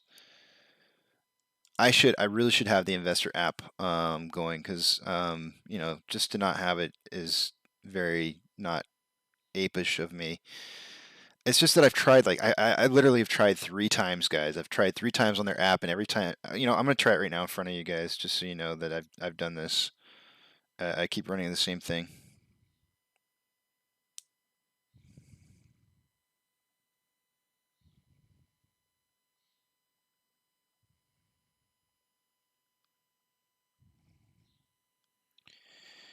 Let me see here. Where is my app? I think it's under entertainment.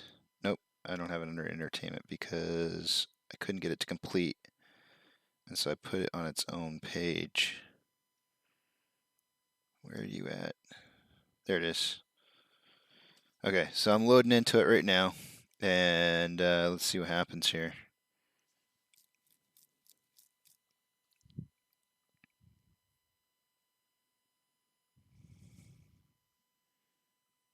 Two messages.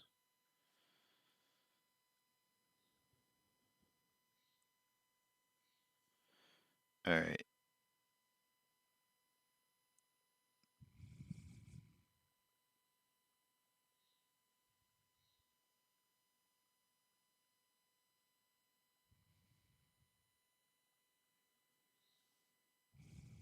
Where's the investor? I'm not seeing it now. My AMC maybe? Oh yeah. Holy moly. I have points. Wait a minute. Does this mean that it worked and I'm actually no.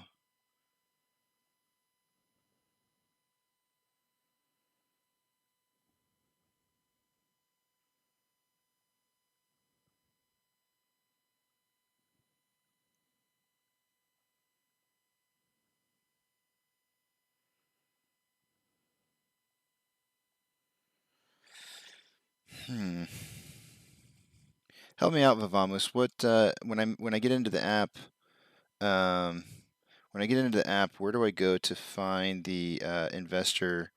What is it listed on again?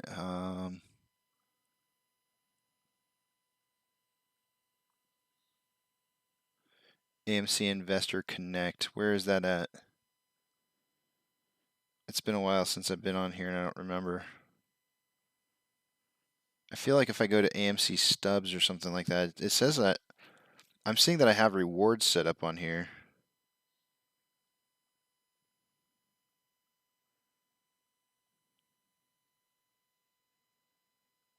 But I'm not seeing the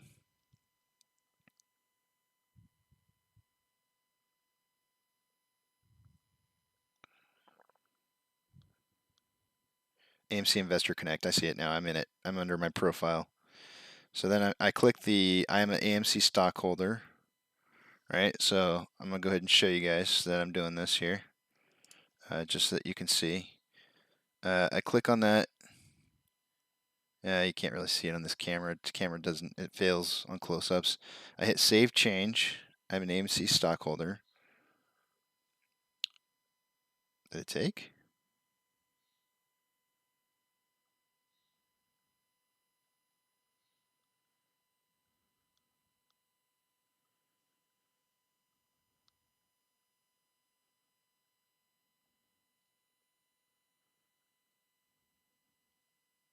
I'm gonna sneeze. Hold on a second, guys.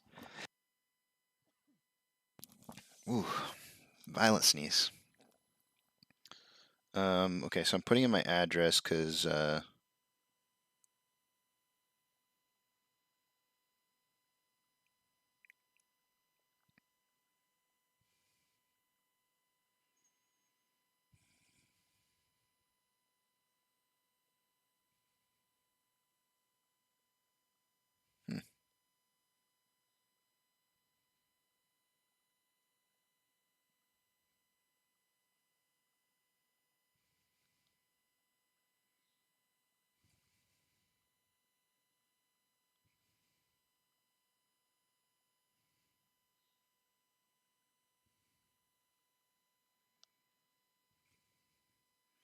so it's making me put in my information.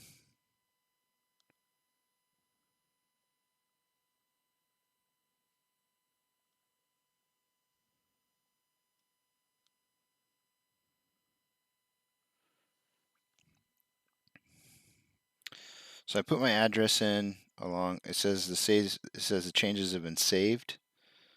I said that I am an AMC stockholder.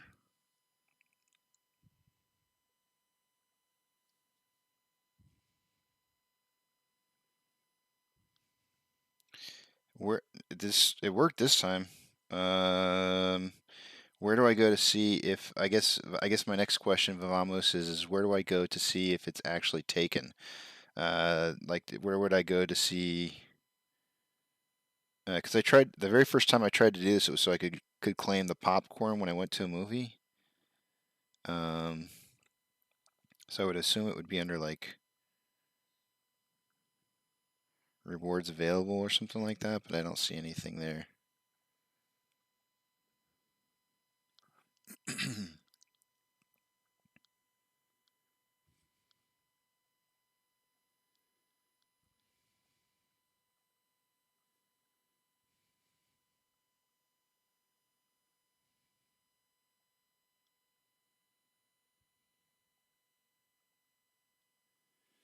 It looks like it saved me this time though as a AMC stockholder, although I don't know why I had a problem with that.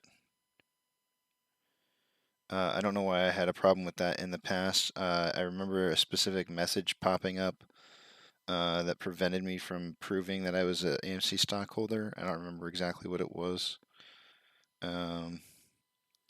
But what I'm trying to look for now is like how do I confirm? Because like if I go to rewards now, under points and rewards, it shows points available, but it doesn't show any kind of rewards. And I know that if you're an AMC member, you're supposed to be, or an AMC stockholder, you're supposed to get some free popcorn, which I do not see, unless that expired at some point and I just never claimed it.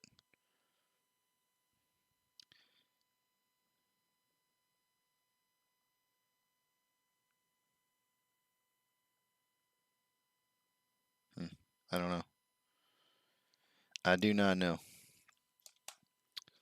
All right, we didn't break out up here. I'm getting rid of that. I mean, it doesn't mean that we're not going to hit this. We're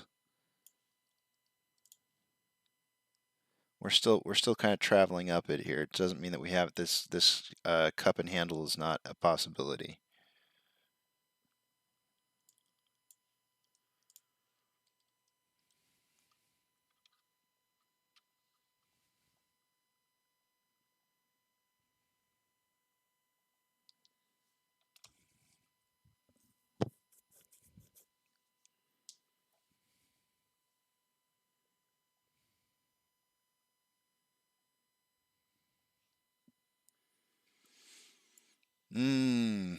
Let's check out the regular news because I'm sure it's got to be there too.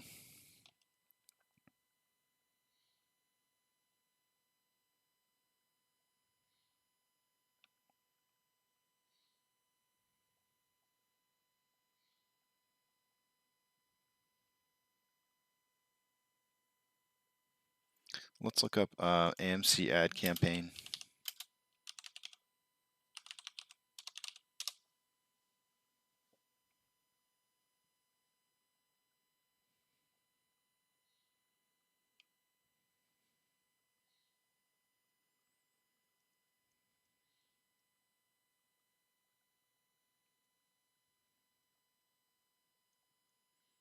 Yeah, I don't see anything in there, so it must be completely new news that is only available to the stockholders.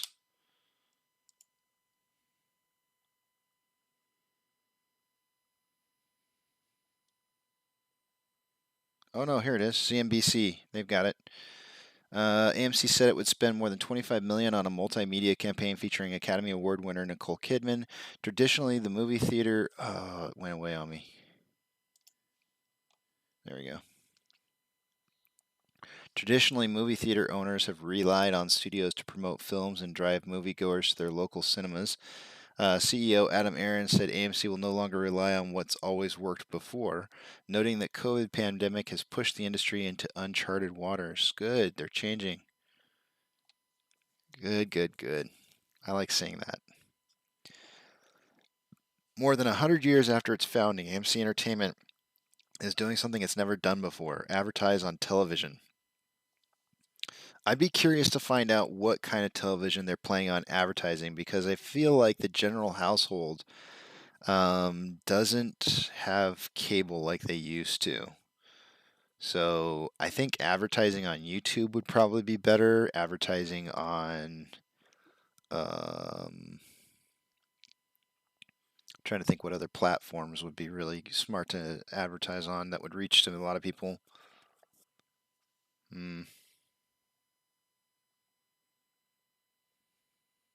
Yeah, I'm drawing a blank, but I think YouTube would be a good one. On Wednesday, the world's largest theater chain announced it would spend more than $25 million on a multimedia ad campaign featuring Academy Award-winning actress Nicole Kidman. The ads will break online and on social media on Wednesday. Versions for network TV will begin airing on Sunday. The move comes after the company endured last year's coronavirus pandemic. Disruptions, blah, blah, blah. I don't want to talk about all this, the old history.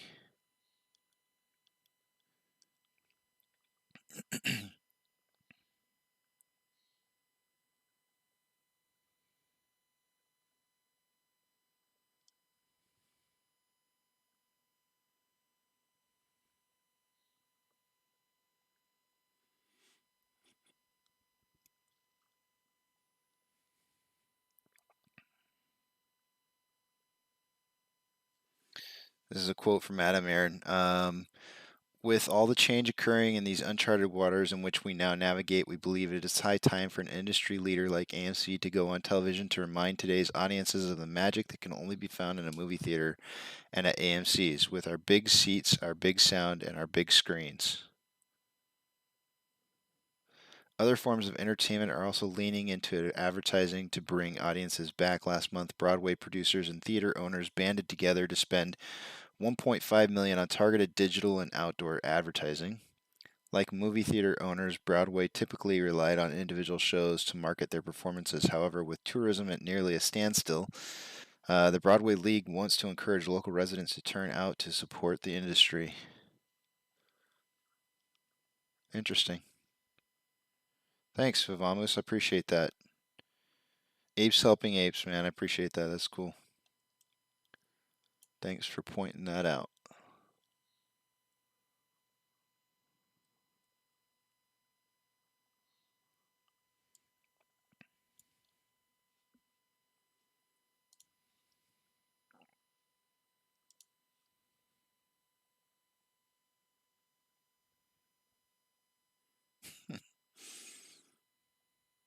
I'm going to break 1,000 likes on that stupid post from this morning on the 60,000 shares. It's ridiculous. I mean, it was cool, but it wasn't that cool. I think some of the DD that I've had lately that is much, I don't know, cooler. Whatever.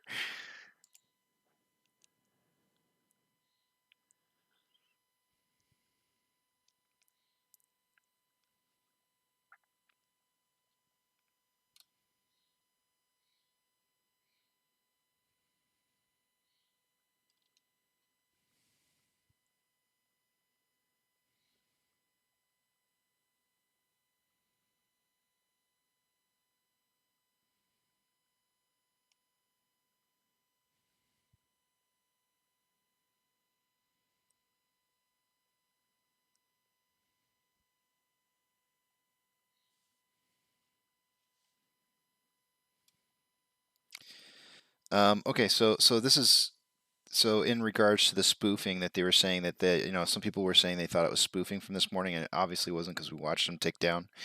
And I told them that I said those orders held throughout the entire purchase. And they said they probably did hold through. There's an excess of buy orders right now, so it is probably blocks of shares being sold out on the exchange. But they weren't blocks of shares being sold out, they were bought.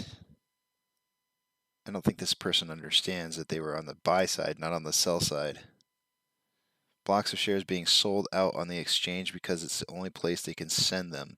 Oh, wait, are they selling them? Selling them out as in selling out the buy orders? I don't understand that, but anyways, it goes on. He goes on to say, however, they are still setting these blocks of shares at prices lower than the ask. So it's still spoofing in a way, except the order doesn't get pulled back through high frequency trading computers. It gets executed instead, which is good for us when executed, but drops demand while they sit there.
Okay, said I'm of the opinion right now that those were actual buy orders for the hedge funds to pump and dump on a bull trap. The amount of money that could be made from options bought this morning for the strike price of 50 is way above normal levels, and I think the bull trap worked.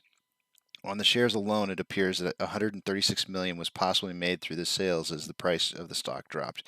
Based on the volume, if we looked at the three candlesticks of volume that had abnormal levels of trading, if we go back in time and look at it again, you can see what I'm talking about. There's these three specific candlesticks that are just columns, three columns of volume here that are abnormal to everything else, and it's during this first one's not during sales, but it is negative volume. You can see it's in red. And so you have these three specific columns where if you add up the total amount of shares that's above and beyond what the average volume should have been trading at, you come up with 2.9 million shares. And so if they sold 2.9 million shares after driving the price up with the 60,000 share buy in the pre-market, you're looking at basically a $136 million profit that they made off of that pump and dump this morning.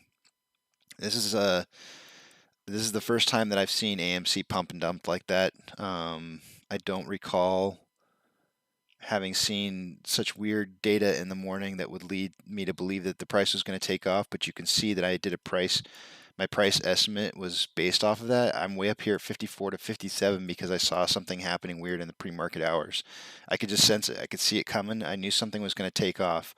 But I had no idea that it was going to end up being resulting in a dump. And I think that there were other people who saw that as well. And there's a lot of people that bought in here, and I'm afraid that those they took advantage of that and made some money on some long positions. So I do think that the general retail investors kind of got screwed out there a little bit. I'm not saying people sold.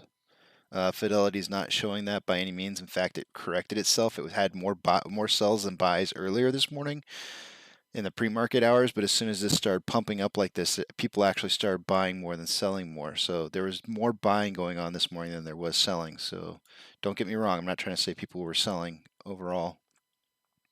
It's just that it was very unusual. I mean, we're still moving up this ascending parallel channel here. It's not breaking out.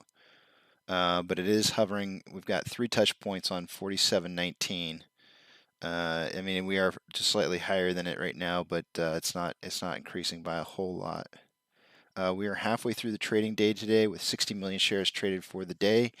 That is slightly higher than what I would have anticipated, as I am predicting between 80 to 100 million shares being traded for the day, but it will slow down. Although volume's all over the place if you look at it. I mean, it's still trending down, but it's all over the place. Very sporadic moments here. It's up, down, up, down, up, down.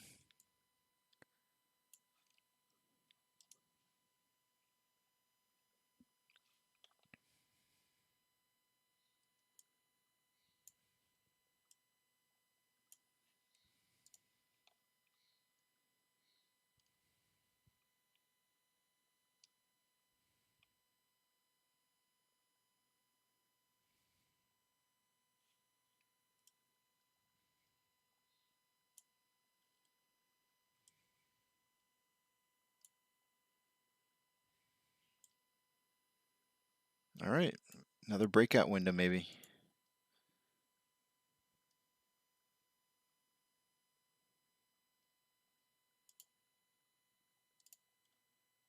We'll look for that one.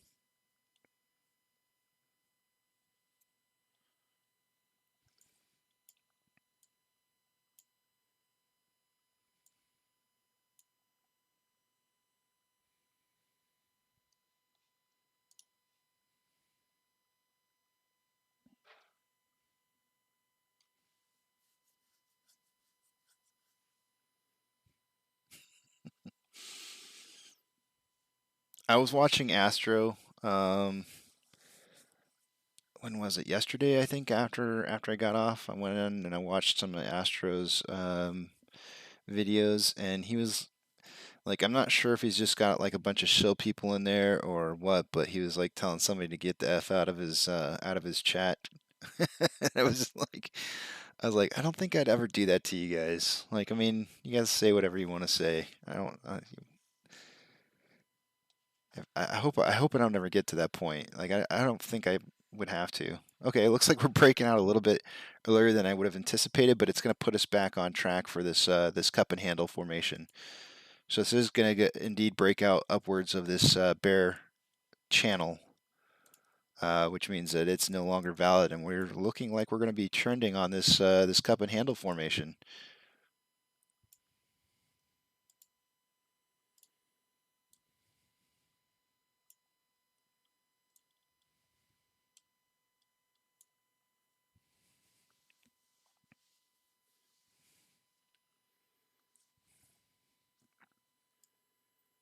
Which means volume's going to pick up. So what I just said a few minutes ago is completely null and void.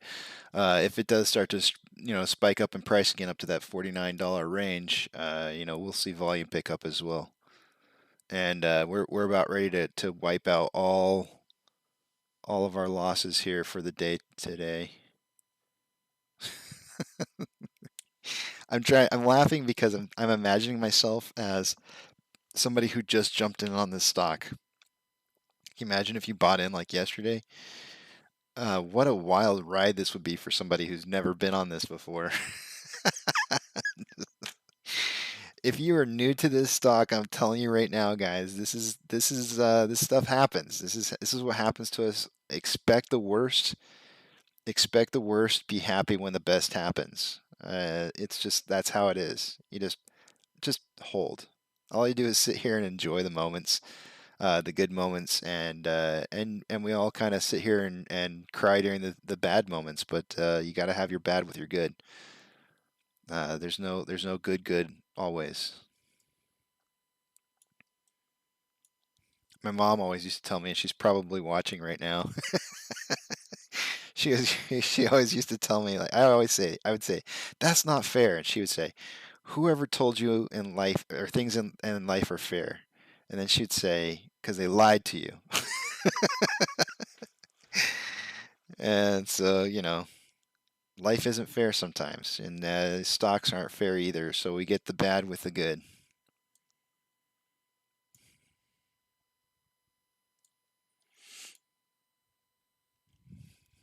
Don't hate me, Mom. Don't hate me for talking about you. Oh, man.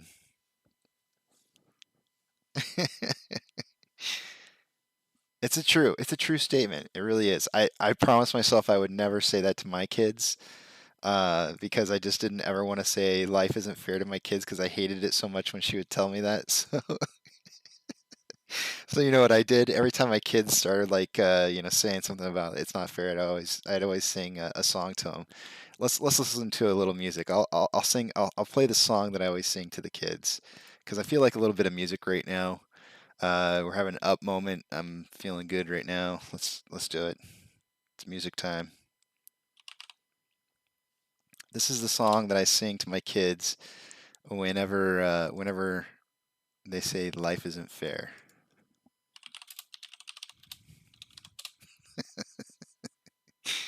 I know they roll their eyes, but I feel like it's so much better than saying, "Who told you life is fair?" Because they lied to you. This is it right here, guys. Let me turn up the volume here a little bit. Try not to blast you out. Let's enjoy this song. This is not a song. Let's enjoy this song by the Rolling Stones.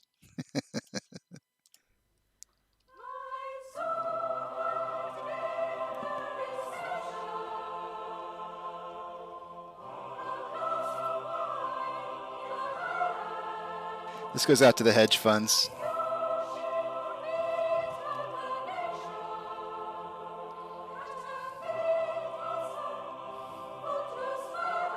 The hedge funds.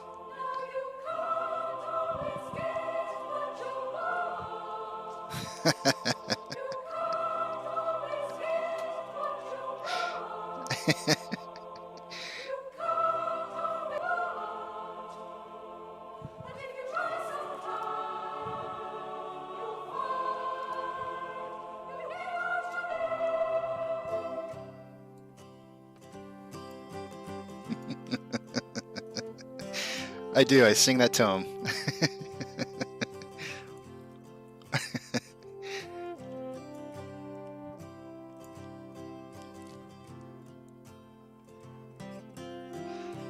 This is dedicated to all those hedge funds out there who are trying so desperately. I saw her today at the reception. A glass of wine in her hand. I knew she was gonna meet her connection. At her feet was a footloose man. You can't always get what you want. You can't always get what you want. You can't always get what you want. But if you try sometimes, well, you might find you get what you need. That's right, they need this. And I went down to the demonstration.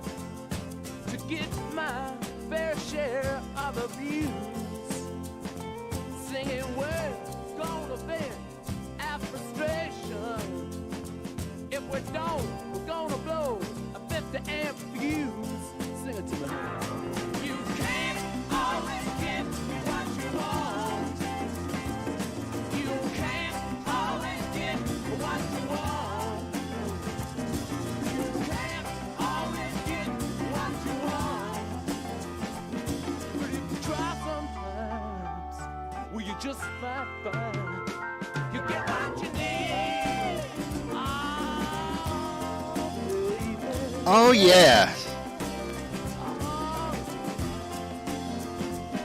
I went down to the Chelsea drugstore to get your prescription filled. I was standing in line with Mr. Jimmy. A man, did he look pretty ill? We decided that we would have a soda. My favorite flavor, cherry red. I sung my song to Mr. Jimmy. Yeah, and he said one word to me, and that was this. I said to him, you can't always get what you want. No, you can't always get what you want. You can't always get what you want. No, but if you try sometime, you just might find You get what you need. Yeah.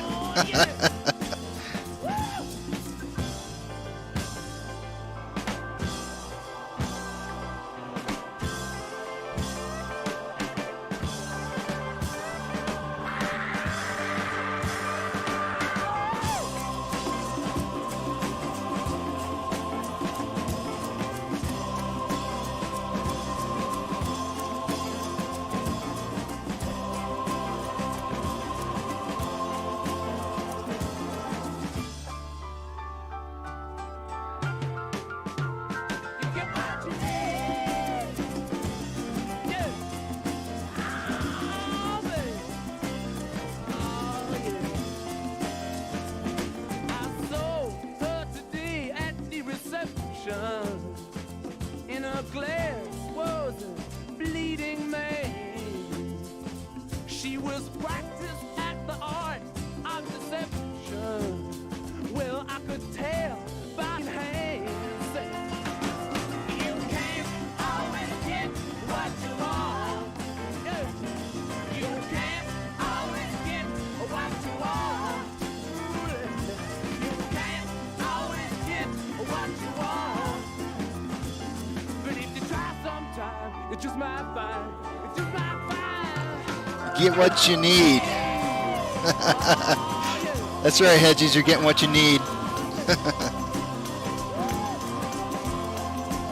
A little bit of dumb money.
That's high.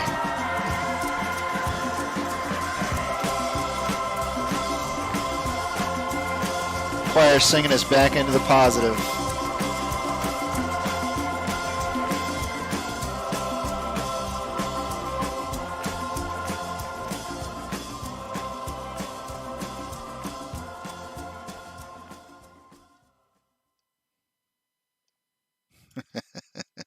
Anyways, that's what I sing to my kids. Terrible, terrible dad, I know.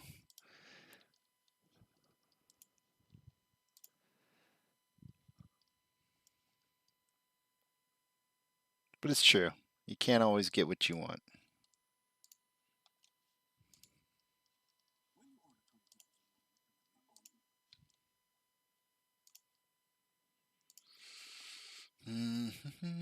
All right, let's see here. I'm really surprised that nobody's found my music at all. Like nobody said anything. I'm glad. I'm partially glad, but I'm a little surprised that none of y'all have done some digging to see if you could find my music out there. I do, believe it or not, I am a musician and do have some music that's out there.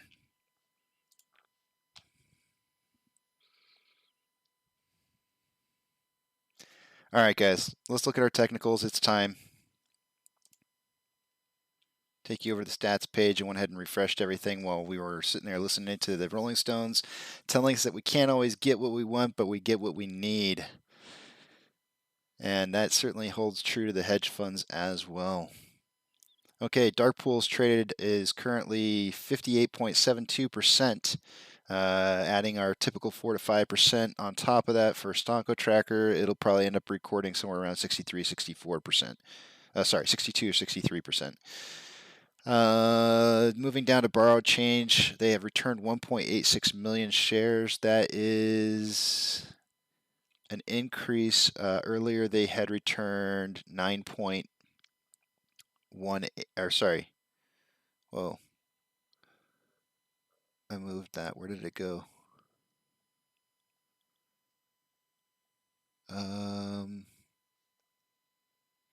Oh, I see what I did. Earlier it was 91.8 thousand. I left the M there and it was million. I was going, they didn't return 91.8 million. Okay, so it's gone up from 91.8 thousand shares to 1.86 million. Whew, glad they didn't return that many. I'd have been freaking out. Let's see. Estimated current short share interest of the free float is 18.93%. The highest level of volume for the calls is at $50 strike price with 70.3. That is up from 63.6 to 70.3. On the put side, it was at $47. Let's see if it's still there right now. Nope, it's moved down to $45. $45 is now the highest. Wow.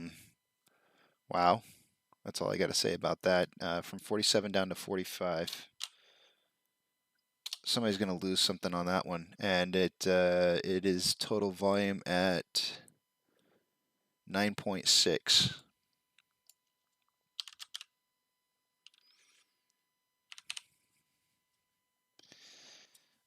7 to 1, so it's moving back down. It was 11 at one point this morning. It was 11 to 1 ratio on calls versus puts in volume, with only a $3 spread. Now it's a $5 spread with a 7 to 1 ratio, which is still amazingly high. That is really, really, really stinking high. That's so high the police would put you in jail for that, just for contact spreading. That's how high it is. All right, let me see. I'm dragging over a few screens here. I'm just trying to make stuff up as I go. I'm not a funny person. I'm just not. All right, orders by Fidelity customers and popularity. We are number 2 with currently 54% buys to 46% sells.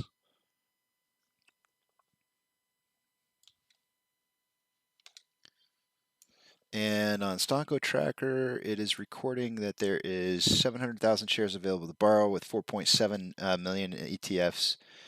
Not really. I mean, it looks like they borrowed a little bit of the shares here, like 50,000, not a whole lot. 49,000 contracts in the money on the call side, 89.6 thousand contracts out of the money on the put side. Market, ouch. Advancers, 2,129 to 4,461 decliners. The NASDAQ is down 0.68%, 0.69%.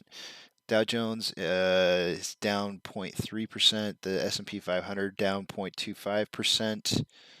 And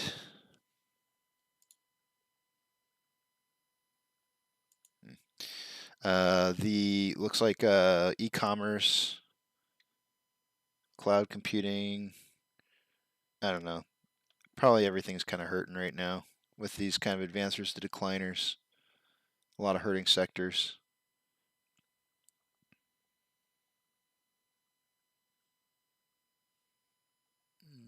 let's see here. Robinhood is currently at a 3.25% drop in price today. Amazon is up 0.06. They're almost just breaking even. Cinemark is down 0.23%. Dogecoin is up 0.6. Looks like they're having. Actually, you know what? I think that's.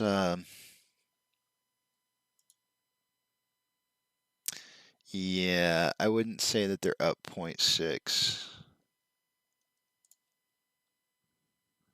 That's the time resetting.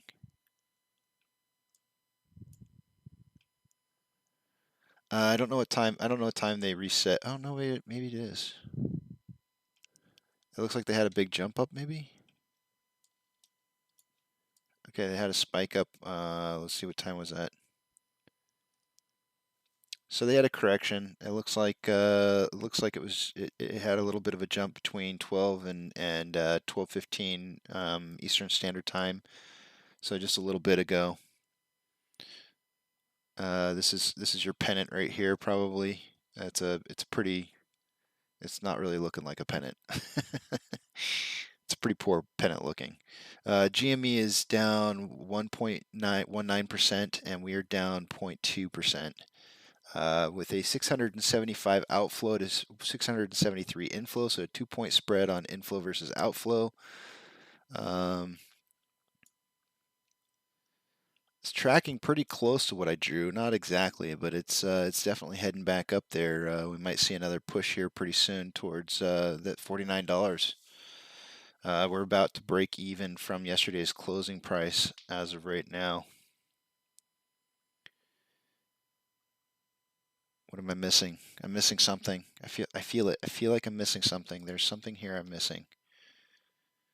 Oh yeah, I wanted to shout out to Dan. Dan, thanks for coming back, man. Good to see you back here again. Hopefully you're still here to hear that. I also wanted to say thank you to oh, that's a nice name. I got a notification. I try to shout out to some of the new people. I got a new subscriber 3 hours ago, Brent6.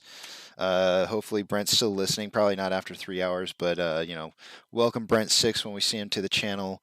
It's always good to see new faces, and you know, welcome. Just throwing it out there in case anybody doesn't know who's here new.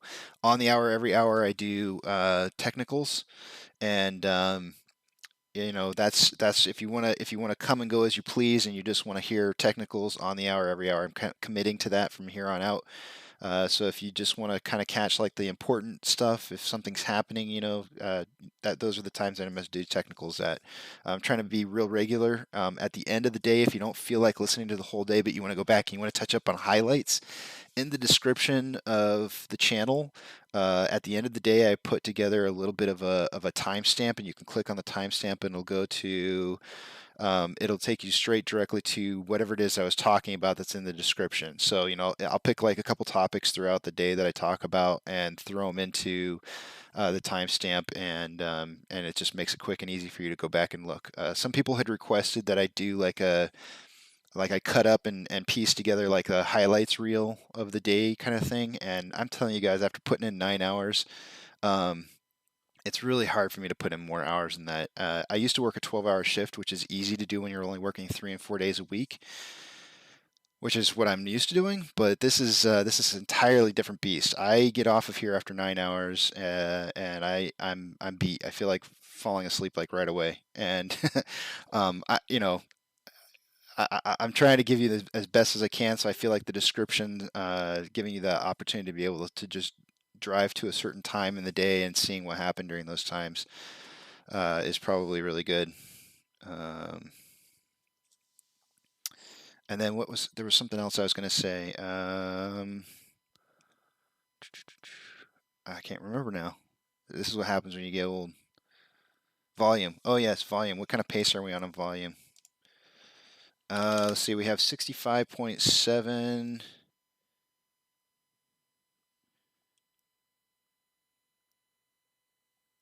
Okay, we just broke even as far as price goes. Not to jinx it, but that is it looks like that might be a level of resistance, 47.90.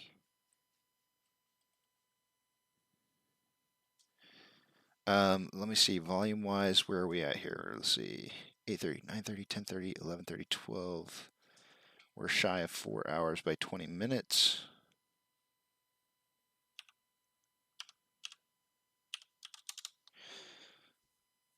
Wait.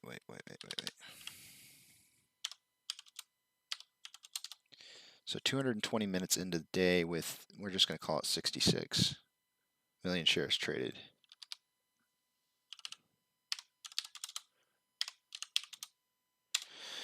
$117 million share pace for the day today, which is going to continue to drop unless we have like some massive spike. But you know, if we do complete this cup and handle formation, you know, I could see it, you know, extending out just a little bit further out here than where I've currently got it drawn to, which means that the down part of the day is going to lead out closer towards the end of the day, and then maybe like the last hour we'll see like a push back up. But that means that volume's probably going to drop during that down phase. So you know, 100. So my guess in volume today was between 80 to 100 million. I actually kind of thought it was going to come in on the lower end of that, but it looks like it's going to be the higher end. This is just why I usually give myself 20 million. Anytime it's less than about 150 million on the guess, I usually give myself a 20 million spread. Anything over a prediction of 150 million, I give myself a 30 million spread, just because it's a little bit more difficult to guesstimate where we're going to hit on those higher volume days. So we're real close. And I appreciate the kind words, guys. I really do. I'm reading in the side over here, and I'm trying not to give a big old head and stuff, but I do appreciate it. Out of curiosity, Dan, and I've had other people list off some names. What are the streams that you also prefer to listen to? Because I'm always looking for new stuff to look at. You know, one of the firms, one of the things that I believe is that I don't know everything. You know, and if there's somebody out there teaching something that I can learn from, that only helps and strengthens me, and I might be able to add on to whatever it is that they have for information. So I love seeing, you know, what other people have. The Astro guy, I just that was recommended to me, I think last week, and I started checking him out a little bit. That's a good one. Another one that I think that I saw was, oh gosh darn.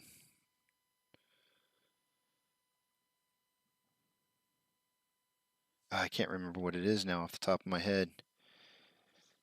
Oh, it's going to bother me. I didn't subscribe to that channel. I checked it out. I did check it out. I can't remember what the name of the other one was. I checked it out, and I was just kind of like, eh. So, but yeah, it's all right. You know, it's all good. There's always, you know, it is what it is. You guys, you know, don't have favorites. Experience everybody. Go out and experience everybody, because there's good information out there coming around from lots of different people. One of my most favorite things to do is go on Reddit and find people who are pushing out new information that nobody else is touching on. Things that I know look like really solid pieces of good DD. Due diligence, and so I think that's important. It's important to recognize those kind of people. And if you remember correctly, True Demon, you know, he's one of the ones that I pushed as soon as I saw what he was saying about his cycles. It matched up exactly with the cycles that I had been looking at. Only he put it into much better terms, and I got him on the show, and we interviewed him and talked to him, and it was awesome. And I really enjoyed that interview. Unfortunately, he's kind of pushing other stocks right now as plays. It is what it is. I don't even want to go into it right now, but you know, that's everybody's their own trader. I'm all AMC, and that's it, 100%. You can throw other stocks out to me, we can take a look at them and stuff, but I really want to keep AMC the main focus. That's where my my heart is. Let's see. Just to add to that, I usually have the stream on in the background as I work long hours and from the computer. Very relaxing, very informative, and keeps me connected to the stock while I'm working. Is my favorite live stream, AMC or otherwise, right now. Thanks, John. I appreciate that, man. The usual suspects are Andrew Mo Money, Matt Kors, Astro. I still pop into their streams. Yeah, absolutely. So you know, like I just said, Astro, somebody I just started checking out. Dude, that guy is a math guy. That guy can crunch numbers like nobody's business. Very, like 100 million times higher than me as far as like smartness. That guy's pretty crazy smart. Matt Core is really another smart guy, like really really smart. I think a lot of people can lend their knowledge or some of the knowledge that they have to trading stocks due to Matt. Andrew Mo Money, I tried to get into him, and there was something I just couldn't. It didn't flow with me. And so, this is what I wanted to touch on. The whole reason I'm here, guys, is because nobody was doing like a full day live stream the entire time, and I was just kind of like, oh, I want to do that. Like I wish there was somebody out there that we could go to and just find out, hey, what's happening with the stock right this moment? What is everybody talking about, kind of thing. And I know there's Discord channels and this, that, and the other. And I was like, but I'm gonna do a YouTube live stream. That's what I'm gonna do. So that's what I did. But anyways, I want to be able to provide the community information and just stuff as it happens. But I would highly suggest that you go to those other people for the really smart stuff, right? The really, really smart stuff. Let's see. I think their streams are too large and you can't engage with them easily. Absolutely. Right. That's another thing. Once this, God forbid, if I'm going to correct this just a little bit here because I do feel like it needs to be widened out. Once this channel gets big, you're going to see me become a mess. I won't know how to deal with it, honestly. I just don't. I don't deal well with lots of. Yeah, Trey's is awesome. I 100% give Trey a million times over my my thanks for some of the DD that he's done in the past and his teaching. His lessons. I like to call them lessons. I don't know what he calls them, but I like to refer to them as lessons. Some of the lessons that he's given are just incredible. Yeah, so hats off to Trey, man. He's OG in my opinion. It was funny because when Trey first started, I got into the stock on the 20, I think it was the 28th. Was it 28th or 29th? I can't remember. I think it was the 28th. Actually, I didn't get into AMC on the 28th. I got into GME on the 28th. I got into AMC like a day or two later. I was waiting for some funds to clear while I was waiting for the T+2 cycle. So I ended up getting in on like maybe it was like the 30th or the 1st or something like that. But anyways, Trey was my kind of one of my go-to original guys to watch, and I couldn't believe he wasn't like editing his videos and like everything was just. Now he does a lot of editing, but originally it was just straight up like him just talking. And I was like, how does he do this? How does he maintain that speed of talking and just his brain fires on like 4 more cylinders than the average person, I think. It's pretty impressive. We have a little bit of what appears to be a head and shoulders forming right here, guys. Although the price is dropping, so it's not going to form the bottoms or the second side of the shoulder, so maybe not.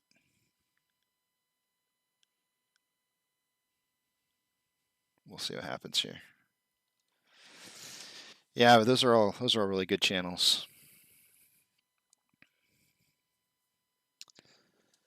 But I do think I agree with you, like being able to have that like one-on-one conversation with the person who's doing the analysis and whatnot is crucial. Like I remember so many times where I would try to like put in a comment. It doesn't matter whose channel it was. I'd put in a comment and it was like unnoticed, and it was just kind of like, well, I don't feel like I'm interacting here at all. So that's probably one of the more enjoyable things. I'm not really advertising this channel. I don't even know how you guys found me, but for the most part, I'm really not advertising the channel a whole lot, and so it's keeping the viewership lower, which is probably good, because it gives us the opportunity to be able to have those one-on-ones and talk about things. So, hey, thanks, man. I appreciate that, Vivamos. That's awesome.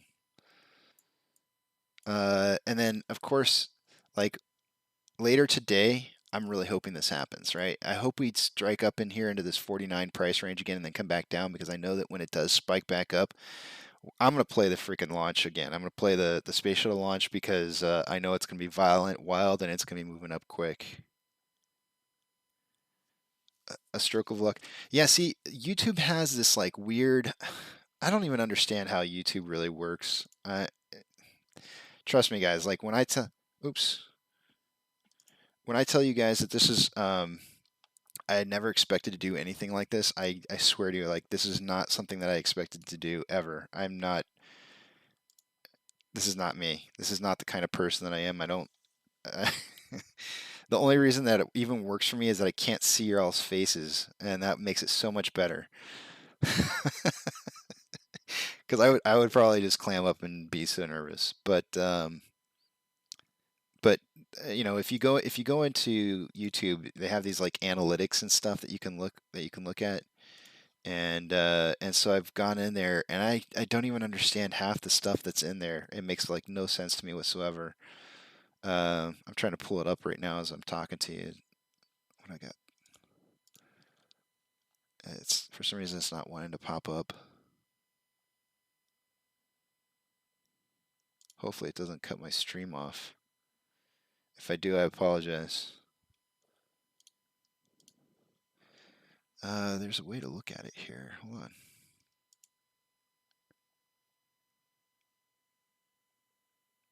You know, I think maybe while I'm live streaming it won't let me go into look at it. But anyways, there's this like weird word that they use. I forget what it is, but it's in the analytics, and it talks about it's like click through. It has to do with click through, or like if people see like a thumbnail or something like that, and how many people actually click on it. And it's a weird analytic. I wish I understood more. I don't even take the time to try and research what any of this stuff means. I don't know. If you're here, you're here, and if you're here, it's for a reason. You know, it was meant to be. So I'll just leave it at that. If you're here and I'm here, it was meant to happen.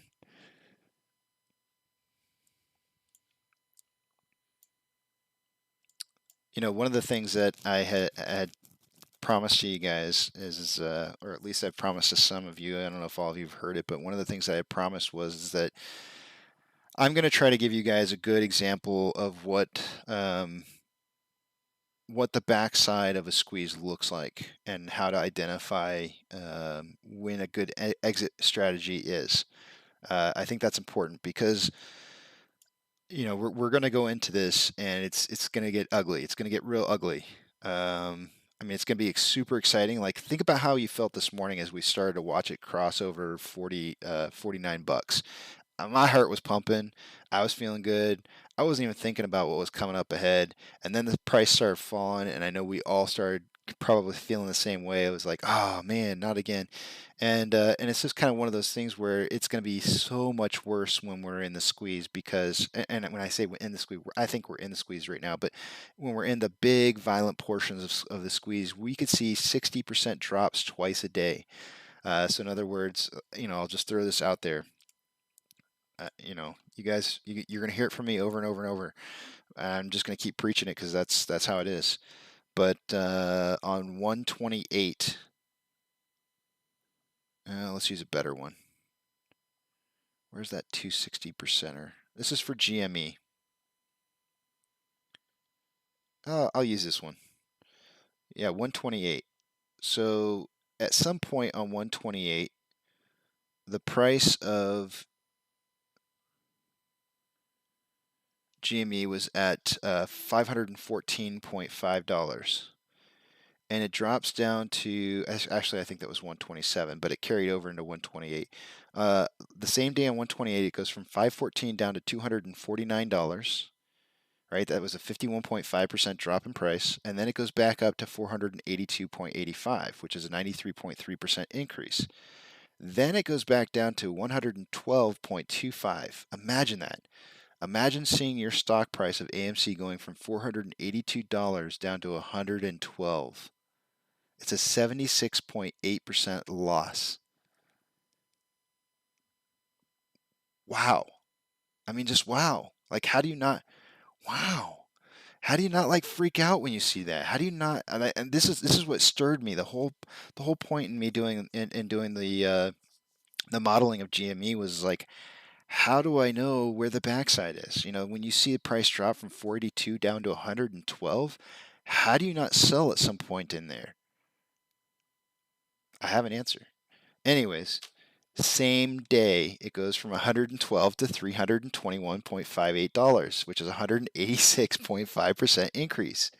Same day, it drops back down to 193.6. This is all the same day. 514 up and down like 3 times, massive amounts. The clue that I can tell you right now is that when it dropped down to $193, it went only down 39%.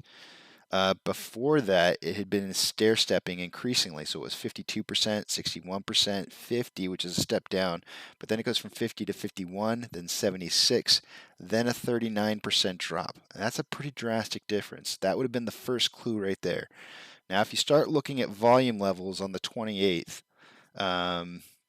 this is the other part that you're going to see. And you can look at intraday volume levels, but I'm just going to look at the daily volume levels for the 27th on GME. So let me pull this up real quick because I don't have it up.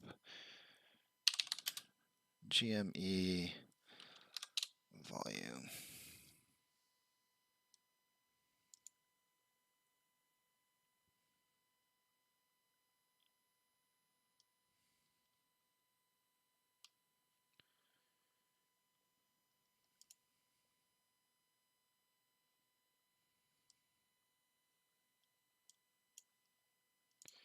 No, that didn't give it to me.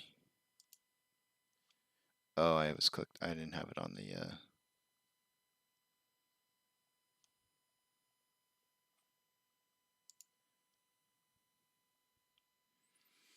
All right, let's go back. January 28th, the volume on GME for the day was 58 million shares traded for the day. Now, just to give you an idea of what the difference was, on January 22nd, it was let me start on the 21st. On January 21st, it was 56 million. On January 22nd, it was 197. January 25th is 177. January 26th is 178. January 27th is 93. And then January 28th is 58. Do you see the pattern there?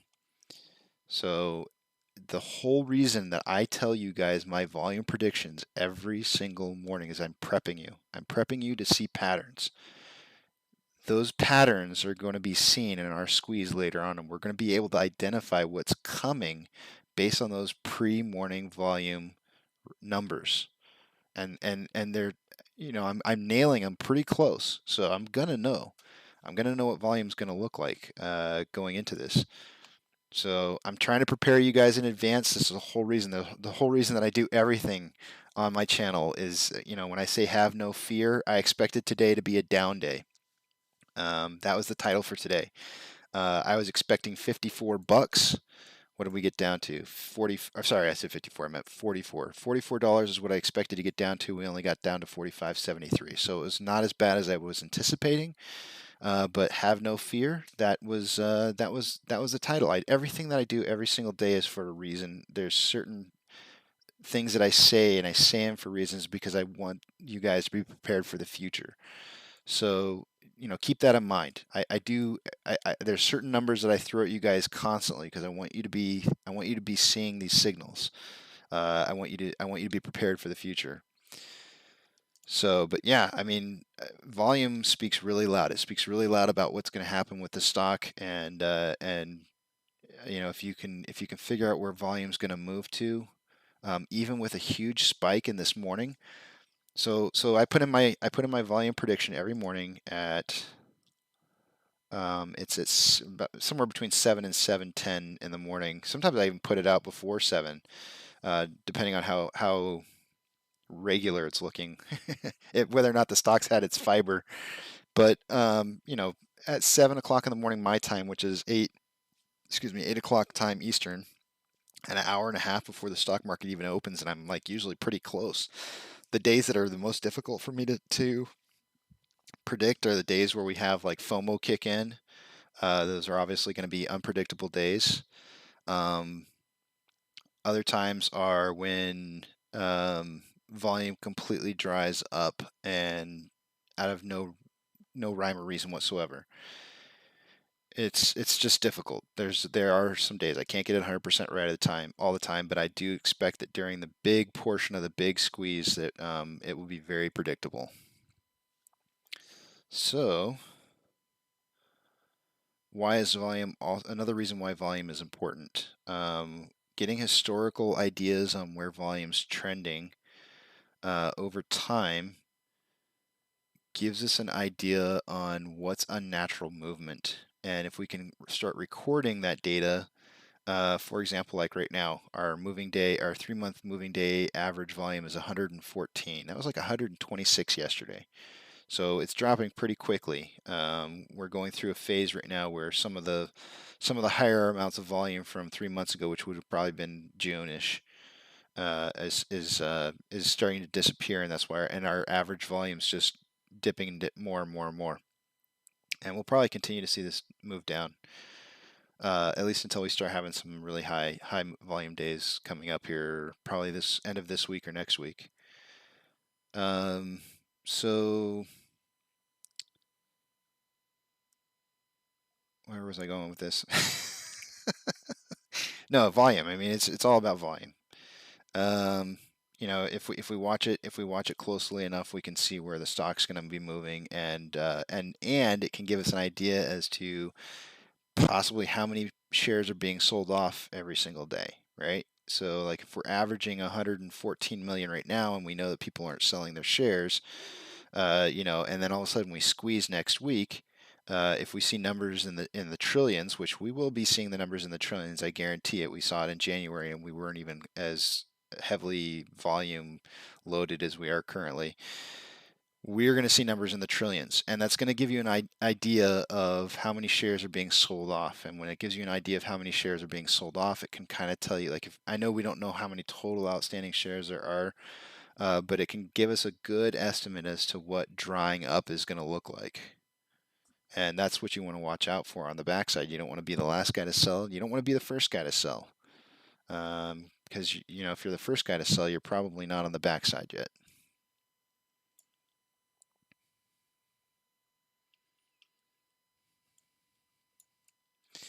This is really taking a turn. It really kind of got off hit that, what is this, 47.94 level of resistance, and just bounced real hard off of that. Came down, hit the 47.19, and is bouncing off that. So playing a little bit of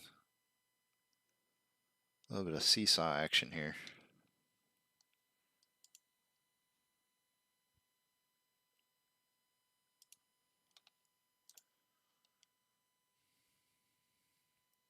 I really don't understand this. Sorry, I'm shaking my head in complete disbelief. The post that I put in this morning at, saying 6 hours ago, 6 a.m. this morning, I put in this post, and it's got 1.1 thousand upvotes already. And it's like it was dumb. Like, it shouldn't have gotten that many upvotes. It shouldn't have. It should have had maybe like 40 or 50.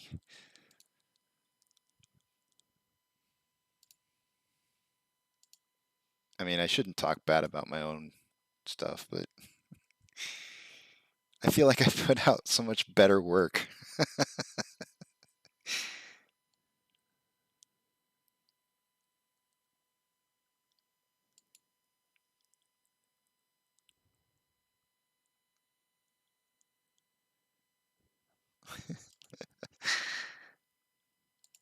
It's crazy.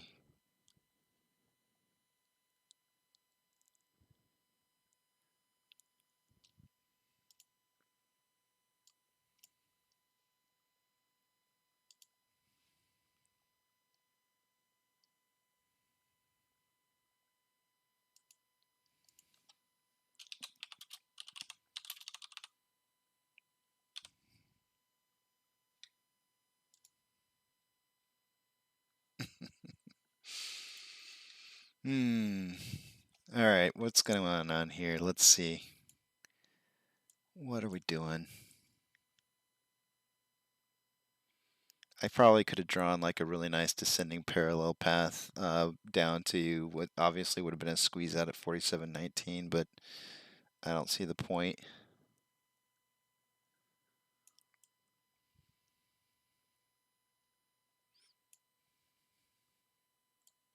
I'm more interested in what we're doing on a 5-minute scale.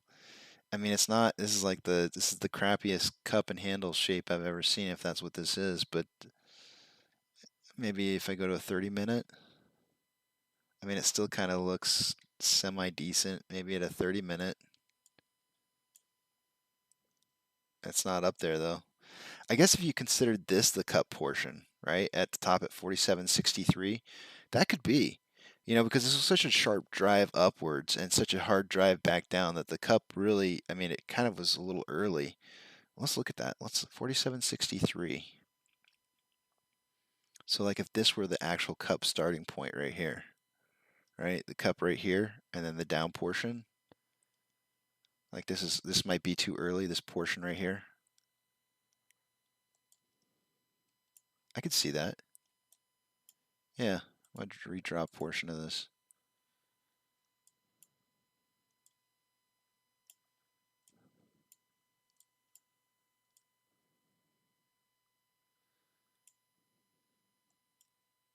Oops.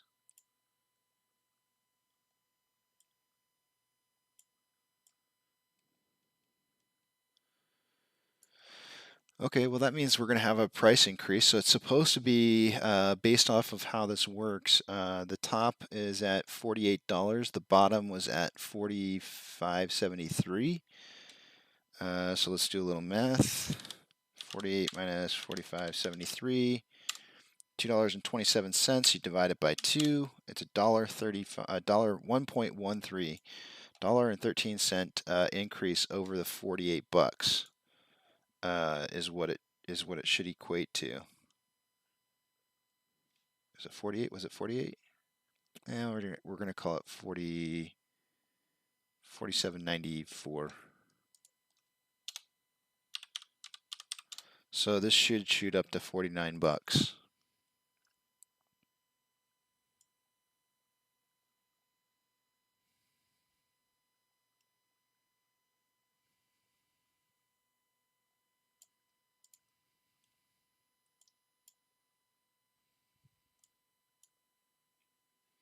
Yeah, we'll see if that's what it's going to be. If it's going to close at $49 today. If that's the case, I say we squeeze tomorrow, or not squeeze, but we. Well, yeah. I mean, we squeeze is the wrong terminology. If I move back out to a 1 hour, basically what I'm trying to say is it's going to squeeze out of the top of this formation, this pattern right here. So this is our 11-day pattern. Tomorrow will be the 12th day, or it could even be in the aftermarket hours today. Aftermarket hours today or tomorrow. Potentially definitively driving out of that 11 or 12-day pattern.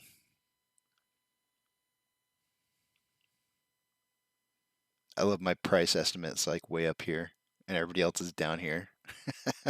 Oh, wait a minute. Where's Duncan's lower half? Did I delete it? What happened to it? I don't see it. What was Duncan's prices? 48 to 51. I have his lower, but I don't have his upper. Ooh, I gotta fix that, guys. Excuse me a minute while I fix my mistakes. Where's his other value? Huh. Oh, there it is. I don't know why it's way down here.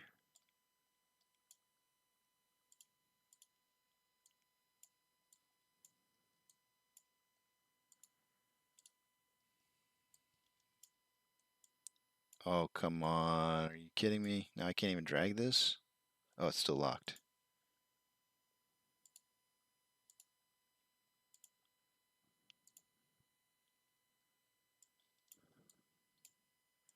Sorry, Duncan. You're supposed to be way up here.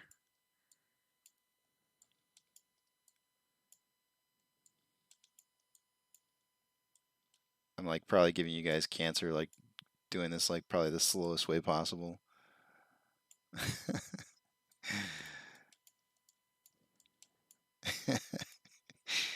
Sorry. Okay, we're back on track. Oh, wait, I didn't. Hold on. I don't think I locked it. There we go.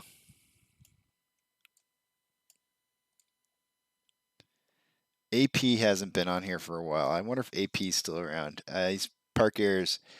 He tried to talk when we did an interview together. He tried to talk me into using TradingView, and I told him I was going to look into it, and I still haven't looked into it. I need to. It would probably be a lot easier to manipulate the prices with with TradingView. I think there's a lot of cool tools on there based on what he was showing us.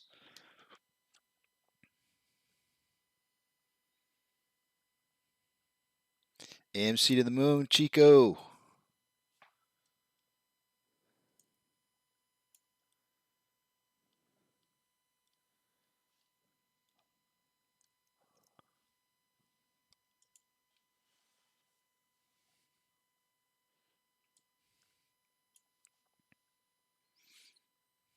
Looks like it's going to go test. It looks like it's going to give us like a mini W test off of this $47.19 again, and then maybe take off, or that it's going to just slowly rip up this line here, doing a little zigzagging back and forth.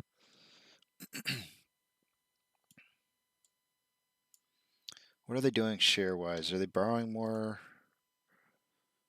Borrow change 2.1. Is that accurate? Let's check and see if it's going to give us a new number. 1.84. So they borrowed back some shares.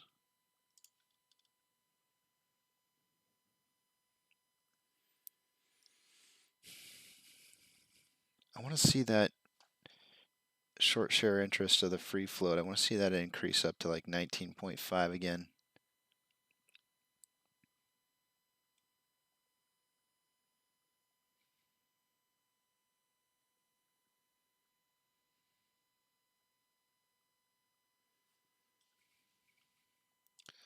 Let's check the news.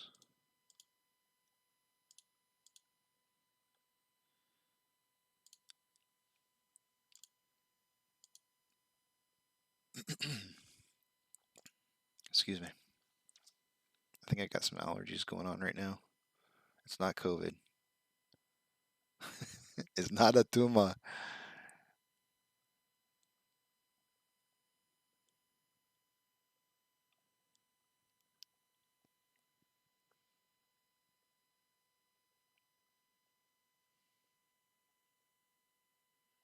Dang, man. That'd be awesome to be able to meet Nicole Kidman. She's smart too. She's really smart.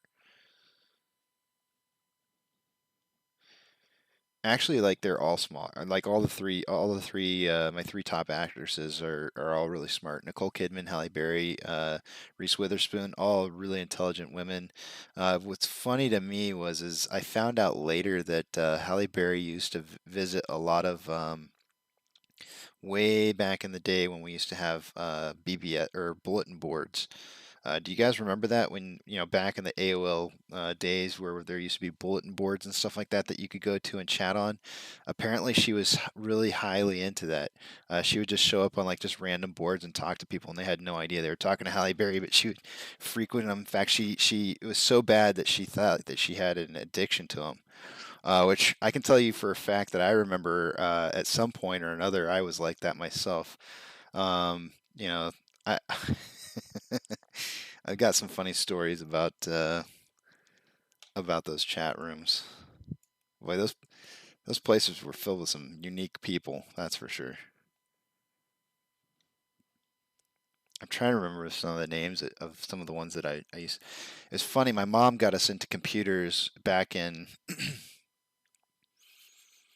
let's see, I would have been probably about 10, so maybe like 86. Chico, I have not watched that movie, but I've seen that scene. Wink, wink. Did you ever see Swordfish? Swordfish was the first time that the first time that Halle Berry ever exposed herself on film that I know of, and let me tell you, I had no idea what I was getting into when I went to go see that movie. I just had no idea. I don't even think I knew that she was in the movie at the time. So I'm watching the movie and there's Halle Berry and I'm like, oh, there's Halle Berry. I think she's so beautiful. And then that scene happens and I kid you not, I was probably like the mask guy, do you remember the movie Mask when like his face turns into a wolf, his tongue rolls out, and his jaw drops? Like, ah. I was just like, I couldn't believe I was seeing what I was seeing. I was like, holy crap, is this happening? So that was an intense movie as well. Highly recommend that one. But yeah, yeah, movies, love movies. Yeah, Monsters Ball.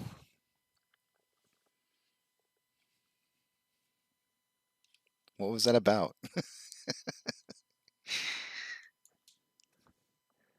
What was the name of the guy that the three name guy? I can't think of his name.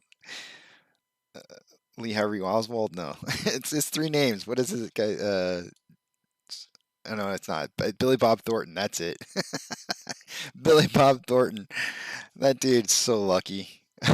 I don't even know what women see in him, but he must be like, that dude must be some suave mofo. That guy is a suave mofo. That's all I gotta say.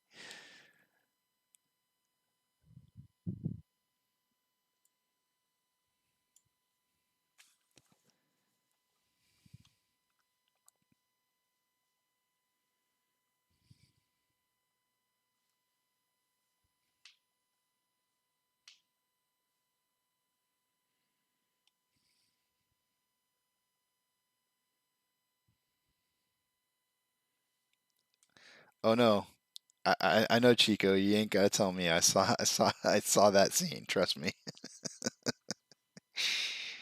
I don't know what the rest of the movie's about, but I saw that scene. Oh man, won some awards. I'm pretty sure. Pretty crazy.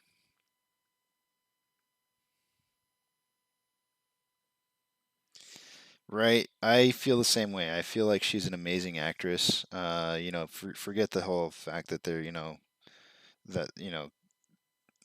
she's hands down a really good actress. It doesn't matter what she's doing.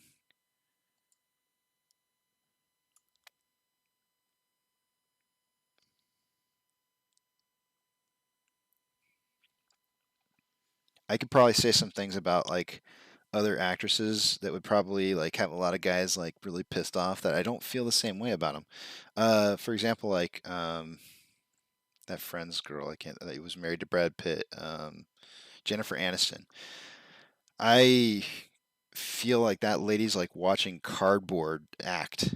I cannot see anything that she acts in as her being anything other than just this like mouth breathing um person. Like it's all just so boring.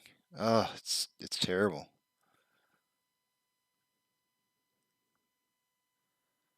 I hate to dog on her because that's what she does for a living, and of course I'm not. Who am I to be rating actors and actresses on their rate on their acting ability? But I just can't get into her acting. I don't even think she's that pretty, honestly. That's just me, though.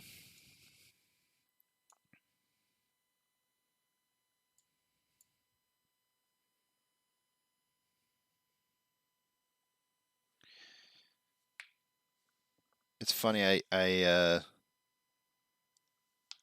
had a conversation with some fellow work employees once. We were talking about coworkers. Sorry, I couldn't come up with that name in my head. I was trying to. I feel like it's it's difficult. All right, try this. Try this for this is like a brain teaser. Try this for a second.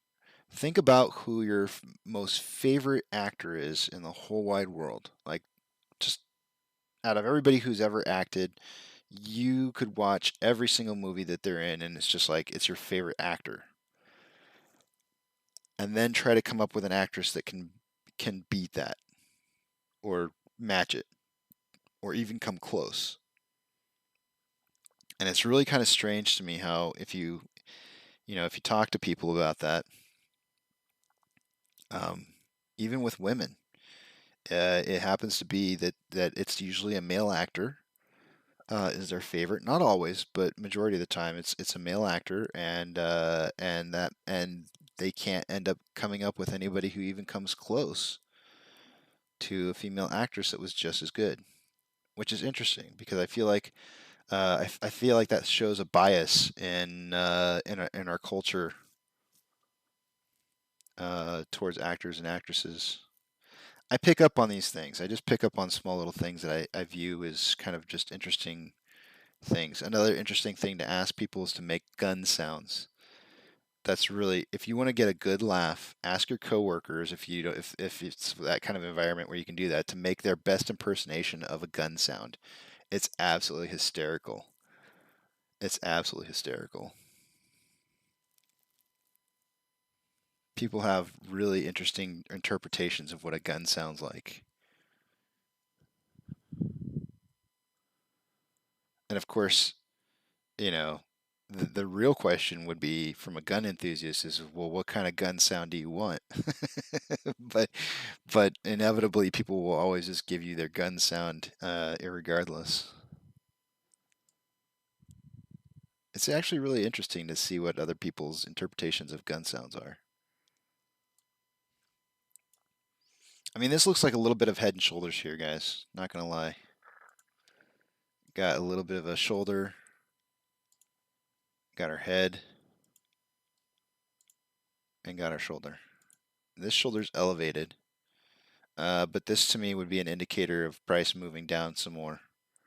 Maybe down to this 46.67.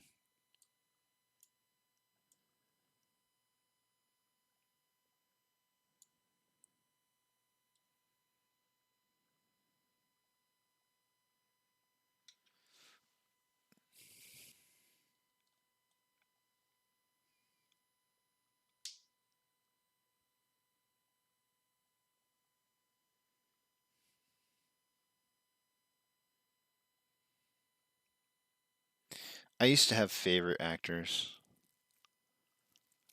The older I get, the less I have for favorite actors anymore, though.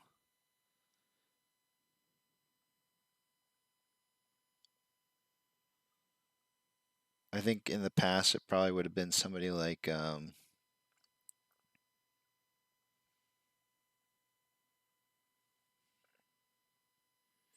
don't know. It's kind of weird because I don't really like Kevin Costner as an actor, but I love some of the movies that he's in.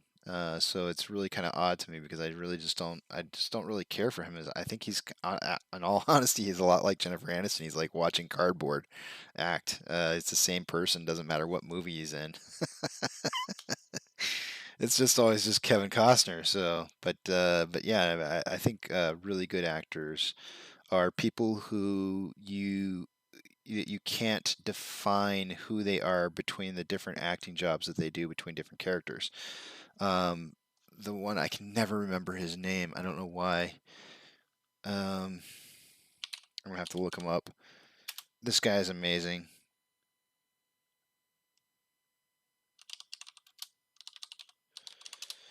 He is played in so many movies, and you had no idea that he was even in them.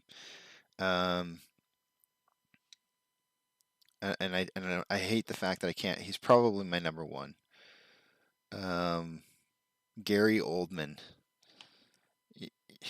There's so many parts that he's played in movies, and you have no idea. Um, like I'll read off a few of the movies that he's been in, and you're just gonna go like, huh? And then you'll try to figure out what part he played, and then you'll realize it was like a main character, and you're like, holy crap, I had no idea that was Gary Oldman. Amazing actor. That's in my definition of what a good actor is. That's probably it. So he was in the Dark Knight.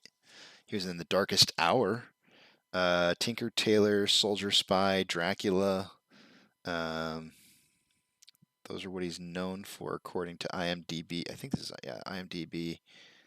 Let's see what else. One of my favorite movies, not all time, but one of my favorites is Fifth Element. He was in that.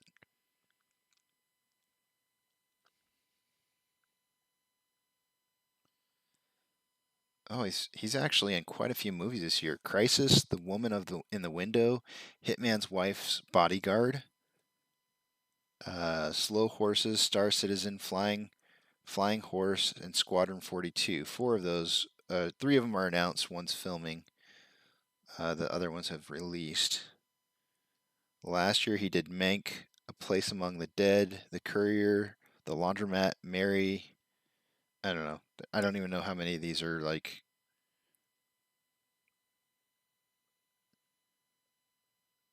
actually good movies. See, here's another one. Dawn of the Planet of the Apes. I have no idea he was in there in 2014. Dawn of the Planet of the Apes. I had no idea. In 2014, he was in RoboCop. No idea.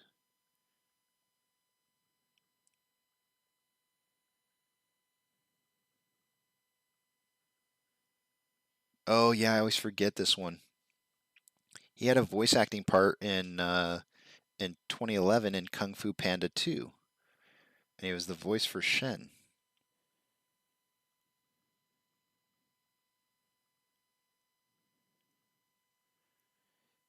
Oh, I forgot he was in the Book of Eli.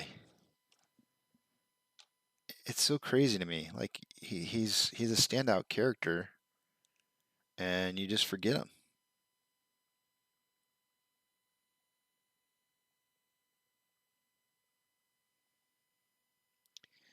Oh, he was in Harry Potter. I completely forgot about that one too. Jeez. How could I forget that he was Sirius Black? I'm telling you guys, amazing actor.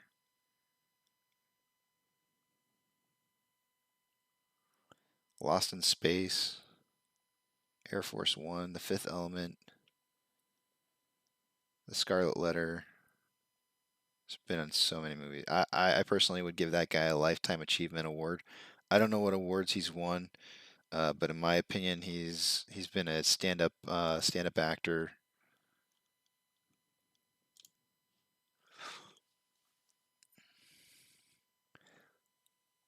Kurt Russell.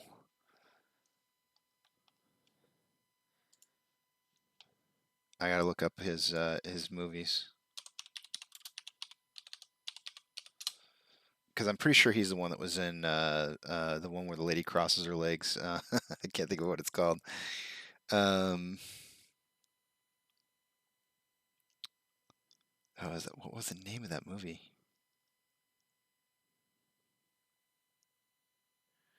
Oh, that's not who I'm thinking it is it?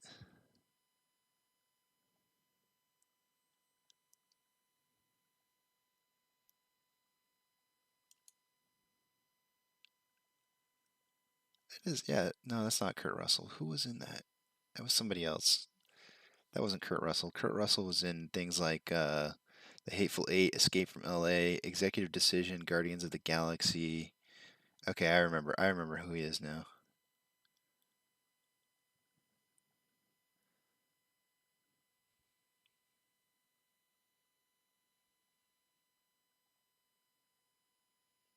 Wow, he was in Vanilla Sky? That's interesting.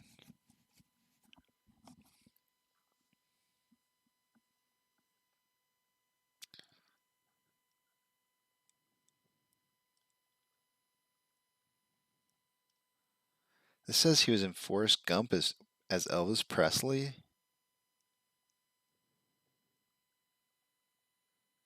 Oh yeah, he was in Tombstone, Tango and Cash.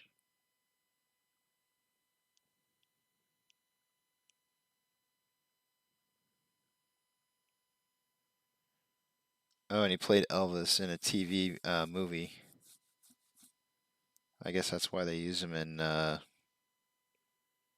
Forrest Gump. He must do one heck of an impersonation.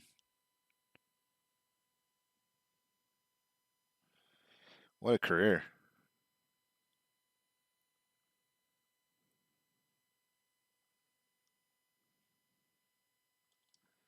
Yeah, he's had a pretty extensive career. Yeah, it was Michael Douglas. I get Kurt Russell and Michael Douglas confused. I don't know why I do that. Something in my head. There must be some kind of facial features that they have that are similar. That maybe it's a square jawline. I'm not sure exactly what it is, but something in my head just kind of gets those two guys confused. I'm gonna go ahead and update all the technicals. It is 5 o'clock my time, but it's on the hour every hour, and it's time to do those technicals. Oh, it's fun going down memory lane on actors there.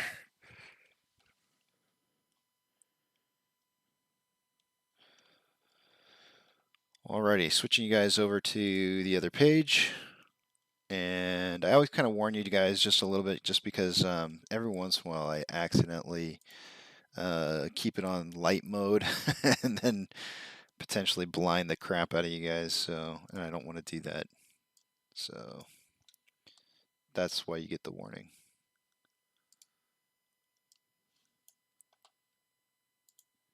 All right, let's look at what we got going on here. Wow, 58.77. I feel like that's what the dark pools were at earlier. Has that not changed at all? It says 40.9 million. Let me see if that's accurate. I'll pull up a calculator real quick here. I just want to test out to see if that's correct.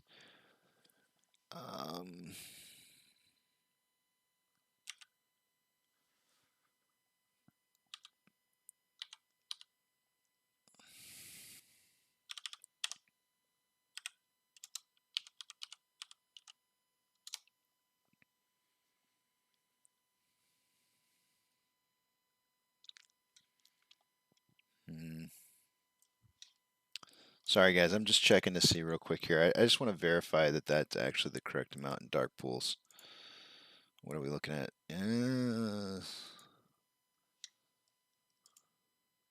It's close. Okay, so based on these numbers, I'm coming up that that our volume would be at 65 million. So it might be just slightly off. It might not be reporting 100% accurately. But you know, it's really close. The numbers aren't too far off to where I would say like we should ignore that. I would go ahead and run with those numbers. So we are currently looking at 58.77 million percent million, 58.77 million percent now, 58.77% traded in the dark pools as of current. Stonk tracker will probably report about 52, 53, or sorry, 62 or 63 tomorrow. Based off of those numbers, the total amount of shares borrowed is actually a returned amount of 1.84, which is down from 1.86. So they have bought just like a fractional amount of shares back from what they returned. Estimated short share interest of the free float is 18.93. And our calls at $50 strike price and volume has increased from 70.3 to 75.8. On the put side, it has increased. So remember that the puts originally this morning were at 45, sorry, $47 strike price, and it's now at 45, and is still holding just barely. It's almost moving back to the 47 range. But highest volume at 45 is up from 9.6 to 10.6, so 1,000 more contracts.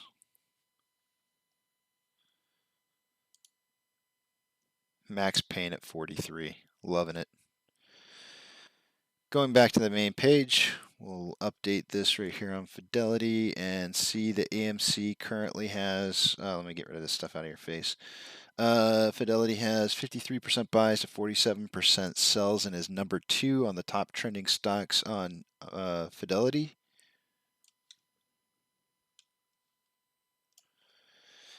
And on Stonko Tracker, What do we got here? 700,000 shares available to borrow with 4.7 in the ETFs. I don't believe that's changed a whole lot in the last hour.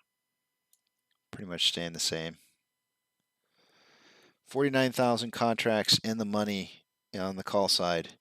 89,000 out of the money on the put side. A lot of contracts out of the money on the call side, but that can change tomorrow or the next day.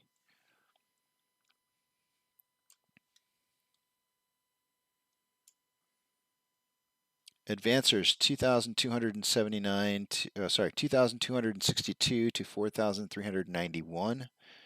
NASDAQ is down negative 0.55, Dow Jones down negative 0.26, and the S&P 500 is down negative 0.18.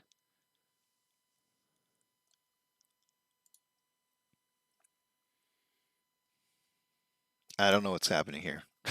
This is not doing what it should be doing. Okay, Robinhood is down 3.44%. Amazon is up 0.73%. Cinemark is down 0.65%. Dogecoin is up 0.38%. GME is down 1.55%, and AMC at negative 1.3%. I'm going to go ahead and delete this Head and Shoulders. You know why this didn't happen? Why I think that this formation didn't happen is that I think this is a bearish. This would have been a bearish indicator. However, the leading, or sorry, not the leading, the trailing shoulder is a higher shoulder than the trailing. If it's supposed to go down, it's supposed to be lower. If it's going to go up, it's okay for it to be higher. So it didn't follow through with that. What I would probably end up doing to change this, oh, cancel. Delete. I almost deleted everything on the page. What I would probably do is I would probably draw a line straight across here. And then one that probably comes down from the top up here, down.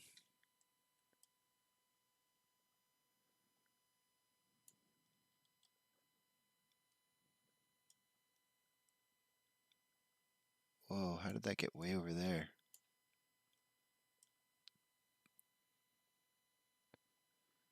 Did I do that?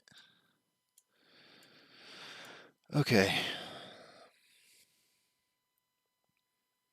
I mean, what this looks like to me is it's going to consolidate down into this point here and break out. This looks like it's a bearish triangle, but I think that it's actually a wedge. This, you can't really tell, but if I move this ever so slightly, it is degreed up. It has a slight degree upwards. Let me make sure that's right. Yeah. Because if I put that down there, it's got like a slight degree upwards of about 2%. So this is more of a wedge than it is a triangle, at which point wedges, you can't tell whether they're going to break out or up or down. But the fact that it's on the upper side of a $47.19 level of resistance that we seem to be bouncing off of quite often, it's probably going to consolidate down here and start breaking upwards. Looking on a 1 hour, actually looking at inflow versus outflow, 740 to 733. So we have an outflow of 7 points. It's a 7-point spread with outflow leading the way. And on a 1 hour, RSI is at 58.66. On a 30-minute, the RSI is at 54, so right about average, real close. 5-minute is at 50, almost exactly. 50.01 to be exact.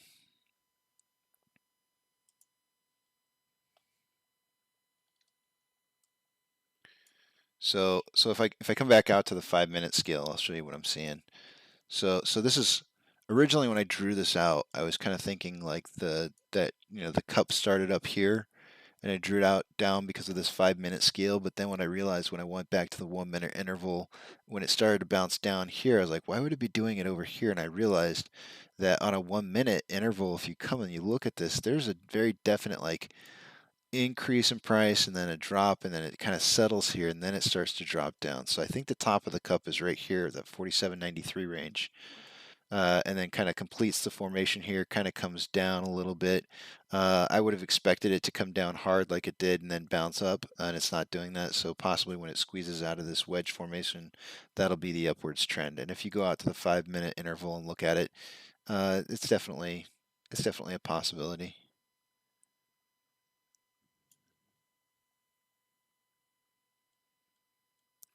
Still a very strong possibility.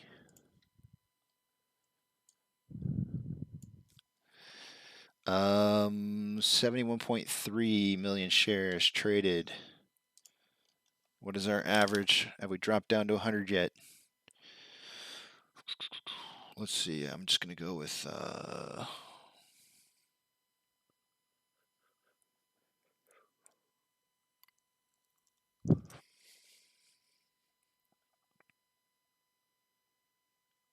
is that right? 90 minutes left? 60 plus.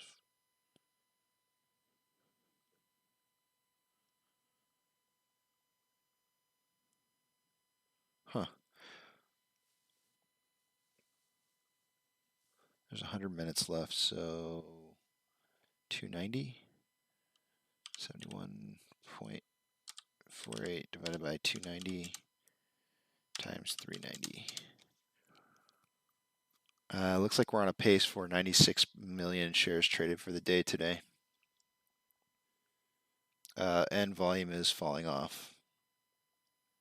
So I would expect to see that to pick back up probably in the next 15 minutes or 20 minutes or so. We'll probably start to see volume pick back up again. 15 to 20 minutes. Would that put us right here? Let's see, what are we at? 1414. Maybe right here. Yeah, so the breakout might be right there. Once volume starts to pick back up, that's probably what we'll see. So you can just keep your eyes on volume here. I'll put the information back up on the screen for you guys so you can see that. And I'll be taking a break here in about 8 minutes until 2, and I'll spend the last hour with you guys. Why do I get Michael Douglas and Kurt Russell mixed up? I have no idea. I just do.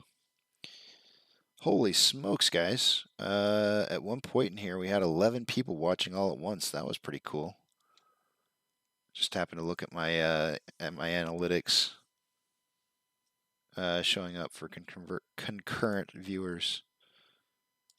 It's kind of cool.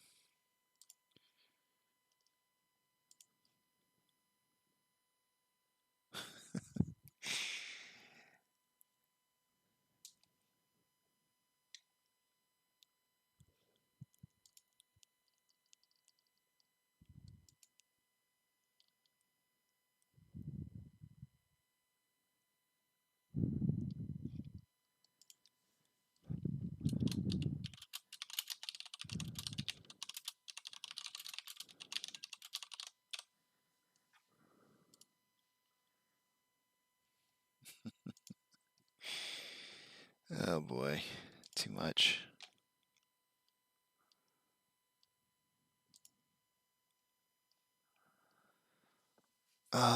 Let's see what the news is saying. Oh, you know what I haven't checked? I haven't checked this in forever, guys. Why don't you guys got to call me out on this stuff. I have not checked to see if we've had any kind of Finto updates at all. Wow, how do I not check that?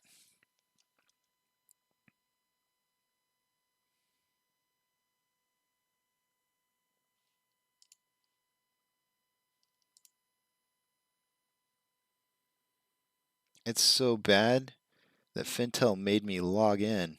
I can't remember the last time I logged into Fintel. That's pretty bad. All right, let's see what we got here. Filings.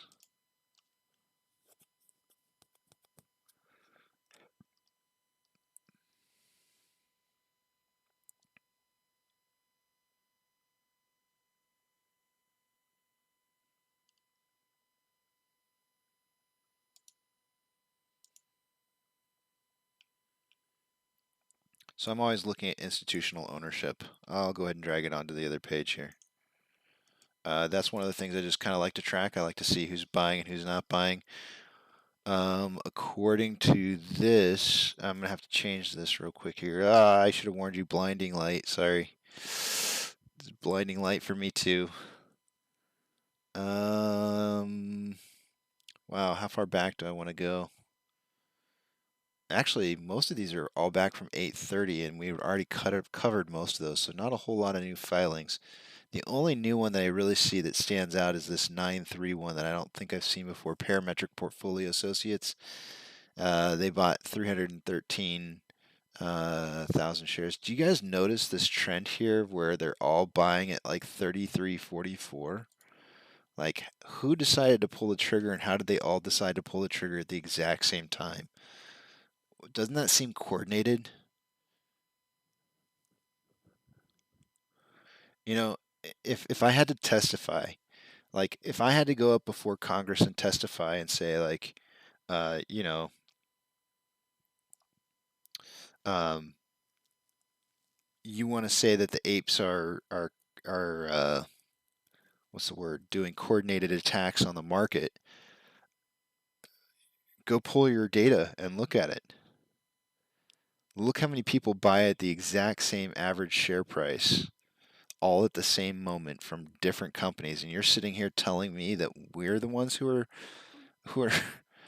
buying in coordinated attacks? I don't think so.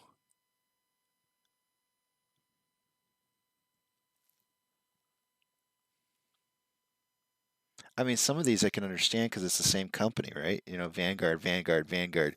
Sure, okay, I get that. That makes sense to me. But where is it that all these other companies get in for the exact same price? So much Vanguard purchasing in here. Anyways.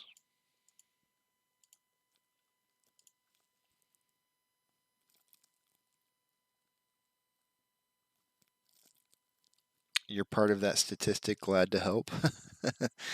Part of the Vanguard statistics. Oh, part of the 11 people all at once on here. Crazy Pepe! I just realized who was saying. I just love that name, man. Every time you come in here, I always got to shout out the name like that. I just love Crazy Pepe. That name just cracks me up for some reason. I don't know what it is. Crazy Pepe, and then of course AMKC comes in here and will post something about my Whataburger. that, that just makes me laugh too. People, you guys are funny. Okay, well we broke out of this. In all that time that I was sitting there talking, we broke out of this going down. I mean, this is supposed to be a wedge, and wedges you can't really tell if they're going to go up or down. So that was a mystery breakout.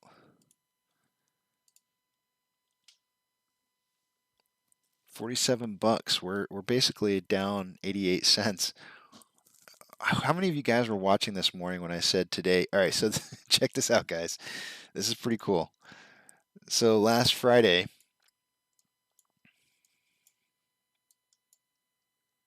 this is on a 5-minute. I'm gonna go actually to a 1-minute here. And you're gonna have to excuse the scanning backwards here in time. But I want to show you how crazy this is. It's crazy like Crazy Pepe. Pepe. Pepe. It's like It's like salt and pepper. Pepe. All right, so this is Friday, right? Isn't this Friday? Let's check, make sure. The 3rd. The 3rd. Is that Friday? Yeah, that's Friday. Okay, Friday. Last Friday, beginning of the market opening session. Look at that big old Margaret Thatcher up your butt. Hate you, Margaret Thatcher. And then the day continued on, and we ended up finishing down 88 cents or something like that for the day that day. Or it was somewhere in the 80s. I don't remember how much exactly, but it was 80 something cents. But yeah, that was kind of weird, right? Then yesterday, same old Margaret Thatcher to start the day off, and then we ended up finishing up like 8%. What was it? I got to hear my notes. 8.66%. So up, I don't remember the dollar amount. It was like 2 something. I don't remember exactly. But yeah, I mean, kind of weird, right? But then you go into today, and it starts off the day just the exact same way. I have to zoom in on it a little because it was a little more of a sharp pattern. It was more violent and sharp to begin with. But same exact pattern. I made this comment. I said, well, we'll probably finish somewhere between negative 8.8 cents or the $2 that we went up yesterday, because that's kind of the same pattern that we faced on both Friday and Tuesday. And here we are down 86 cents. It's kind of odd.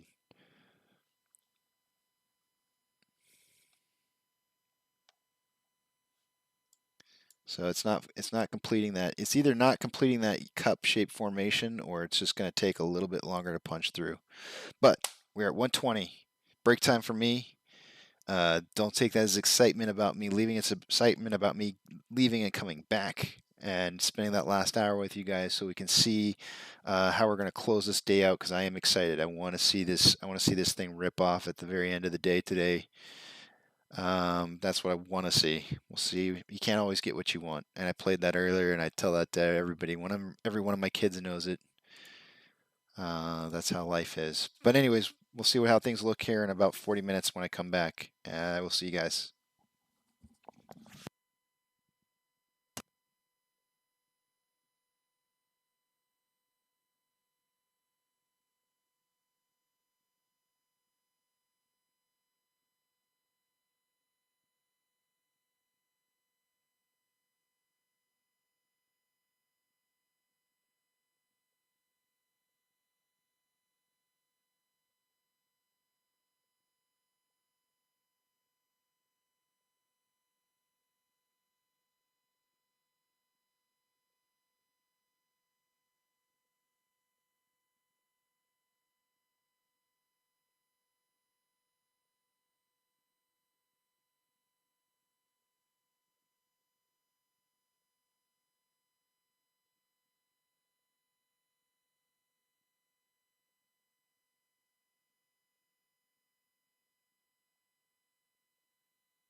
All right, I'm back. I'm back. Do you hear that? That is the sound of beer 30. Only it's an hour before. And the cap is off. Oh, yeah. Salute.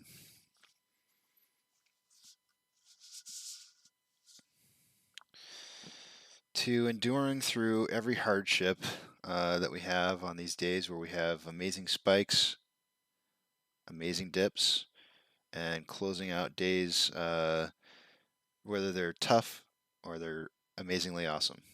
Cheers.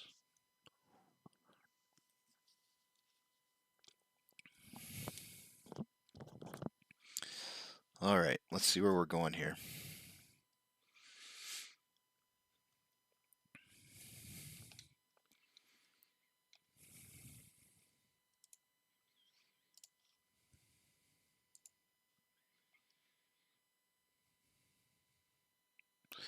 No. All right, I'm going to have to take you guys off here for just 1 second. or Dex pulled a quick one on me.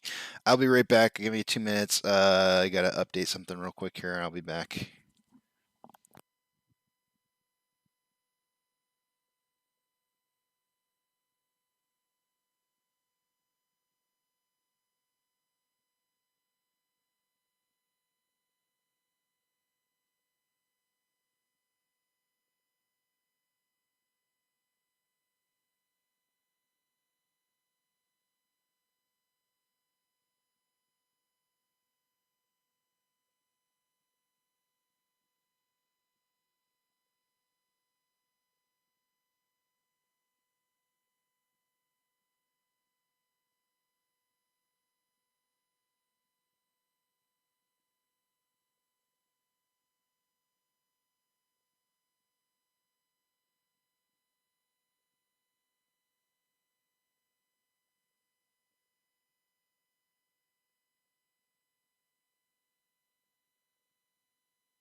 Okay, sorry about that delay there.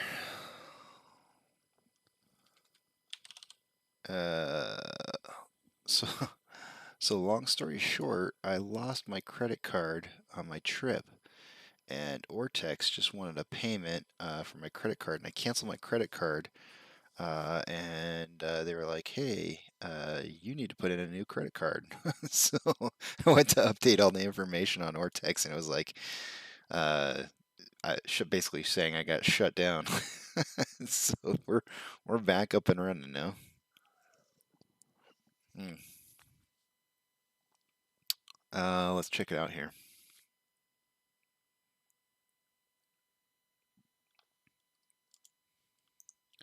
There we go. Back up and running.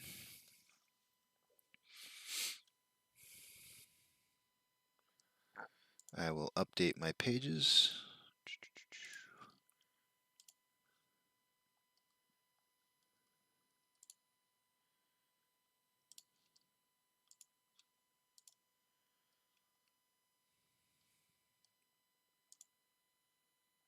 And let's take a look at these stats.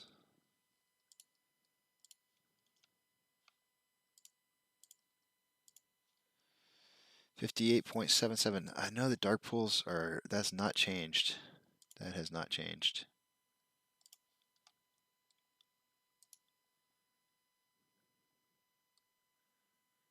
There we go, 58.44. 58.44 dark pool percentage, 52, that's probably running around 62, 63 on Stonk Tracker when it reports tomorrow morning. Borrow changed negative 1.71. Let's see, negative 0.171, that is down. It was negative 1.84 earlier.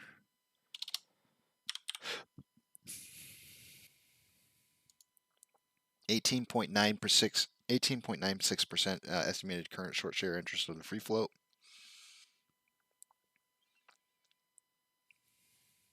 And holy moly, look at that. Look at the options, guys. Are you seeing that? That's crazy. That is crazy.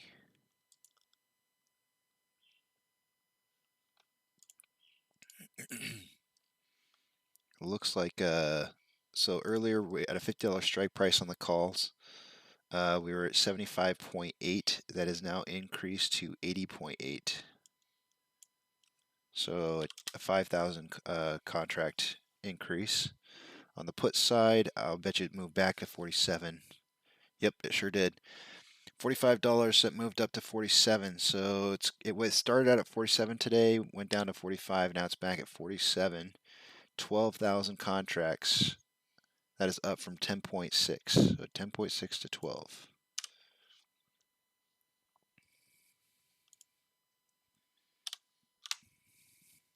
We were a 7-to-1 ratio earlier. And right now we're at a 6.6. So it is dropping down throughout the day, but it's still the same. I mean, it's still increasing.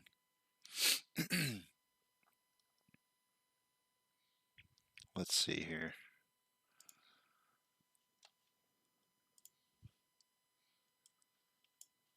Moving my data over.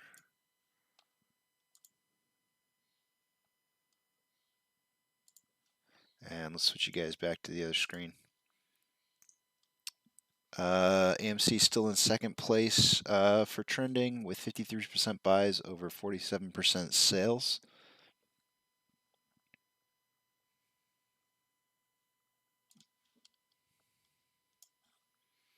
Stonko Tracker. 700,000 shares available to borrow with 4.7 in the ETFs. Looks like that's pretty much remained the same since 1:30 this afternoon. 41,000 shares in the money on the call options. 87,000 out of the money on the put options.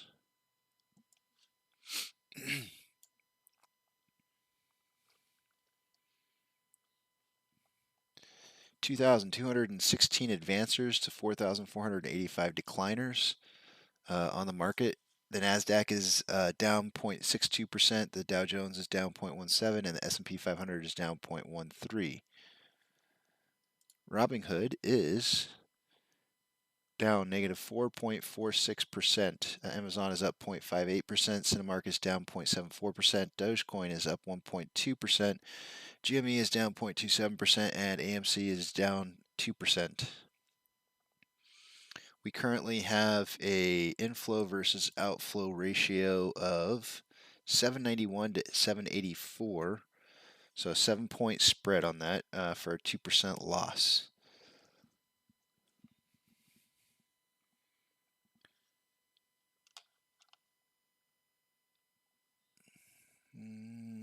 Looking at a 1 hour interval, RSI relative strength index is currently at 54.65. 50 is average, so it's just slightly above average. 70s high, 30s low. You can see them over here on the right hand side. On a 30-minute interval, 50.27, and on a 5-minute interval, 44.2. So it really could swing. The price could swing in either direction at this point.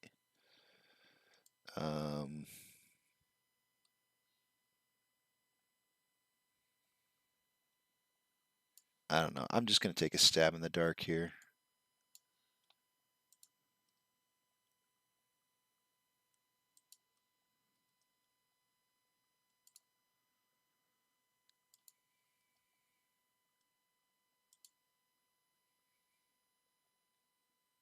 I mean, this is terrible.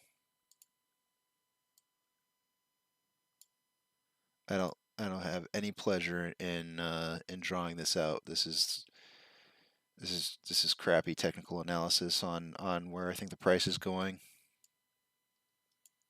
You know, I would expect this to break out at any time. It's really close. We're already in. This is why I don't like drawing this kind of stuff out so late. But I would probably say that we're inside the box right now.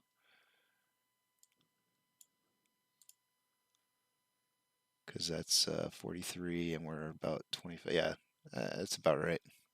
We're inside the box for it. It's a little late to be drawing right now, but I can't tell you which direction on a wedge. It could be both up and down, but it should be breaking out, like I said, right now.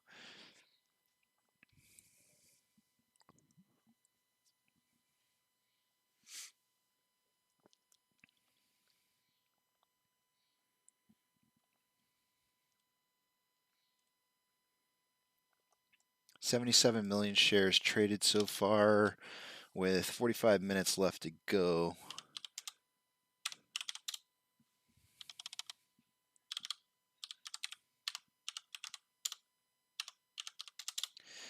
That's putting us on an average pace of 87 million shares traded for the day today. I do think that we'll hit that at least. It might even be a little bit higher, maybe 90. And my prediction for the day today was 80 to 100 million. So we're going to hit it. We're going to be right in the zone.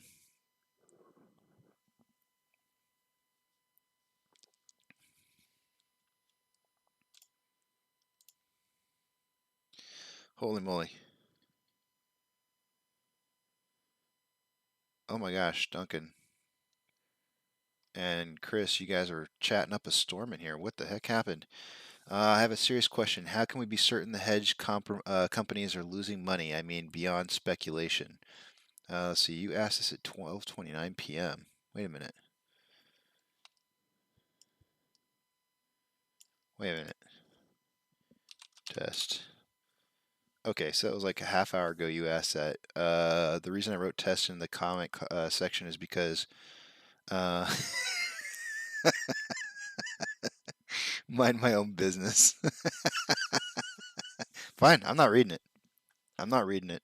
If Duncan answered it, I am completely content with what Duncan had to say. I'm not reading it. I will mind my own business. In fact, I'm gonna stand up for that, and I'm gonna get my nice cool blanket here, my cooling blanket. I'm gonna readjust it, and I'm moving on.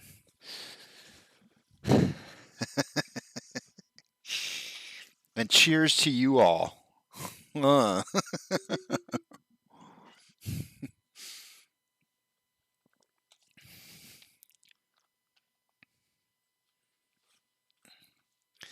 I know I'm going to have to go read that later.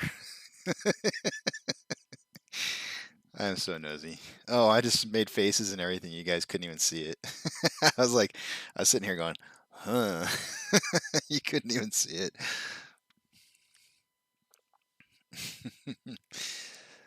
At some point, I'll start reading that, I'm sure. You know, I'm gonna have like I'm gonna want to have some kind of input.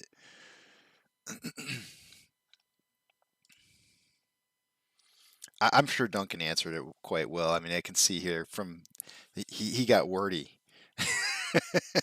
When Duncan gets wordy, he's on to something. So I don't even have to go read it. I know he already I'm sure explained it really well.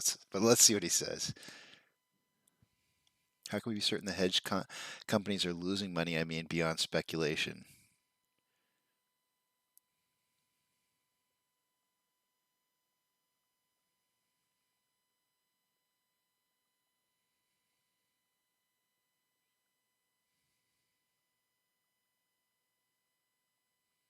Don, oh geez, man, that scared the crap out of me. Did you guys hear that too? Oh, I'm glad you didn't hear that. Threat secured. What is that for?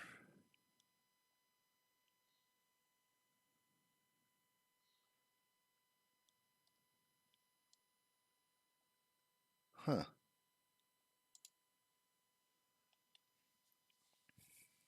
scared the crap out of me. It was really loud on my earpiece. I gotta turn my volume down on that. I jumped a little. I almost peed myself.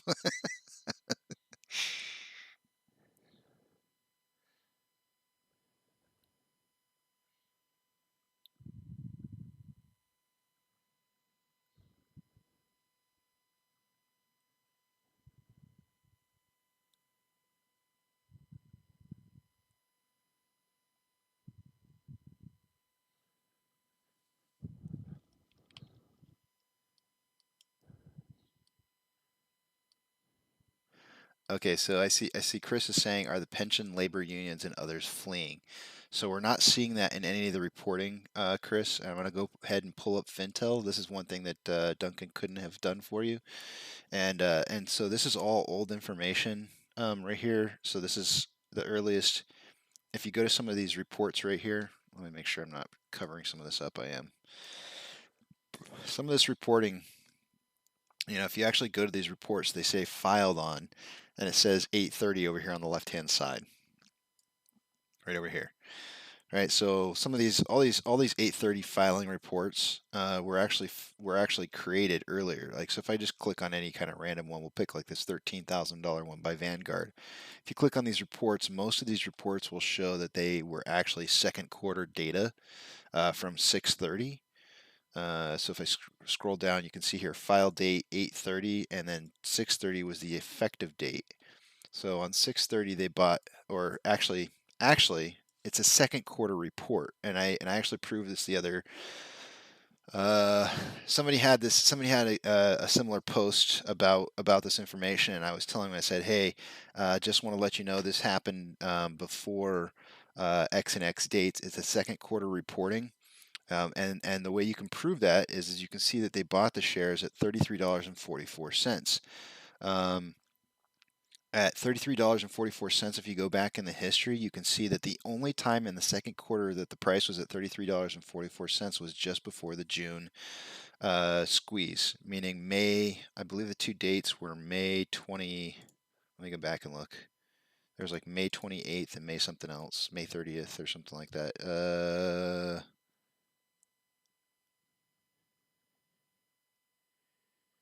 It would have been May 30. Okay, so it would have been May 29th and May 30th. No, I'm sorry.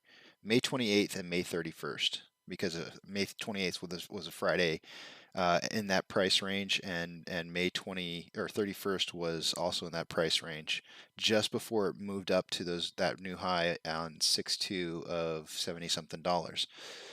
So these funds, this Vanguard fund bought into this at 33.44 on one of those 2 days. I don't know which. We just know it's in the second quarter because of the filing date. Sorry, not the filing date, the effective date. So that's how you kind of look at these reports. So we can't really tell for certain whether or not some of these institutional ownerships are leaving or not because the data is reporting from previous quarter. Now, what you can do is if we go back to, and I haven't done anything to confirm this, so what we're going to have to do is we'll actually have to confirm this because I don't want to be giving you bad information.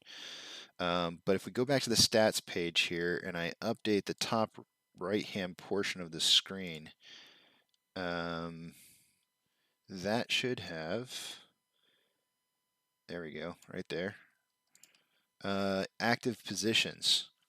And what it shows you right there is total institutional shares that are owned is 127.7 million. I'm pretty certain that that would be changing if we actually saw changes being made. So you're asking if people are selling out of institutional ownership, and that report on the NASDAQ page is reporting no change in institutional ownership over the last it's been at least 3 weeks now, maybe even 4 weeks. That we have not seen any change in institutional ownership, and if there was a change, they should have been filing those by now. So are institutions selling? I'm going to go with a no. I don't see any evidence of institutions selling at all. And when I say institutions, you're probably going like, yeah, but you said pension funds. Well, if I come in here and I throw in school into this Fintel chart, let me take you back to it. If I just type in school up at the top hand corner, oh wait, sorry, state. There we go. You'll see here, California State Teachers Retirement System, Treasury of the State of North Carolina, State of Wisconsin Investment Board, State Board of Administration of Florida Retirement System, Arizona State Retirement System, New York State Common Retired Fund, Bay State Wealth Management, State of New Jersey Common Pension Fund. Yeah, they're all still there. Nobody's showing a closed position on these. Looks like State Street Court has a closed position. I'm going to blind you here. If this hurts your eyes, take your eyes away for just a second. I kind of got to show you what's in red and what's not. It looks like New Jersey State Employees Deferred Compensation Plan was a sell, but that was first quarter. It was a first quarter selling that they had. They owned a total of 13,000 shares and they sold back in the first quarter. I can't tell you exactly when. I can tell you they got an average share price of $3.42. It was a long time ago. Oh wait, it says 2021 on here. Yeah. That would have been a 3/31 effective date. That would have been first quarter. So they sold whatever they bought in for at 342. They sold for some higher price in the first quarter. Don't know when. Have no idea. It's not their average share price that they got for it is not displayed here. So but that's old. That's really old information. Some of the newer stuff is up towards the top up here. But I would say that there's nothing in here that shows that there's any kind of selling out of their positions. So to kind of just, that clears, hopefully that clears that up for you. Okay, we did break out of this wedge going down. We typically start seeing a push back up here in about 8 minutes, so we'll see how far down it goes. It might hold 46.67. I'm going to leave this up here for right now.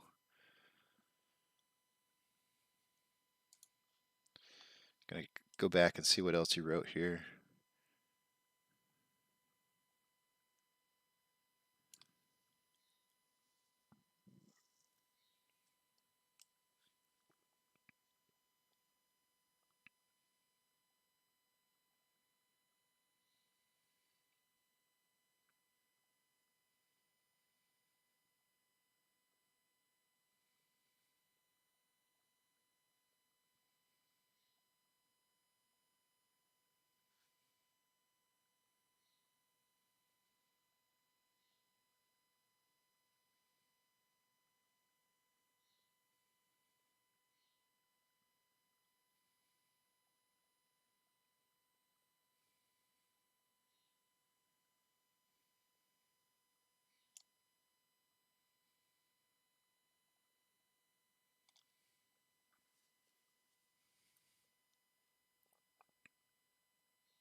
Lately, Wednesdays and Thursdays have been red, unfortunately, and I would agree with that statement. They have been red.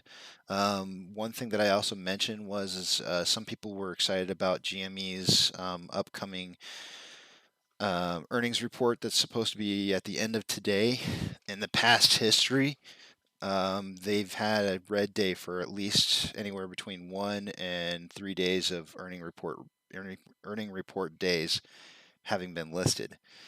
So having said that, um, we typically tend to follow what it is that they're doing price wise.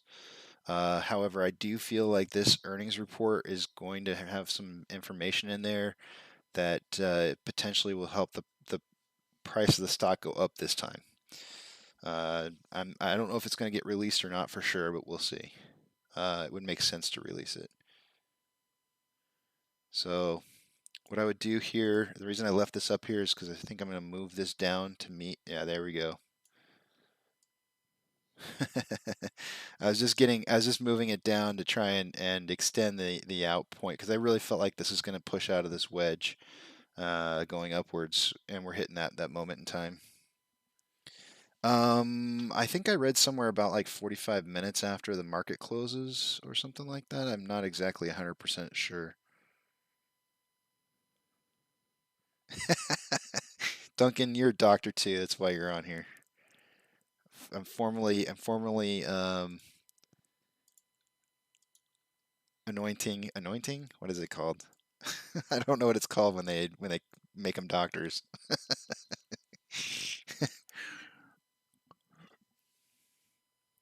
What was it? Did you see the movie Catch Me If You Can? Do you concur? Do you concur? He was always saying, "Do you concur, doctor?" That was pretty funny. All right, this is the price increase we've been waiting for. It starts right around 2:30. It's a little early today. Igor to Dr. Frankenstein. I am a mad scientist. It is some nice action.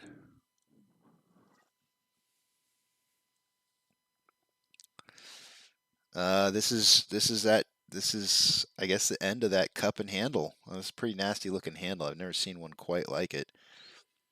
But yeah, this could see us move back up to the $49 range. That's where I got it flagged up to.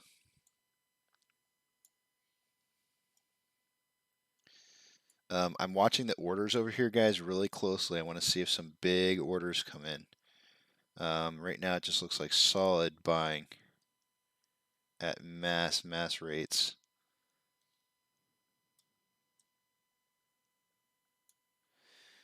I mean, it's so early to play a rocket launch right now because we're so close to the end of the day, but man, I sure feel like playing it.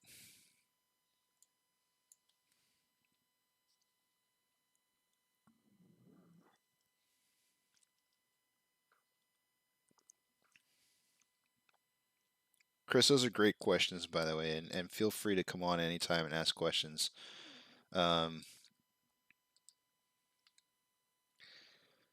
I'll tell you what moving up on CEO, confirming on Fox Business that they have been in contact with GME. Yeah, I know GME and AMC have been having some communications. That was definitely out there a couple weeks ago, actually. I think that was released. The exciting news that I'm thinking that they might announce is a new Nintendo game that's going to be strictly released through through GameStop. GameStop supposedly has a new Pokemon Go type game that only can be purchased through GameStop. And it's going to have hardware that you can buy with it. I believe it's like a headset or glasses of some type or another, and it's basically augmented reality Pokemon Go. And you can interact with other players and whatnot. So it's supposed to be really cool, and it's all going to be licensed through strictly GameStop, and so it's going to give them a huge, like the amount of money that they made was absolutely sick. It's just sick that they made on Pokemon Go. So if GameStop makes the money from that game, then they're gonna be hitting some big numbers. I'm watching more carefully now, guys. I learned my lesson this morning. I'm watching real carefully on the ask side. I want to see the order sizes, because if it does start to sell off at some point, I want to know what those order sizes are.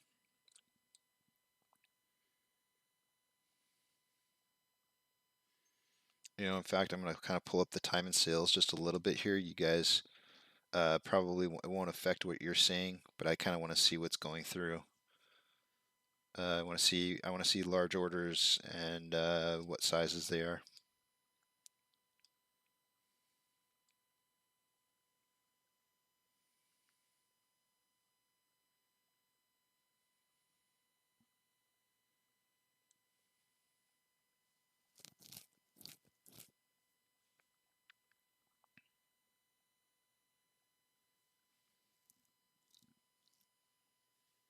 This cup and handle formation should push into $49.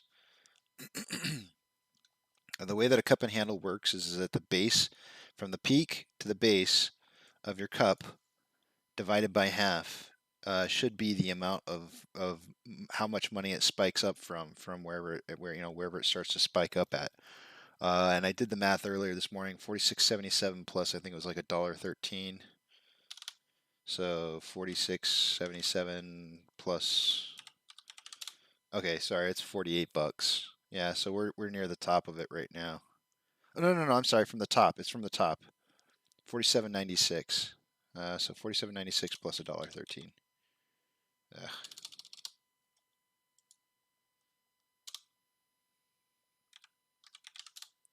Yeah, it's 49.03. But I just called it 49. So I drew out my line up to $49 up here.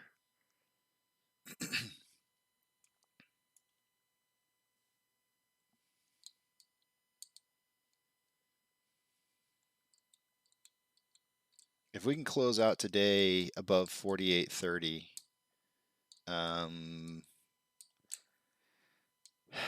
I guess the only thing I really have to say is watch the aftermarket hours. There's some extremely large buy orders coming through, like 9,000. I'm going to take my face off, guys, because I think you might want to see this. I think it's my face that's in the way.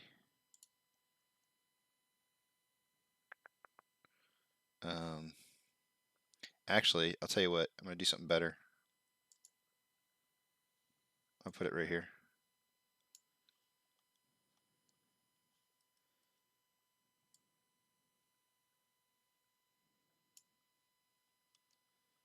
I don't know if you guys can, hopefully that's clear enough for you guys that you can see it. The orders are going through pretty quick. Our volume's going to just skyrocket right now. But the orders are going through pretty fast.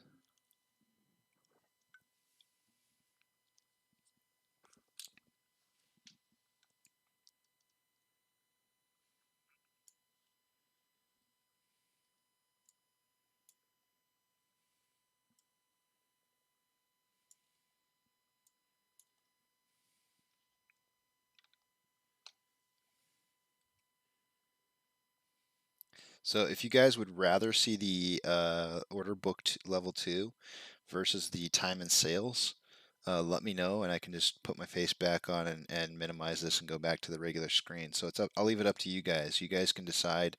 Right now, what I'm really curious to see is if I want to see the sales side red numbers. There's some pretty massive 7,000 order that just passed by there a second ago. There's some really large numbers that are passing through. Man, it's moving quick. What kind of volume is this? Holy crap, guys. It's like 600,000 shares a minute.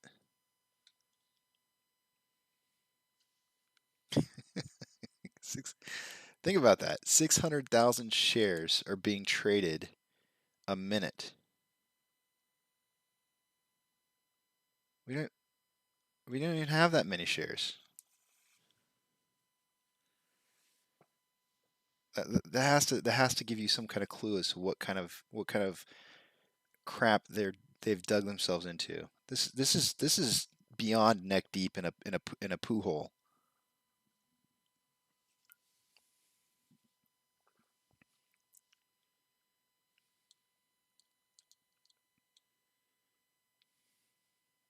It's beyond crazy.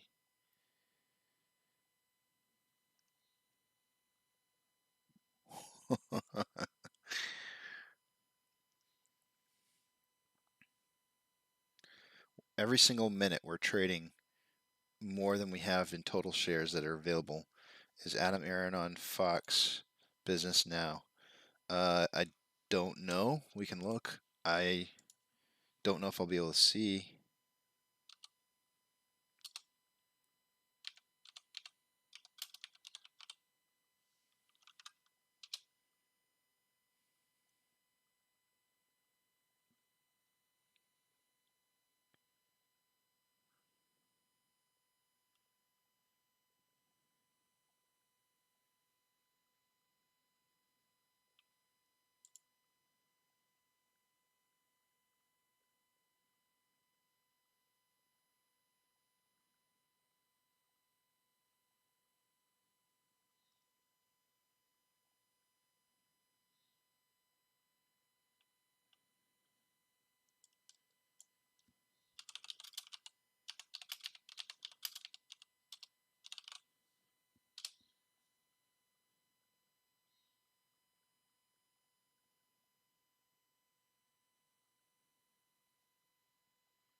If you find a link for it, let me know and I'll stream it.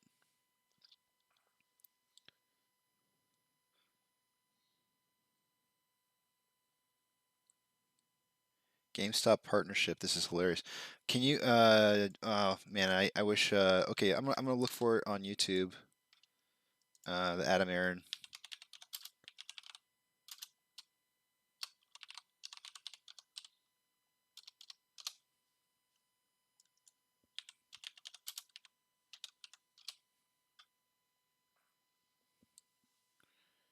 Why am I not finding it?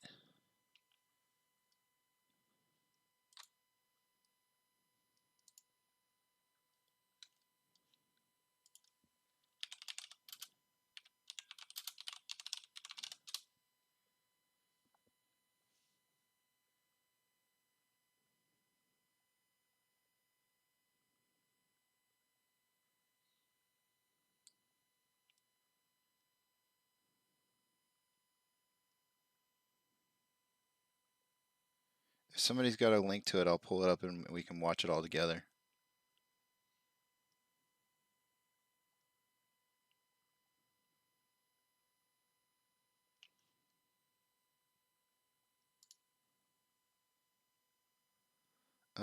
Jovan, thanks for subscribing to the channel. Just saw that you came in here.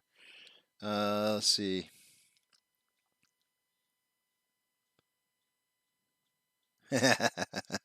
Nice, Jason. Nice. He did say GME, and then he stated the balance sheets look great and enough money until 2025. It's done now. Just went off a few minutes ago. If you know where there's a link to get to it, I'd love to play it so we can just kind of see it, see what it is that was talked about. The reason that I have the page up that I've got right now is just because I really kind of, after this morning's kind of fuckery that happened, I really kind of want to see the time and sales. I'm looking for sale stamps that are happening, or sale ledgers that are happening in very large quantities. That's what I'm looking for. I think that was something that we may have missed out on this morning, and I don't want to miss that again if it does happen. Right there was a 9,000.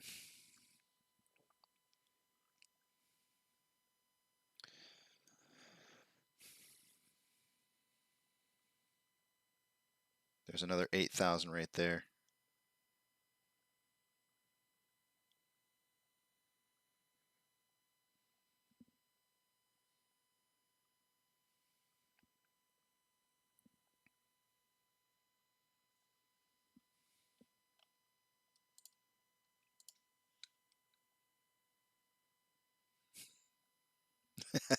It's okay.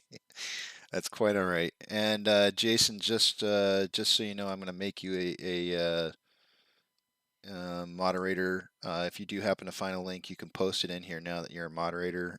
Just temporarily. I wouldn't mind making one permanently, but just temporarily, I'll make you a moderator so you can post that link in the chat room. I seem to have an issue with people not being able to post links without moderator ability.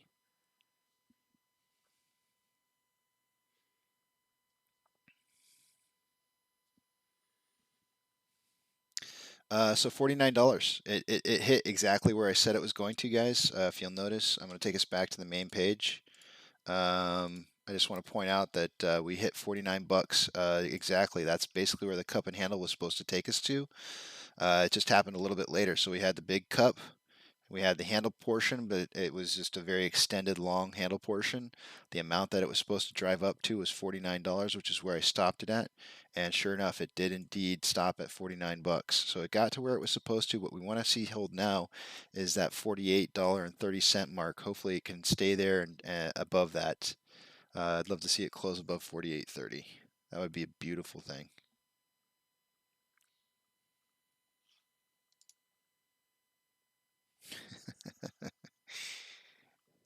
Absolutely. Absolutely.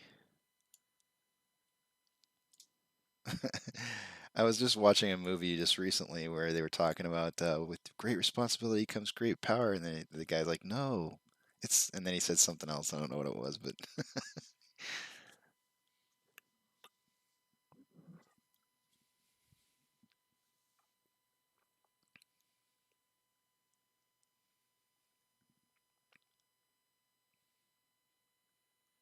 yeah, you can tell that they're trying to work this down. They're trying to work down the price here.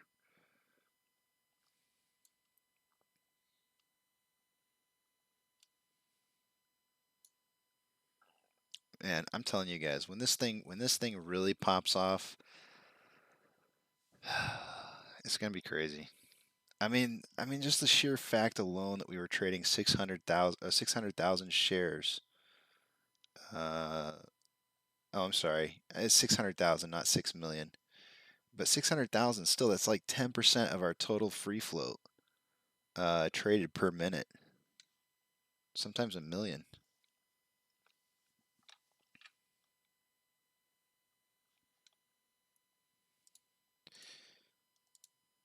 Let me check that. 19.02. Yep. 1.33 million shares borrowed. That is actually, so they borrowed some more shares. We were at 1.71 at the top of the hour. So in the last 42 minutes, they've borrowed another, it's negligible, 440,000. I mean, it may be enough to take the edge off of a bite up like this. Just give me a second. Beer burps. Yummy.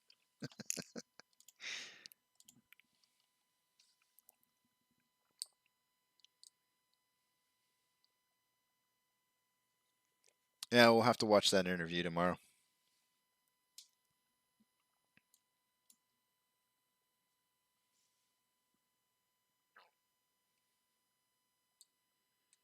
I'm gonna leave you. I'm gonna leave you as an admin, Mr. Grimm, as long as you're okay with it. And anytime you want to come in here and post something, I'm gonna leave it that way. John, it's dancing on my U upper limit. It is. It is dancing on it.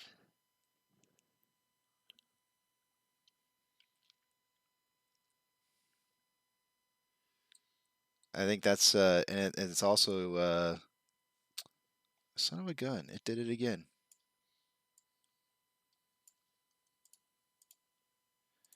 I'm having such weird issues with Weeble lately.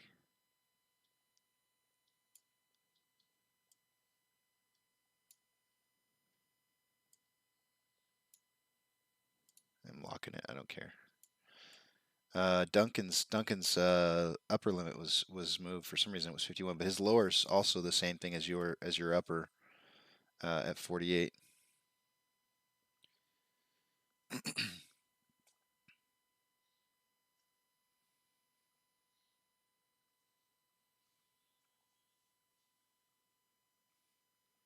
Originally, I was going to go for a price range very similar to, I think, what Eric has. What does he have?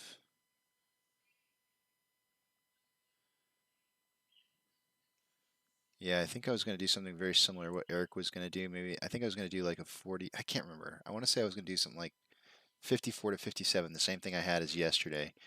And then due to some of the very interesting movements that we had in the pre-market that I couldn't wrap my brain around, I felt like there was going to be something crazy happening today, and so I went I just went for a random stab in the dark, just for because it's for fun and games anyways. I went for 54 to 57. I went way up there. Just I saw some weird stuff happening in the pre-market. You guys saw it this if you were here earlier this morning, the 60,000 shares that were 60,000 share order that was put up on the lit market and actually took. It wasn't like a ghost phantom spoof, whatever you want to call it. We watched them tick down as they got barred in the pre-market. Yeah, I should be able. Here's where he mentions GME. It's from Twitter. I should be able to. If you can, I'll put you on as an admin for a second so you can post it. Sorry, give me 1 second.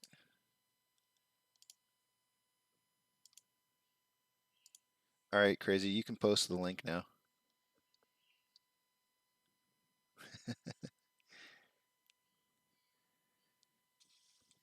Crazy, I went ahead and made you an admin for a second. Everybody's admins today. Crazy, you can post the link now. It should work, and I can pull it up and we can watch it if you do have a link to it. Cool. Thank you.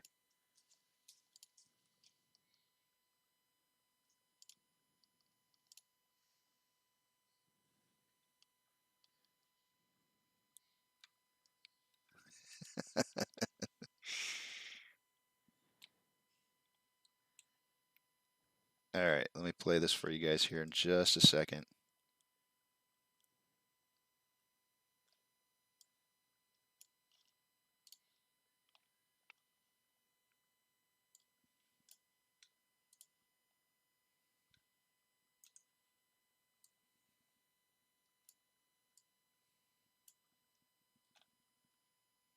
They certainly enjoy their. They certainly enjoy their. Have you reached out to GameStop? I know in your last conference call you had mentioned that there might be some type of partnership and that you wanted to do it, but you hadn't reached out. Have you now made contact with them, and what would that look like? As you know, we've been deluged with great suggestions from our new shareholder base ever since they really gained control of the company back in April. One of them, they certainly enjoy their affiliation with AMC. A lot of them enjoy their affiliation with GameStop as well. And they've suggested that the two of us team up. We took questions on our last earnings call, not just from securities analysts, but from retail shareholders. That question came up. I said we made contact with GameStop. We have made contact with GameStop. We are talking, but it's too early to say what the shape of some cooperative marketing efforts might be. Please let us know when you do. That was the same thing you said before. Here. Good luck with the new ad campaign. Adam Aaron, the CEO of AMC Theaters. Thanks so much. That was the same thing that he said before, though. I mean, that's not anything new. He said the same exact thing back in the shareholder meeting that we had, so I really don't feel like that was anything new. He had said, just as he said in the interview, he had talked about contacting him, that they had reached out and that they were contacted. But I don't, yeah, I don't know. I'm not seeing anything there that leads me to believe that that would have been the cause. I really think the cause for the rip up to 49 was exactly this profile pattern that we had, the cup and handle. I even built it up to $49 over here and said this is where it would end up stopping. So the cup and handle formation finally kicked in. It was just took a little bit longer than, the handle was way down here instead of way up here like I kind of thought. Technical analysis, I can only do so much. But $49 is what it was supposed to rip up to, and sure enough, it hit $49. You can go back in the stream and see I had that set there from, sheesh, that must have been as early as like, I don't know, probably somewhere around like noon Eastern Standard Time, so like 11 a.m. So yeah, I don't think it had anything to do with what Adam Aaron had to say there.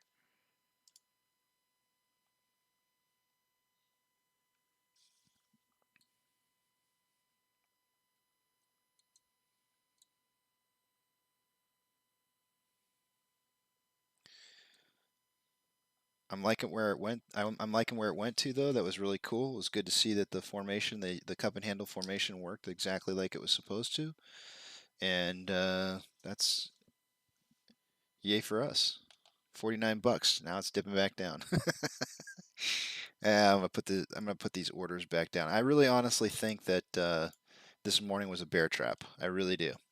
I think that the people who have $50 $50 call options are really wanting to get out at 50 if they possibly can before Friday. But I just don't think that we're quite ready. You know, if I pull it out to the 1 hour and we look at it, you know, we've now broken through twice of that, you know, or at least tested 49. So we've broken through 48.30 twice in one day. If we don't stay above it, we're still within. It's either going to flatline in the aftermarket hours and then break out immediately beginning tomorrow, and we might see our breakout a day early.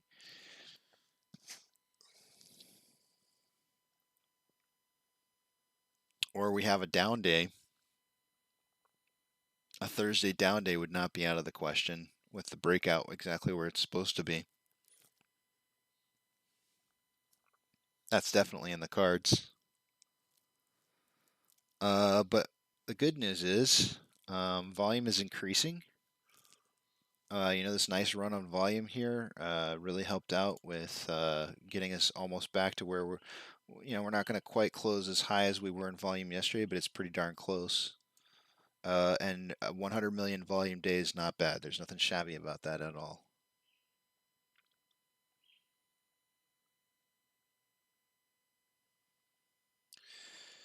Do you think plus or minus 1% really changes psychology sentiment at all? I'm assuming not. No, not a 1% drop. Are you saying like you think like if we saw like a 1% drop tomorrow, would that change the psychology? Let me just see what a 1% drop is. I'll tell you where the psychology does kick in. Let me just let me pull up my data. I do have to plug in a new high. I got to plug in 49 as the new high. So since 8/11 when we hit a low of 29.40, or was it 8/10? 8/10. 8/10 we hit 29.40. We now have a new high of $49. Did it hit higher than that earlier today? Oh, sorry, 49.40. I wasn't keeping track. A 68% increase. So a 1% loss off of that, it would not. I can tell you the answer to that. It would not. But a 10% drop off the 49.40 would be $4 down, which would put us at about 40, or sorry, 50, yeah, 45. Not quite 44. 44 and a half. Okay, that's about 10%. 44 and a half is about 10% down. So yeah. So if we did have a down day tomorrow, investor psychology, I think they would probably drop it down at least 10% down to 44.50. That's probably going to be right around the price of, or actually $44. I could see 44. I'm going to say 44 because look at Max Payne. It's 43 today, and I'm pretty sure by tomorrow it'll be 45. If it's 45 tomorrow, then what you'll see is the attempt to try and drive this down below that Max Payne threshold, drop some of their put positions, and then let it see if they can, see if psychology kicks in and drops the price more. I've always said $40 to $45 is kind of that gray zone. If they do try to drop this down into that gray zone of $40 to $45, you might see investors kind of not want to buy a whole lot. So and it might just, you know, the day would end up being a wash day.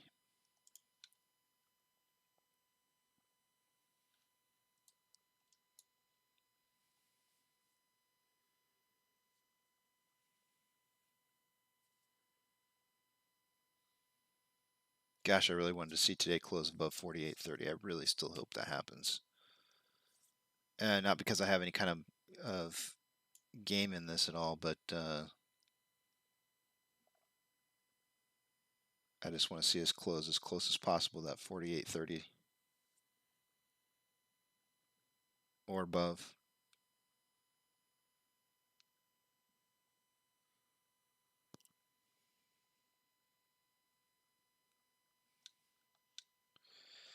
All right, guys, we're getting real close to the end here. I'm going to wrap us out with some good music. If you like the beginning of the show today, you'll like the end, because it's always the same. Let's hope for some nice movement in the aftermarket. Although I mean, although yesterday was kind of odd. If you guys notice, it didn't just kind of taper off into nothingness. We still had quite a bit of activity in the aftermarket hours. So hopefully that continues on into today. And you know, I'll be here tomorrow like I am here every single day. From 6 a.m. until 3 p.m. Central Standard Time, which is an hour before Eastern Standard Time. If that helps you any. Which is not the same time as the other side of the world. It's off by 12 hours. Surprise.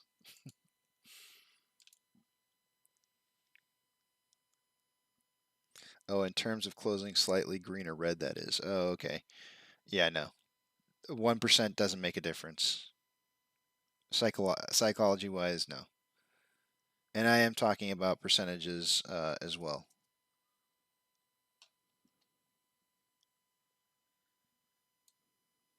Yeah, I don't think that 1% is going to make that big of a difference.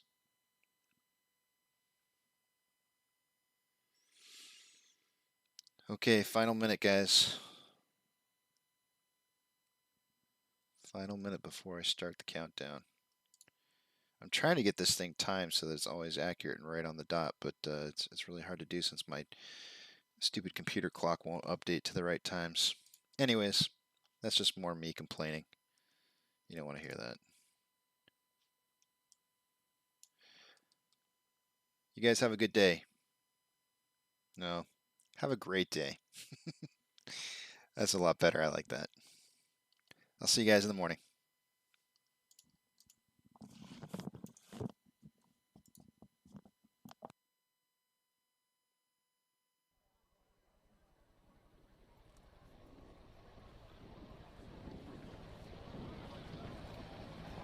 T-minus 90 seconds and counting.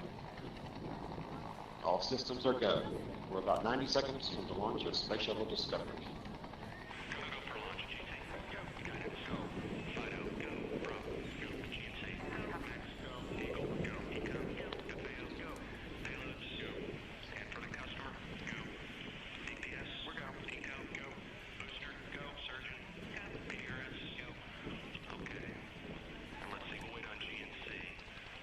T-minus 60 seconds and counting.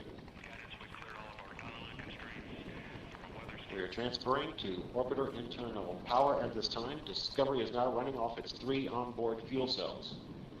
Coming up on a go for auto sequence start.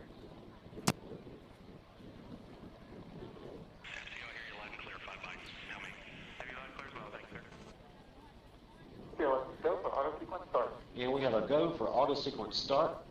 Discovery's onboard computers have primary control of all the vehicle's critical functions. T-minus 17 seconds and counting. 15, 12, 11, 10, 9, 8, 7, 6, start, 2, 1, booster ignition, and liftoff of the Space Shuttle Discovery, returning to the space station, paving the way for future missions beyond.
Separation confirmed. Guidance now converging.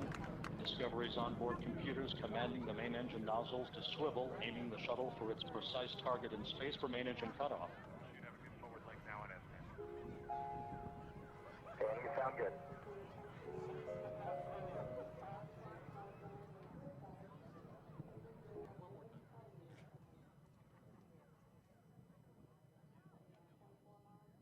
Discovery Houston, negative return. Copy, a negative return.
Hey, we've got a problem here. What did you do? Nothing. I stirred the tanks. This is Houston. Say again, please. Houston, we have a problem.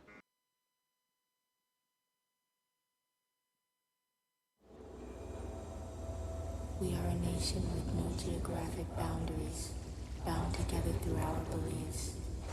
We are like-minded individuals, sharing a common vision, pushing toward a world rid of color lines.